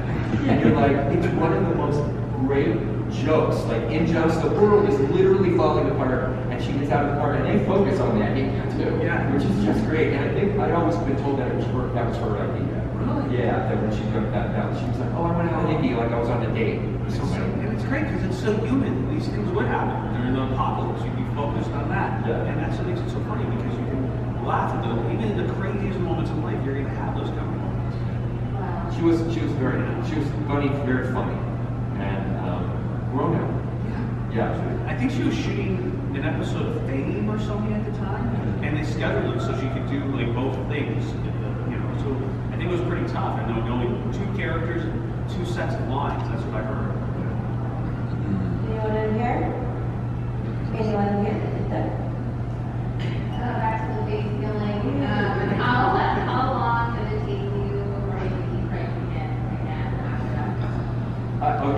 the scariest thing for me that I had to do on the movie is that I don't like chicken legs. And I also never learned, most people know about this, if you don't know, when you make commercials or movies and you have to eat, they have a thing called a spit bucket, which is so that you don't have to keep swallowing stuff. I didn't know that because I came from the theater where if you're eating the scene, you eat the food. And so I kept eating those chicken legs and I kept getting more and more nauseous. Because I just don't like chicken legs. And they were like, and finally, I think Steven walked over to me and goes, we do have a bucket, you can spit that out and you don't have to keep doing it. It was a while. It was kind of, I never wanted to see one again. Because I think that scene was really hard because they have these things called key lights on movie sets where the light is in the right place and that's why it takes hours to put the lights up. And then they give you marks on the floor. And if you watch that scene again, I have like 5 marks that I have to hit when I walk. I have to open the refrigerator, and then I have to go to the sink, and then I have to go to the window, and then I have to go to the table, and then I go to the stove. And I was so nauseous from the taste of the chicken that I kept going, and I had to keep going, cut, you missed your light again. And at one point, Spielberg came over to me and he goes, you're from the theater. It's the same in the theater. You look for your light. What's wrong with you? And I said, I hate chicken legs. and I said, and I don't like steak either. And I have and the steak that I got out of the fridge was a real gross steak with blood in the package. I was finally, he finally and Toby Hooper just said, just go in the corner for a minute and take a breath, and we're going to do one last take. And then that one, because Toby was always so calm, and Toby was just a wonderful, wonderful guy. And the next time I did it was perfect, and they said, hooray. And the steak moved, by the way, because they had in the grout on the counter, they had a special thing that looked like grout, but it wasn't, and there was a guy over there with chopsticks, and he stuck the chopsticks up through the grout and moved the steak like this across the counter. And then when it got to the mark where he had to stop, there was another guy who had this huge metal syringe that was filled with gunk and blood and stuff that looked like bad rotten meat. And he shoved up the thing, and as I was watching, that's the steak kind of opened up and all the stuff like went all over. That's just another one of the effects. These guys are such geniuses. They're geniuses. I always wondered how it curled. I thought wires, but I never knew. No, it was guy with 2 chopsticks. Really? Along like this underneath the counter. I'm gonna do that at home now. And if you watch the movie now, you'll see the steak moves over the ground. Yeah, you'll see it. I'm trying to think, what else did they look for? The tree, when the tree eats it. He's in the tree. I guess this is the big special effect out here. This is what it was. They just had a platform, and Toby said, just pretend like you're being eaten. Lower yourself down, and at the same time, struggle like you're trying to get out. And that's all the effect was. And they sold it with the sound design. Yeah. So there really wasn't any big effect. It was just me on the platform, just like lower yourself down, but at the same time, trying to look like you're trying to escape. So I guess it was all opposite. It was actually. There were often times we had no idea what we were going to see because, like, when the ghosts come down the stairs, there was nothing there, and we're all like, "What do we do?" And Toby Hooper goes, "It's the most beautiful thing you've ever seen." And so the 8 of us were standing there in a room looking at absolutely nothing. And imagining different things. And when we had to open the door to go in the room and all the stuff's flying around and the music's playing, and it's like bagpipes or something, I think. And Steven Spielberg was standing behind the camera with a laser pointer going, "Look over here." Now everyone look here. And then when the compass goes into Beatrice Straight's face, he goes, "Beatrice, the compass is coming in your face," like this. And then, okay, now the record player's going. We were all just standing there. And after we took the take, and they go, "Well, that was great," we all started giggling because there was nothing in there. I giggled when I saw it, the record player made me laugh. The record player always. The record player is supposed to make you laugh. Like Oliver said, even in the scary moments, there's little things that make you laugh. The compass always scares me when it flies right in your face. There was such a sense of irony in that scene. The look on Craig's face. Like, he says, "Yeah." He said, "How long did it take me from the tower to move the car?" He says, 7 days. It was an agent. And the look on Craig's face was, And he opens the door and the whole room is just flying around. So, I think that it's just that sense of irony is so great, and that sense of comedy is so horrible. Yeah. Well, and Oliver has this great scene with Beatrice Straight, who was like, you know, we were all kind of blown away. She just won an Academy Award a couple years before that for the movie Network, and she won Tonys in New York, and she's just, you know, and all the rest of us are, you know, we're just like working actors in LA, and the movie Doug smartly knows that after a lot of big giant stuff, there's a very long quiet scene where Beatrice Straight explains to Oliver who those people are. And it took lots of takes. And the whole tone of the movie changes for that. I think it's almost 5 or 6 minutes, that speech that she gives. And it was hard, and she had a hard time with that. That was a lot of words that she had to do. But she did it all to you. And every time I watch the movie now, you have the most look on your face when she's whispering. And Toby had said, I want the entire sequence whispered. We all talking like this. And that's because he said the audience needs a few minutes to chill. To decompress from all the stuff they've been watching. And plus, some big stuff is coming in. So let them think they're off the hook for a few minutes. And I love that scene. And your response to her, that look on your face where you're like, what did you say? Something like, and I was afraid, because it was so childlike. A lot of movies today, you know, they put adult words in a child's mouth, but it was really sounded like a 10-year-old, and I was so concerned that the bullies could be upstairs. Yes. And I said, they could be upstairs right now. You know? And it was so human. Don't you say something about your grandparents or something? Yeah. And something they could come and get me. I don't remember the exact dialogue. You could throw a rope, and I had this whole plan in my mind, you know, how we could rescue everything. Yeah. And I just love it because it was just through a child's perspective, and that's exactly what a kid would have said, too. I remember when we were on set, Beatrice and I were rehearsing that scene, and she was so wonderful and so natural. My mom came up and wanted to talk to us. She didn't realize we were rehearsing the scene because it seemed so natural, and we were just saying lines to each other. And, you know, and I didn't realize it was very rare, and I didn't even know she had previously just won an Academy Award. And she took me aside, and we were just alone, just rehearsing the scene, because we wanted to be so natural, and that's what she wanted to do with me. And I was like, of course, we'll do that. And I think everyone was really on that set. And these are the best people at what they do, but they never let on. They had no egos at all, too. They just love the craft and what they're doing. Yeah, and one more little secret from the movie is that Richard Lawson in the movie, there's a scene where you see him working on a drawing of Carol Ann's hair going like this, and Richard, we had a day where there was lots of issues with the lighting in that room, and I was just sitting there, and somebody came up, but Toby said something like, oh, I want you to be eating Cheetos. And I was like, okay, and so after my Mad Magazine made a lot of fun of that, but Richard was drawing, and I was sitting there, I'm like, what are you doing? He goes, oh, I like drawing things. I said, that's a really great drawing. And it was this one you see in the film. What happened was, Toby walked by and said, what is that? And he said, well, I drew a picture of Carol Ann, wherever she is, you know, in the netherworld, in the TV. Wait, so did the actor do that? The actor drew that. And Toby said, let's put it in the movie. And so there's a shot that starts on that drawing, and the camera pulls back, and it's Richard. And I said to him later on, it's like, that's so cool, they put your drawing in the movie. So that's how everybody was on that. It was as tense as it could be sometimes. It was also a bunch of people that really cared about each other. You know, and even the associate, the assistant director, he was this great giant guy named Pat Kehoe. I remember that guy was great. Who was this kindest, and he would do things like when I said I don't want to do the face rip off, you need to do it, Stephen, because I can't do that. Because if I wreck it, then we're screwed. And I looked over in the corner where he was like 6'4".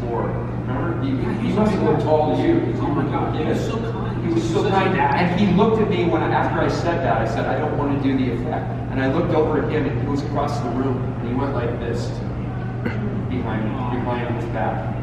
And later on, he walked up. He said to me later, he said, you are absolutely right to say that to them. Because he said, all hell would have broken loose if you had done that wrong. And he was, but everybody was like that. There were no egos. Nobody was like, no. I mean, you could be was really honest. Sometimes I'd say to Stephen, who wrote the script, I said, I don't like this line. And I talked to Toby about it, and I said, can I do things differently? And he said, just be a kid, do what you want. And he said, obviously, we have to hit these kind of these moments. And I one time asked Toby, I said, can I say this line? He says, no, you can't say that line because that's what the audience is thinking right now. He said, oh, because Toby was always anticipating what the audience was going to feel. So, but it was like that level of communication and honesty, or, like we're saying, no egos. We're just making this movie. We want to make it the best way it could be. Well, and a lot of people, at the time, a lot of people objected to the face scene because it's like a PG movie, and it's pretty gory. So is Jaws. And so is Jaws. And as Alfred Hitchcock did with the movie Psycho, sorry, spoiler alert, where he killed off the really super famous actress who was in the first 20 minutes Wasn't that originally a G movie? Psycho? Yeah. Well, yeah, it's really kind of nothing. But they knew, Toby said to me while we were, when I still worked there, before I became an actor there, he said, we have to do something in your scene that throws the audience off balance so they have no idea what to expect after that. Because after you kill off Janet Leigh in the first 20 minutes of Psycho, you sit there watching it going, oh, anything could happen now. And Toby said that's what he wanted. He wanted, because the rest of the effects, first they're fun, then they get a little serious, and then it's scary, and then bad stuff starts happening, and then there's a long time of quiet. He said, and then you get up to go in the other room, and he said, we just need to pull the rug out from under them, so that for that last hour, they have no idea what's going to happen. He was always thinking about it, and Steven's that way too. Yeah. I've heard he's always had in his brain, he's like 4 projects in. So like he's always like planning his next project before he even starts the one he's about to start. Yes. Oh yeah. While we were working on Poltergeist, he was already working on a movie that we called Guy Named Joe, which was a remake of the 40s World War II movie that later on became this movie Always with Richard Dreyfuss. There's a clip of that in the film. In Poltergeist. Yeah. There was a clip of that on the TV, and he was also working on something else with the guy who created the TV series Family Ties, and he was worried about the next Indiana Jones movie, and yeah, they were already planning Indiana Jones 2, and yeah, he's always got 17 things going on in his head, so it's amazing that he can focus. Okay, so it's almost time to let you guys go, but I have one final wrap-up question for y'all. Okay, that was a fast hour, man. You guys are great. I'm so happy I get to do this with you again in like 5 days. But you know what? And Oliver feels the same way. Like, movies are made for people to be entertained and to enjoy and to educate and to make people laugh and cry and be afraid. And we're so lucky to have been in a movie that kind of way does all those things. Yeah. It makes it so hard to make any film, even like a bad film. As I've learned to make a couple. That when something goes so right, like Poltergeist, it's a miracle. And that does pass the test of time. And 40 years later, we're still talking about this movie, which is amazing. Yeah. So my wrap-up question is, if you could give your characters one piece of advice, what would it be? I know for you it would be like, stop looking at it. Yes. For me. It's like your hanging. It's like, stop! Or be a vegetarian. Oh, that's it. I would say invest in rosemary and sage to avoid all the things that are going to happen. The crazy things that are going to take place with trees and dolls. I think I really would invest in some protection here too. Well, especially in part 2. Oh my God, yeah. Like, come on, you did learn. Yeah, like the ghost just wanted to torture Robbie. Yeah. As Diane says, we can't tell Robbie about it because he'll be up for a week. And that basically defined Robbie's character. You know what? Your character's kind He of... went through a lot. You're kind of under Robbie's little kid in that movie. You're almost like Woody Allen. Woody Allen movie. I mean, you look what you become. Imagine what would happen to you later in life if you were attacked by a tree or tunnel. And it's funny, Caroline just doesn't remember anything. Yeah. I remember everything. Yeah. So I'm gonna have to be in like therapy for like years after that. And how do you explain to a therapist? I was attacked by this clown doll. It says, oh, it's all in your head. It's hard to make anyone believe that actually really happened. I really wish we could get like Poltergeist 4, Robbie's story. I mean, following you and your journey, your parents get out of cameo, of course. You know, Caroline could be married in Europe or whatever, right? But I want to see what happened to you. And I have to protect my children. Who knows what could happen? Exactly. And they want to know why you don't have a TV. I probably have no TVs in my house. I feel like Robbie would worst me. Well, in this day and age, it's all on the phone, right? So they're going to come through the phone now. Yeah, and computer, iPad. You know, there's no escape. That would be funny. That would be good. Yeah. Yes. Guys, please give it up for these guys.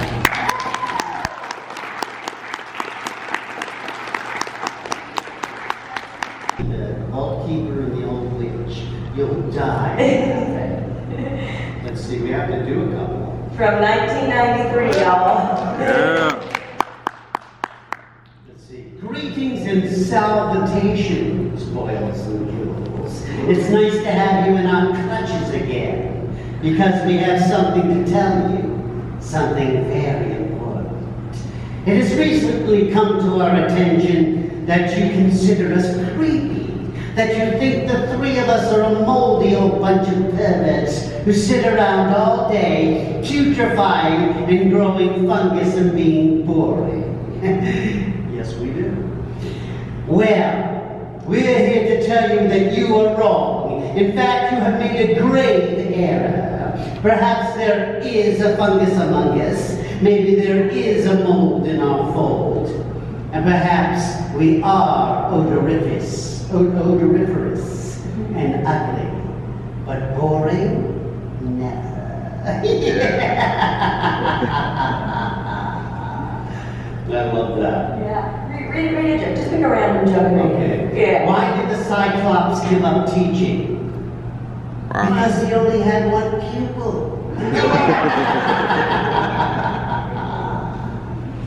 What do you call Mortician's place of business? A box office. Let's see. I just had a wart removed from my nose. Have a scar? No, thank you. I don't smoke. That's bad. The crypt-keeper couldn't make that one work. Let's see.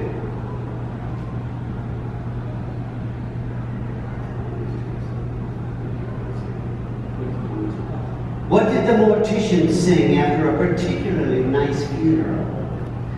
Oh, what a beautiful morning.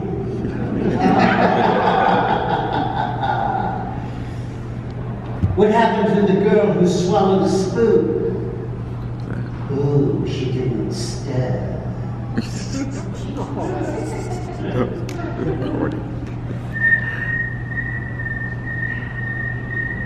Crickets. These are jokes, folks. These are jokes.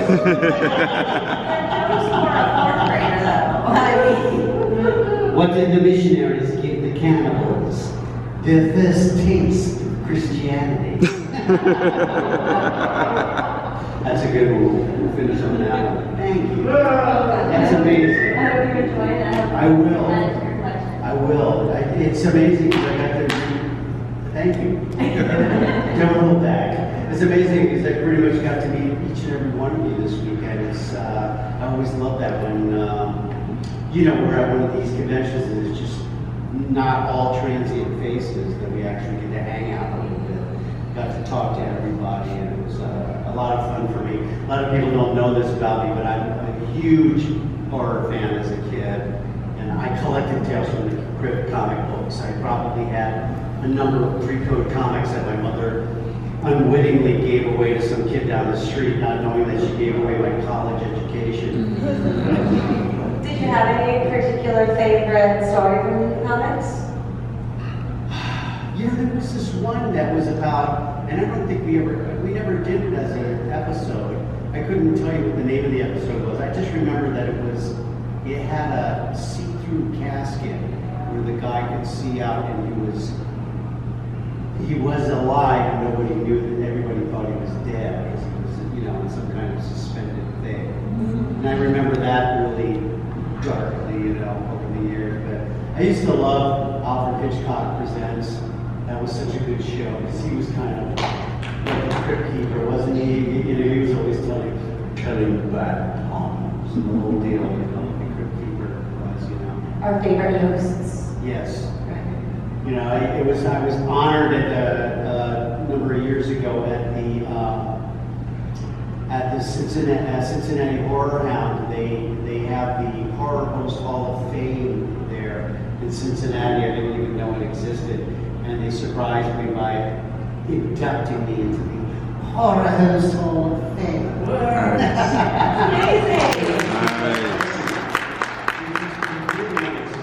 So totally cool. You know, I got to meet all the, you know, Dr. Creepy and all these people who were nationally known and locally known horror hosts from all over the United States and the world. They were all there to, you know, induct me into their club.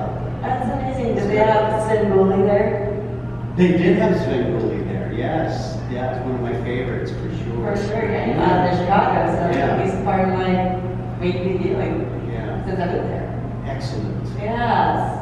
Okay, so I could talk to you about everything for forever, but I'm going to give them a chance right now. Do we have any audience questions? Yes. Yeah. When the Stephen King film known as Creepshow came out and he made his own horror movie comic or whatever, what did you think about that? Especially when they finally made a Creepshow series and some comic books on stuff later on. You know, I loved it all because, I mean, that came actually even before I had got to play the Crypt Keeper, you know, obviously. I mean, there was more new stuff in Creepshow.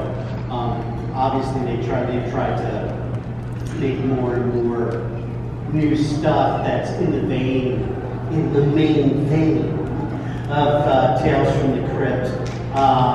But you know, for me as a horror fan, the more the merrier. But I loved it. There's, you know, the one thing about Tales from the Crypt, I always wondered what it was about Tales from the Crypt that I loved more than anything. It just had its own identity that was different. You know, the comic book, of course, had the Crypt Keeper, the Old Witch, and the Vault Keeper, which I loved as a kid. It kind of tied you in because those were characters that let you know that this was supposed to be fun. And it's not just supposed to be scary or creepy or whatever. Excuse me. So many of the different horror anthologies or anthology shows don't have that identity to them that this one had. And then when we made the TV series, they were so hell-bent on wanting to make the Crypt Keeper fun, you know, and obviously getting Kevin Yeager, who had made Chucky, to come in and make the puppet was, you know, that was the first great thing that happened in terms of the Crypt Keeper being the identity of our series. And Kevin looked for a long time for the voice. They gave him the job of also trying to find a voice that matched for his puppet.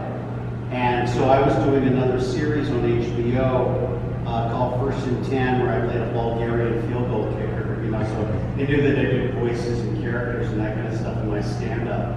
And so they brought me in to meet with Kevin, and I started doing what you know now as the Crypt Keeper's voice for him. And he was like, I could see he was like sitting there and listening for days, and he saw that and he was like, because he was recording, he's like, you know, and he starts laughing and I start laughing. I'm like, great, the Crypt Keeper laughs at his own jokes. You know, and that's where I think maybe because I had read the comic books as a kid, you know, I understood that it was supposed to be fun and funny. I think a lot of the other people were coming in trying to make him like scary and creepy. And you understood he was amused with himself. Yeah, he's creepy because he's amusing himself over death and that kind of stuff. And that's the fun thing about it. So I think that, you know, to answer your question directly, I mean, like I said, the more the merrier when it comes to horror. I love it if it's successful and it's good. But I think that Tales from the Crypt is unmatched just in the fact that it has its own identity with the Crypt Keeper and based on those comic books. I mean, you pick up one of those comic books and you look through the comic books, it looks like a storyboard for a movie, you know. In fact, we used on the series, we used some of the comic book stories. I mean, all those episodes except the 3 Pigs, which was the last episode, were all based on one of the comic stories from the EC Comics, whether it was Tales from the Crypt, Truth is in Tales, Tales from the Vault, all these different comic books that were EC Comics. And we actually used some of the frames of the comics as storyboard to set up the look of each scene, which was kind of cool. Do you know why they ended the show with a cartoon that wasn't part of the comics either? Oh, I don't know. I guess they just wanted to try something fun. They had come in and they wanted to do a fairy tale. They wanted to, now they were doing like Tales from the Crypt cartoon, and they were doing all kinds of fun stuff. We thought it would be fun, since the Crypt Keeper was a storyteller, to do some kind of fairy tale. And I think at first they had thought of doing like Little Red Riding Hood, or one of these was going to be one of the episodes. And then they got Bill Cobb, who I had worked with many times on Eat the Cat and the Terrible Thunder Lizards, and some really cool cartoons over the years. And Bill said, they were like, Little Red Riding Hood's just not working out like the way we thought it would be, in terms of the story. That'd be fun. And he goes, well, what about the 3 pigs? We'll get some good voice actors in here. We'll do it, And they go, well, who should be the narrator? He goes, what are you talking about? You got the Crypt Keeper. He's the best narrator you could have. So that's how that came to become done.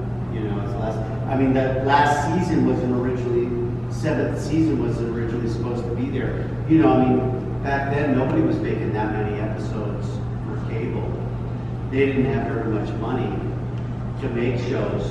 The budget fell on the producers to come up with another way to have the shows made. In return, they got to keep the show once it was done, as opposed to the network owning the show, which they now do. If you look on HBO, you don't see any of their earlier shows because they didn't own any of them. Because they couldn't, but they didn't have the money to budget them themselves. Now all those cable networks are owned by the bigger networks or the bigger studios. That's why my first and 10 DVDs say CBS. The reason it says CBS is they had sold the rights to do it with CBS. We did. First and 10 was my first series. It was done on HBO. It was about a football team. And it had the identity that HBO always had, which was, sports, sex, and comedy. Obviously they're brought in for the sex part. No, I'm kidding. But, and so we would shoot it both ways, with the language, with the nudity, without the language, without the nudities, that kind of stuff. Because they knew they wanted to sell it for late night on CBS, in syndication, which of course would have been some nice residuals for me. But then the whole O.J. Simpson thing happened, and they pulled it off the air. And, for those of you who don't know, OJ was a major part of that show. He was not only a producer, but he was on the show. He played the general manager and that kind of stuff on the series. And they had other real football players on the show over the years too. It's a great show. Don Gibb, who we all know from Revenge of the Nerds, was on this show. He played the linebacker. Come on, Tom Graham, let's go out and go to a party. But it was a fun show to do. But that's why the DVDs, which at that point had been licensed to CBS for late night, that's probably been trying to get some of their money back by selling them on DVDs. Do you know where they put laugh tracks on? They added that. Why? I do not. It doesn't work. It's stupid. It really sounds bad. You're preaching to the choir. And I saw the show was originally one camera. It was a comedy, but it wasn't a sitcom. It had serious scenes. Yeah. Guys were, were addicted to steroids, trying to stay, in the game of football and stuff like that, and got killed. And that kind of stuff. Obviously, again, I was part of the comic relief. Had the craziest storylines. But I loved your fiance. Oh my God, yeah. Played by Valerie Landsberg, played my transsexual wife. She goes, just so you know, Sakura, I used to be a man. He goes, that's okay, I used to be communist. But some really bizarre stuff. Hunter Benson, the feta cheese. Yeah, I thought it was having a fever dream because I had no idea that I you saw. watched this much of First and 10, first of all. I own it. I watch it, but I saw it first run. Or it was close to being first run. No, when I was a child with my grandmother. Oh, you saw it? Yeah, me. When I was a child with my grandmother, and It's on Tubi now, you can watch I love me some Tubi, but just to finish the one thought before you go on was that when they edited the regular television, I think they thought they had need to pace it up or whatever, and so it's part of play part of the fun. And so some of the episodes they added a laugh track to. It was like, oh my god, this is not what he did. no, and it's not the feel. And I thought I was like, 'cause I was young when I saw it for the first time, and I'm like, and then 20 years later, I was like, was this there before? No. I don't think it was. But You're not imagining it. my 10-year-old brain maybe was wrong. Your years of drugs were not playing. Yeah, I seriously thought it was a fever dream. I said, maybe this is what it was. And it wasn't. Catherine, the grid questions, first exec questions, animation questions, all the voices that have done it. Yes, darling. Okay, this darling. You'll be next. Go ahead. I'm a huge fan of the Thank you. Your voice is the voice of what I remember from my childhood. I love the Devil Blood. I love Night. Demon Knight. Demon Knight. Thank you. Is a Crypt Keeper animatronic or puppet? You know, he was both. He was both an animatronic and a puppet. That's a great question. You know, there's a style of puppetry in the Japanese theater, the kabuki theater called buraku. And if you've seen it, it's like the guys are in a black shroud and they're moving like almost a full-size puppet across the stage like this. Like one of them's moving the arms, the other one's moving the head. And the guys, even though you know there's people in these shrouds behind them, you don't notice them. You watch the puppet. That's the style of puppetry that they were using with the Crypt Keeper. One person, Van Snowden, worked the head back and forth and also worked the right hand.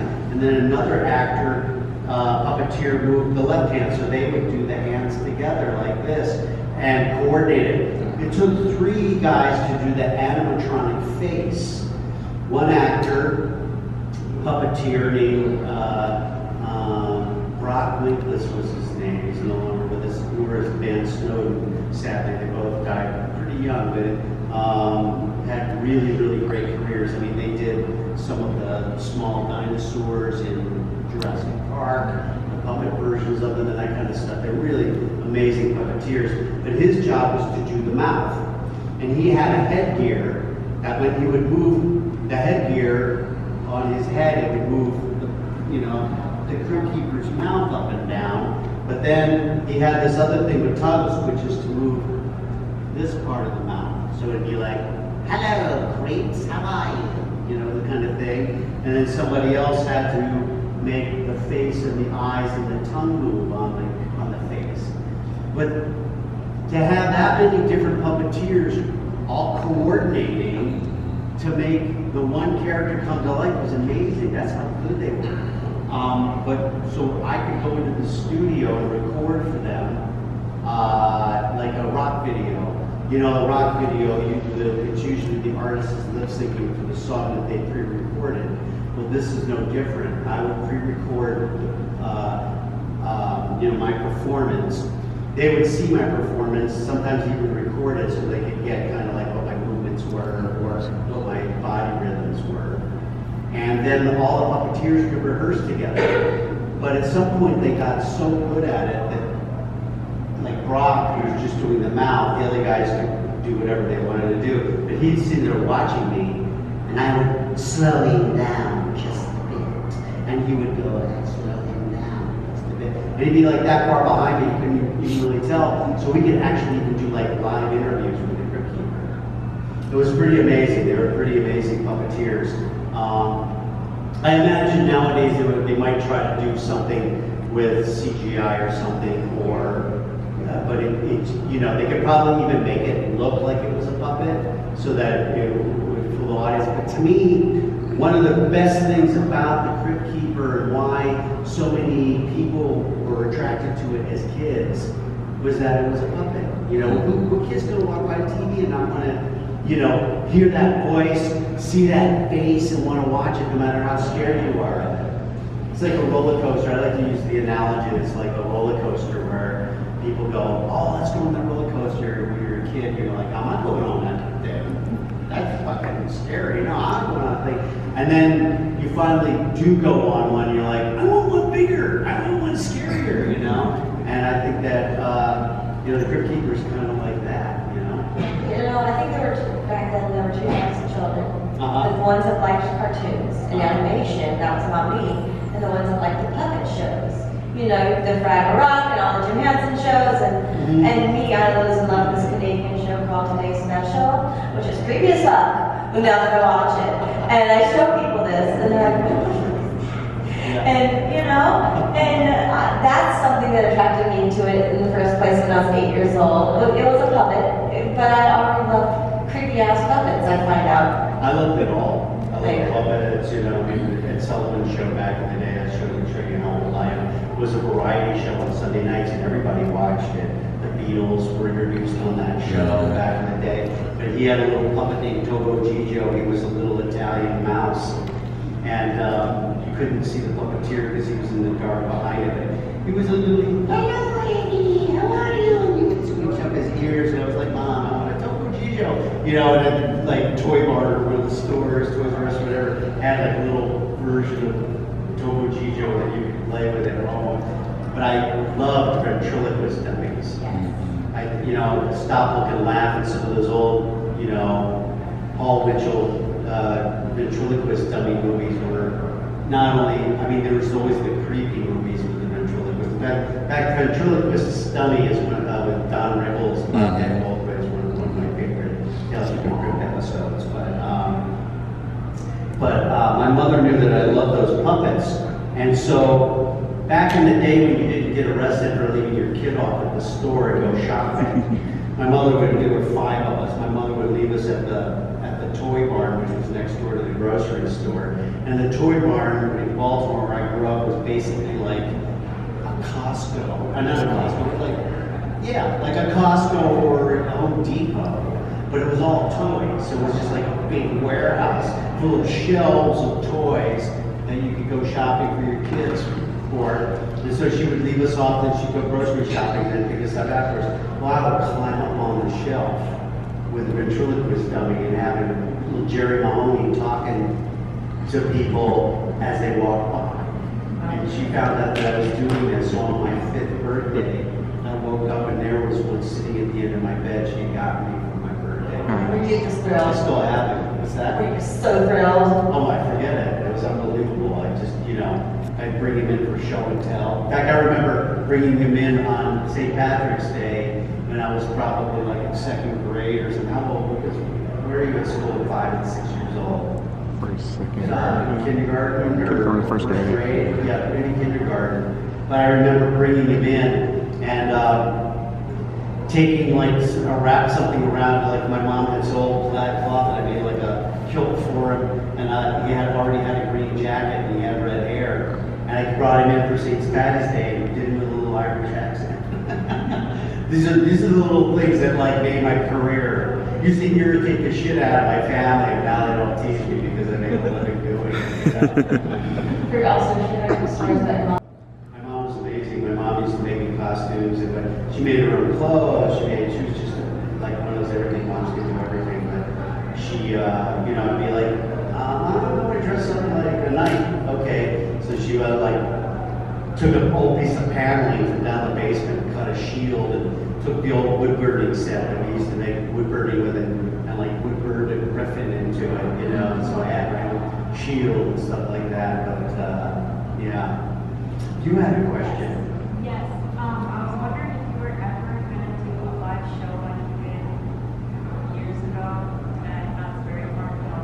Oh gosh, I loved that. That was so much fun. You know, Elvira and I used to do all the commercials for them, and then they had instead of a stunt show, which would be the rest of the year, they did like a slasher stage show, where it was like a stunt show on stage for everybody to see. It would, I don't know, they could probably show it every hour, once an hour or something like that, like the stunt show. And the Crypt Keeper would pop up. They had, I had pre-recorded stuff, and they had a floppy version of the Crypt Keeper pop up on the stage, and people would have their throat slashed, and the audience would be covered in blood. It was like a, you know, like a Gallagher concert with water or something. And it was so much fun to be standing in line at the Crypt Keeper when he talking to you. And you know, they had licensed it from the guys in the show when my guys had the licensing to the show. And the only reason that they don't do it, well, you know, once they got established, they didn't want to pay for any of that stuff anymore.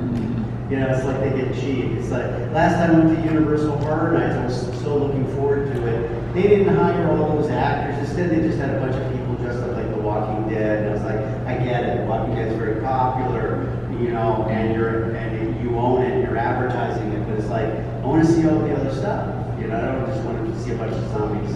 You know, when zombies can't move fast, they don't scare you. You know, it's like, but so it was a lot of fun. But maybe one day, we've never been able to get the rights back from EC Comics to do more stuff with Tales from the Crypt.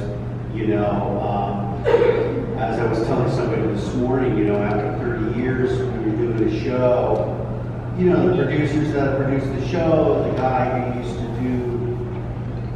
do, you know, all the merchandising for us, he's no longer with us. You know, I mean, people, you know, I was young when I started doing a show. They were old.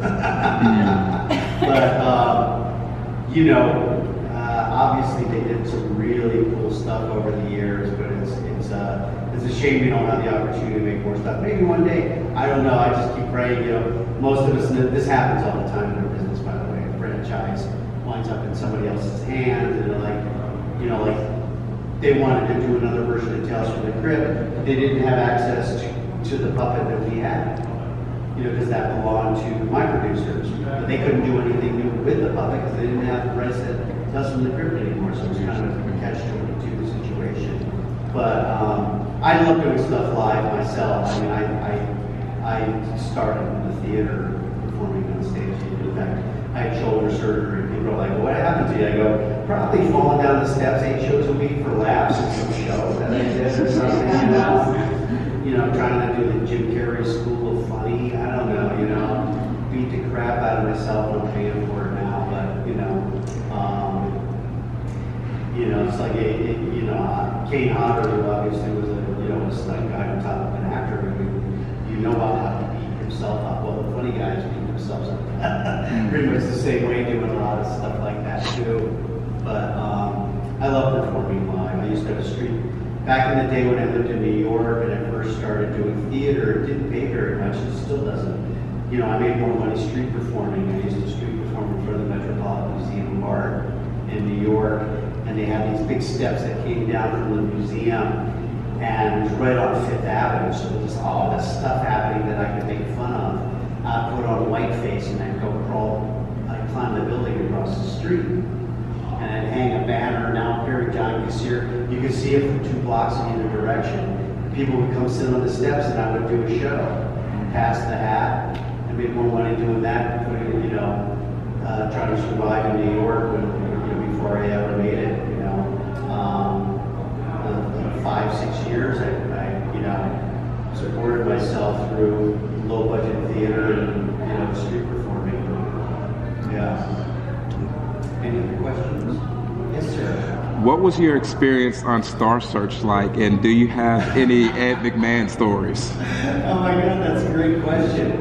I was just actually, you know, thinking about that. That's funny you said that, because literally my rise into the television industry came from the Star Search. And for those of you who don't remember Star Search, it was like the original, you know, so you think you had the talent or whatever, you know, show. So you think you that was a Freudian slip.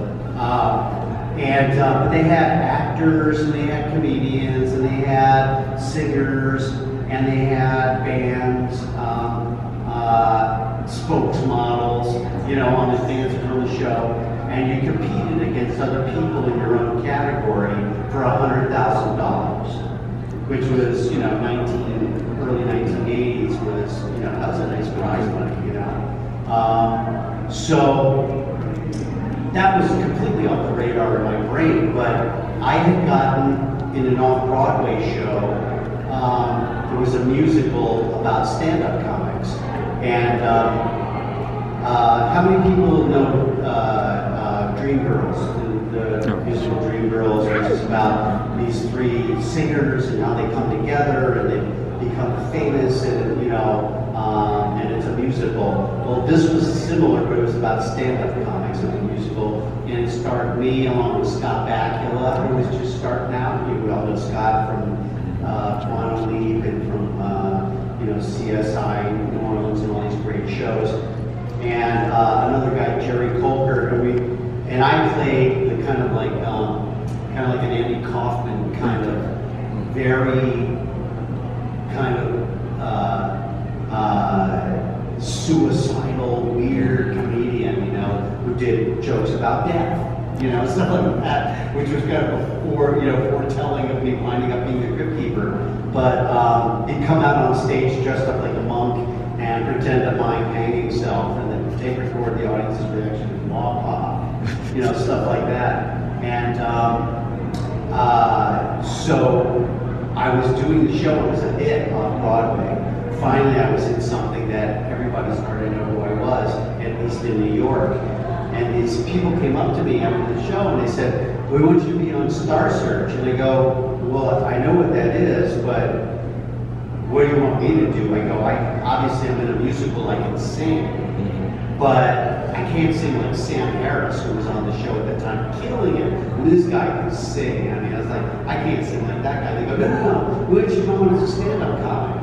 I said, you know, I'm not really a stand-up comic, I'm playing a stand-up comic. They go, well, you can win $100,000. I'm like, fuck, have you seen my act? You know, like, I'll be working on it tomorrow. So I went on the show, and I had done sketch comedy, and I had done street performing, and I used to do like the talent shows with my buddy Fred. We'd do the morning announcements in high school, and I would do like the Wizard of Oz in 2.5 minutes, you know. As mayor of the Magic City in the county of the land of Oz, what's that's the castle of the Wicked Witch. Oh, Dorothy's in that awful place. Oh, I hate to think of her in there. Fellas, we got to get her out. I'm gonna play an egg in there, and you're gonna lead us. All right, I'll go in here for Dorothy. Wicked Witch and no Wicked Witch. The gods and no gods is just one thing I want you fellas to do. What's that? Lock me out.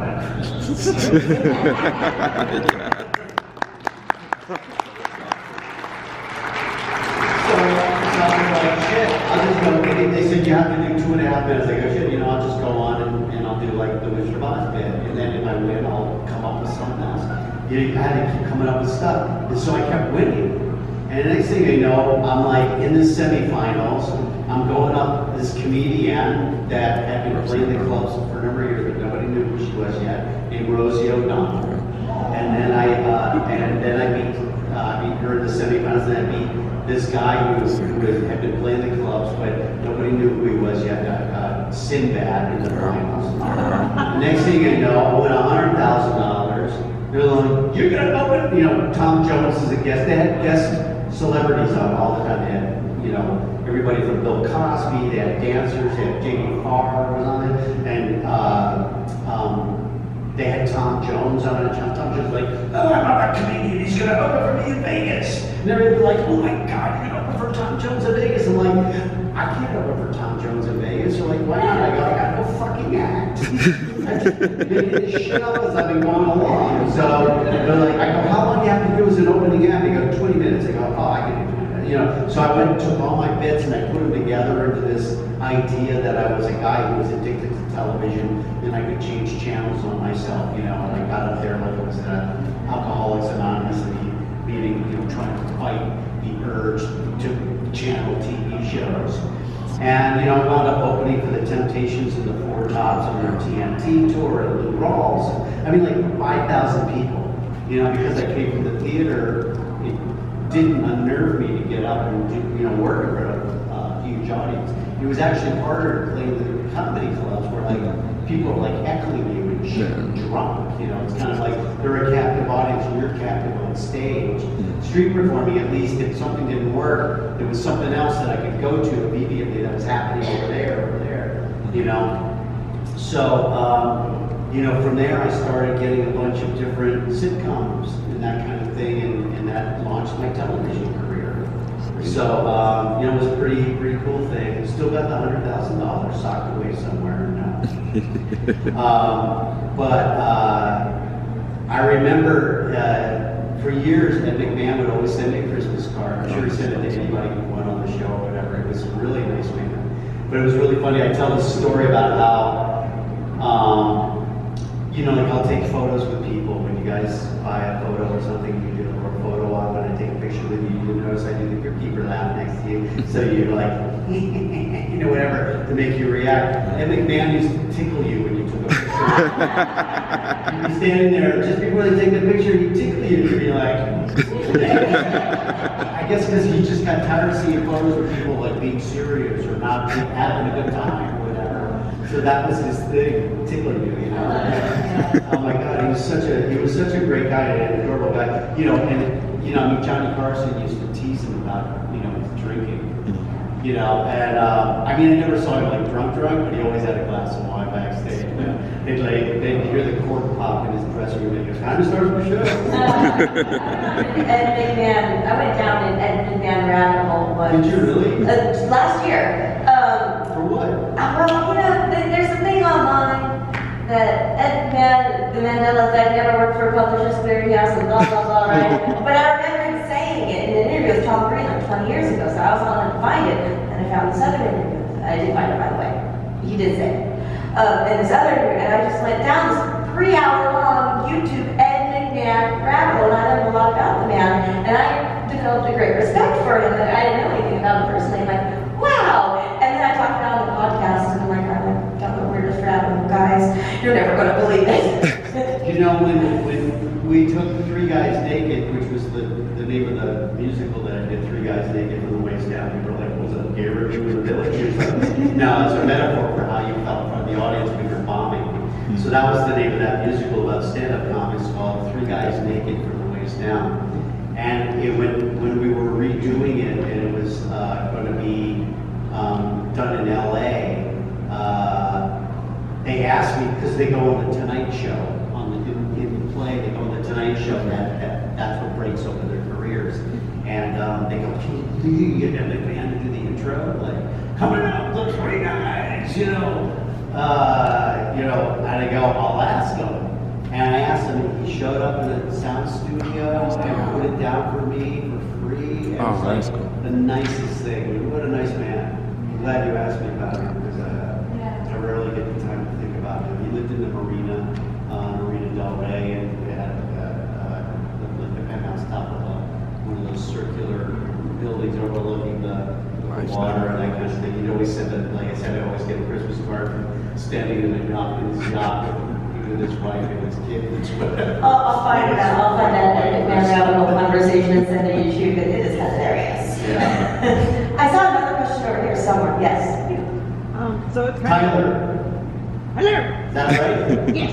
I try to remember everybody's names. Sorry if I don't, but when I get there were people who saw it so much less than if you were on a network show that I didn't think people would see it. But about the time that Tales from the Crypt came on, because Tales from the Crypt was popular, it helped bring a lot more people to HBO. And then, of course, it was re-shown on Fox TV and then other places. And it sold as DVDs, et cetera, et cetera. So for that reason, I only thought it would be for like kids like me that had grown up on Tales from the Crypt. I didn't think that it was going to be something that would have lasted 30 years where kids were like, this is my gateway drug to horror. Which is just, it makes sense. Like we were talking about the puppet, the whole thing. It just makes sense. It's so accessible to, a kid's sense of humor and their wonderment and everything else. And we had some of the best stars on that show. I would come down to the set if any of the wraparounds that we were shooting with the Crypt Keeper had somebody there, whether it was, Whoopi sitting at the table, on the talk show with the Crypt Keeper, or Arnold, trying to pump up the Crypt Keeper. So I would be off camera so that he never like to a recording. And so I got to meet all those people. I mean, obviously as an actor, I was getting to work with all these different people anyway. But some of those people were like big stars, and to get to meet them and hang out with them on the set, that kind of thing was cool. But the one actor that blew my mind was Tim Curry, playing, in Death of Some Salesman, playing Winona and the mother and the father, who pulled a scam on Ed Begley Jr., thank you, and so brilliantly. And he was nominated for an Emmy for that performance, and rarely did any cable series or actor performance on cable, just because it wasn't seen as much, get that kind of nomination for Emmys and that kind of thing. So yeah, that may be one of my favorite, if not my favorite, performance on Tales from the Crypt. Obviously, great performances by people like William Sadler, who not only was great in Demon Knight, but in our first episode, The Man Who Was Deaf, where he plays the executioner in prison. And then, of course, we had Malcolm, yeah. I think he might have done more than one. The Reluctant Vampire. Was he the Reluctant Vampire? Yeah. Gosh, just so many good ones. You know what's really weird is that 7th season, we were only supposed to do the 6th season. I didn't finish that thought before, but we were only supposed to do 6 seasons. And that Oils Well That Ends Well that I starred in was supposed to be the last episode. But I don't know where that wound up being shown. It may have been one of the other seasons, but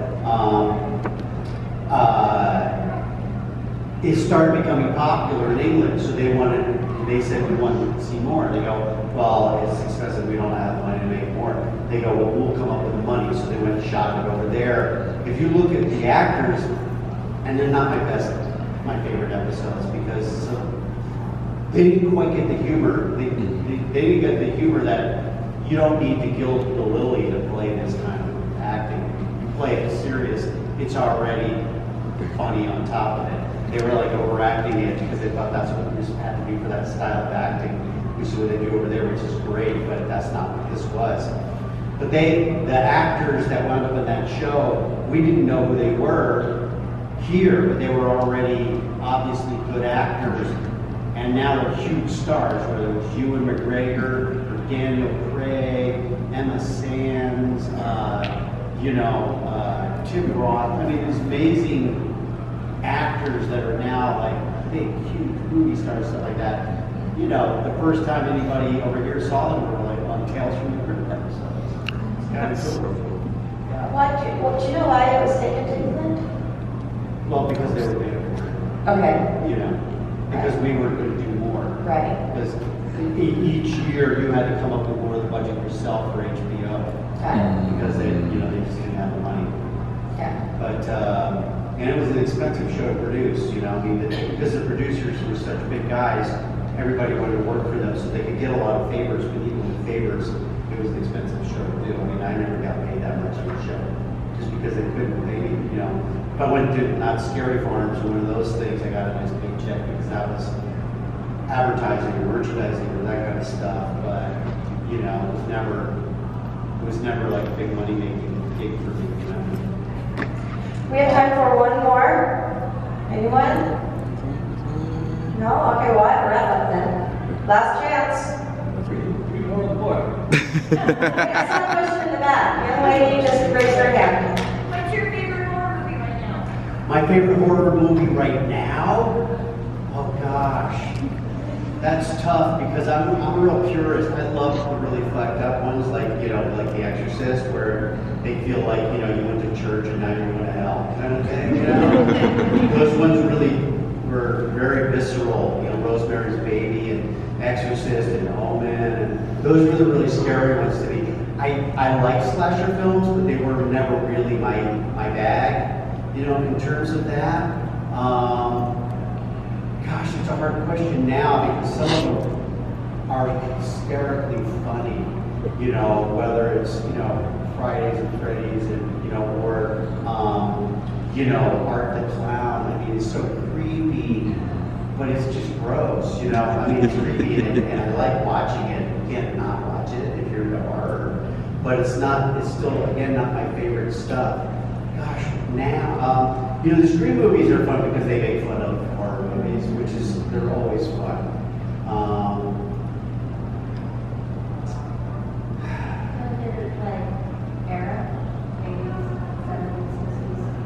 What's interesting about the different eras is that they also were trying to make fun of like what was going on politically. Like all, back in the days where we were all fighting about atomic bombs and stuff, they were doing stuff like The Blob and Attack of the 50-Foot Woman and, that kind of sci-fi stuff.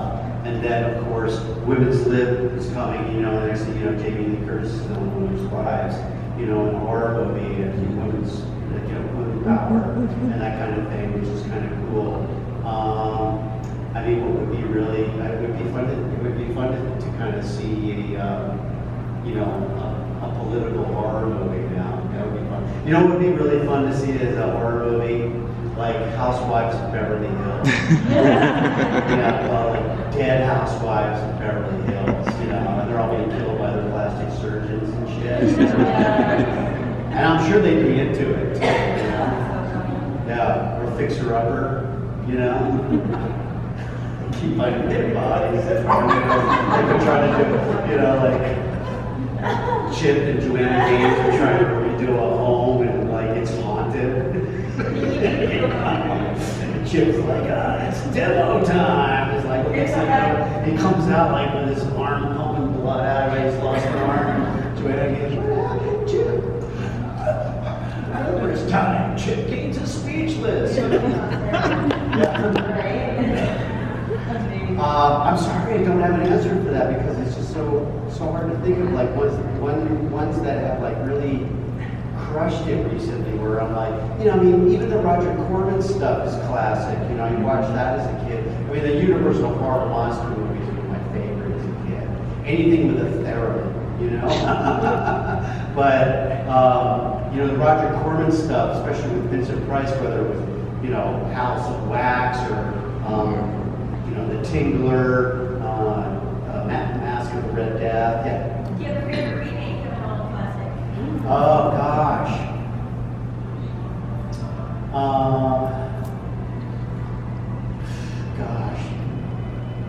The horror stuff is hard because I've been waiting for them to make another good Frankenstein movie.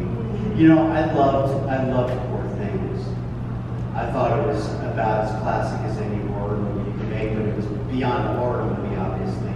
It had a lot of different levels to it. That it was kind of like Terry Gilliam meets Frankenstein meets Forrest Gump. It was like, if you haven't seen it, it's pretty amazing performances, but also just the art direction is beautiful and that kind of stuff. But I'm just not that as attracted to some of the horror stuff that I see these days as what I used to have. The Exorcist remake was pretty good, but it just couldn't touch the original. I love the fact that horror movies continue to use practical effects because those hold up. I mean, how many times have you watched a movie and you're like, oh my God, look at the effects in this, and then two years later you look at another movie and you go back and see that other movie and the effects look like they were hand drawn on the screen compared to what they are now. The practical effects always hold up. I mean, you go see Night of the Living Dead and there's a little girl with a trowel, just the sound effect of her stabbing. They probably went to the butcher and got like guts from cattle or something, and they're walking around and rage, whatever. And that's as visceral as anything that you're going to get, I know I'm a hard audience when it comes to horror because of that. But, shit, it's weird what's popular now. But I love that it appeals to younger kids, that people are letting their kids go see it. You know? So that's fun stuff. I mean, I love stuff like Goosebumps. You know, Goosebumps is great because it's kind of timeless. You know, I got to do some spooky character voiceover stuff for the Goosebumps movies and that kind of thing. I love, you know, the Ghostbusters stuff is fun. Again, because it was so new and so different when the first one came out, there's no way you're going to ever have that feeling again from one of the new ones. But I got to do like the little mini marshmallow guys in the last one. I didn't work on this new one, but I did a lot of the subway ghosts and stuff in the female cast one, but which was kind of fun and cool. I'm always looking for that kind of thing to work on too, you know, when you get to do, you know, Hellraiser movies and stuff like that. Yeah. Thank you guys for your questions. To wrap us up, read us some stories. Let's close out with that. Why did the mortician leave a pail on the sidewalk? So nobody would kick the bucket.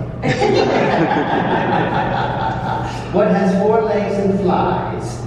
A dead dog. Well, that doesn't make me laugh. They remember dogs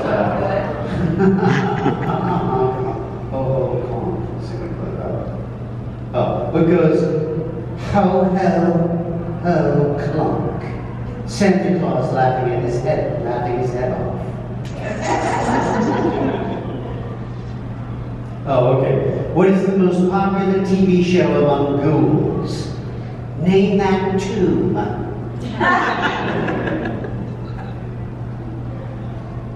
Why was George Washington buried at Mount Vernon? Because he was dead. Okay.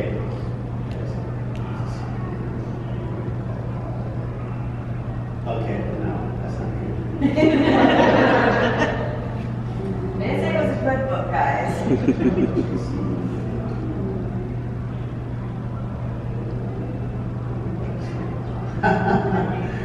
It's kind of funny. Did you hear about the runner who wore white so the cars could see him at night?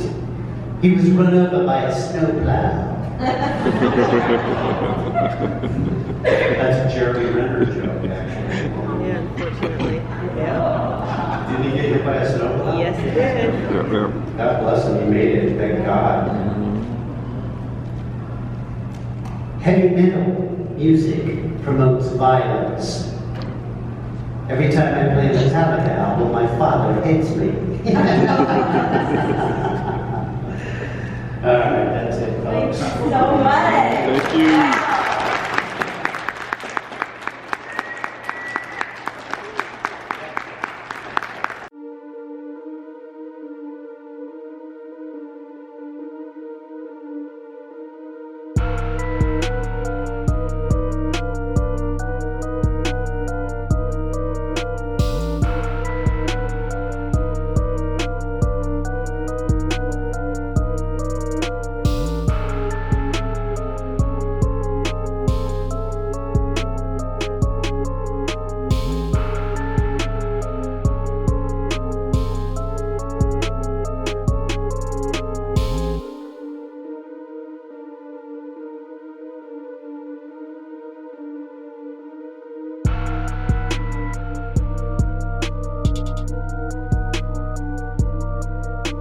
Well, travelers, that will do it for me here today at Days of the Dead, Las Vegas 2024. An amazing time like always. Had a great time meeting some of the guests and lots of friends that I've met at the previous year's Days of the Dead Las Vegas event.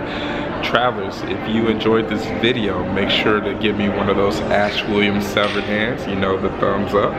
Comment in regards to anything that you saw, and if you want to stick around, go ahead and hit that subscribe button. We have some more stuff planned for us here on the Horror Green Book channel for 2024. Travelers, again, this is your tour guide Brendan signing off here in Las Vegas, letting you know that it is scary in those streets. So let me know that you made it home safely.